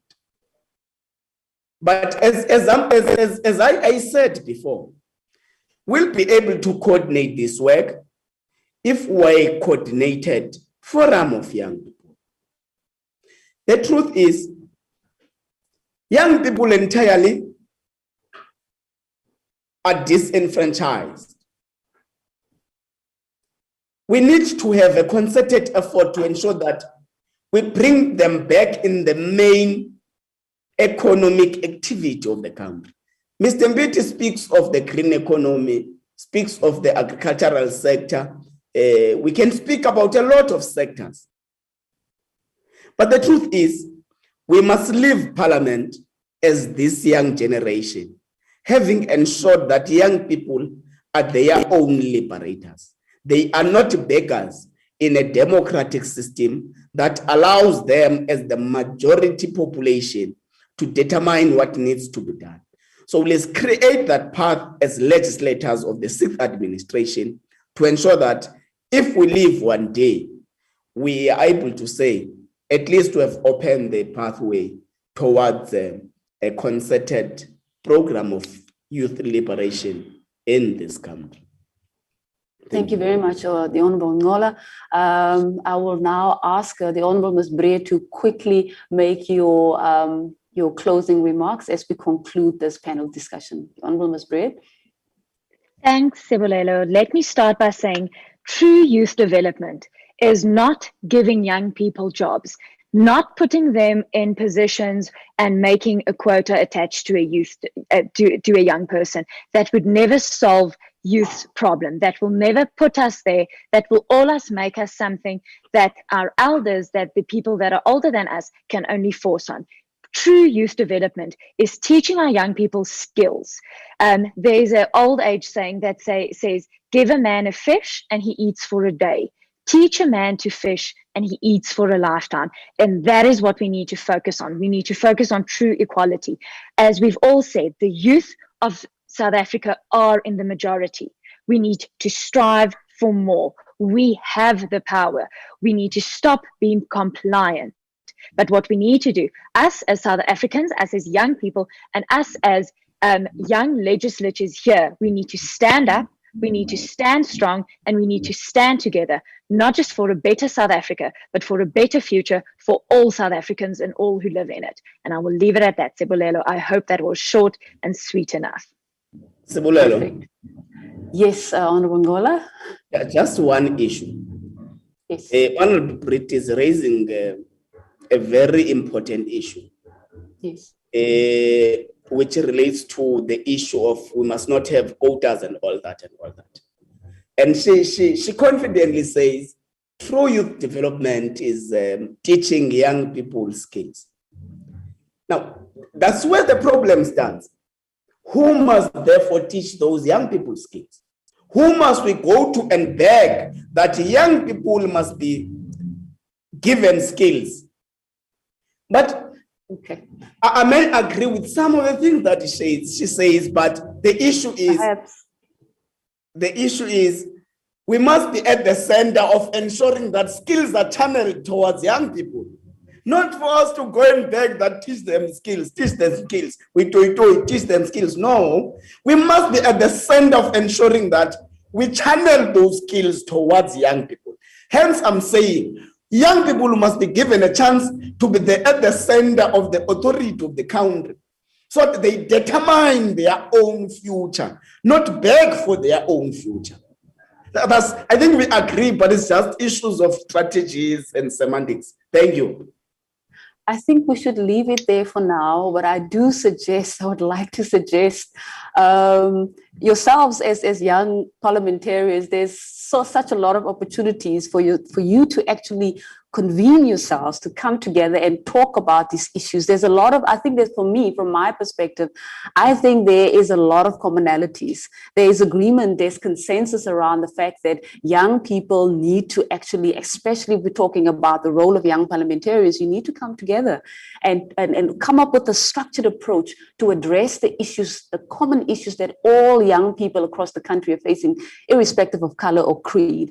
That's where we have to leave it for now. I'd like to thank all of my guests for participating in this very important conversation. The Honorable Mpiti, who was with us in studio, thank you very much for making the time to be with us. I'd also like to thank the Honorable Ngola, the convener of the African National Congress in Parliament for the Youth, and also the Honorable Ms. Tamlin Breed from the FF+. Thank you very much for making the time. We are now going to cross over to a short insert. Stay tuned.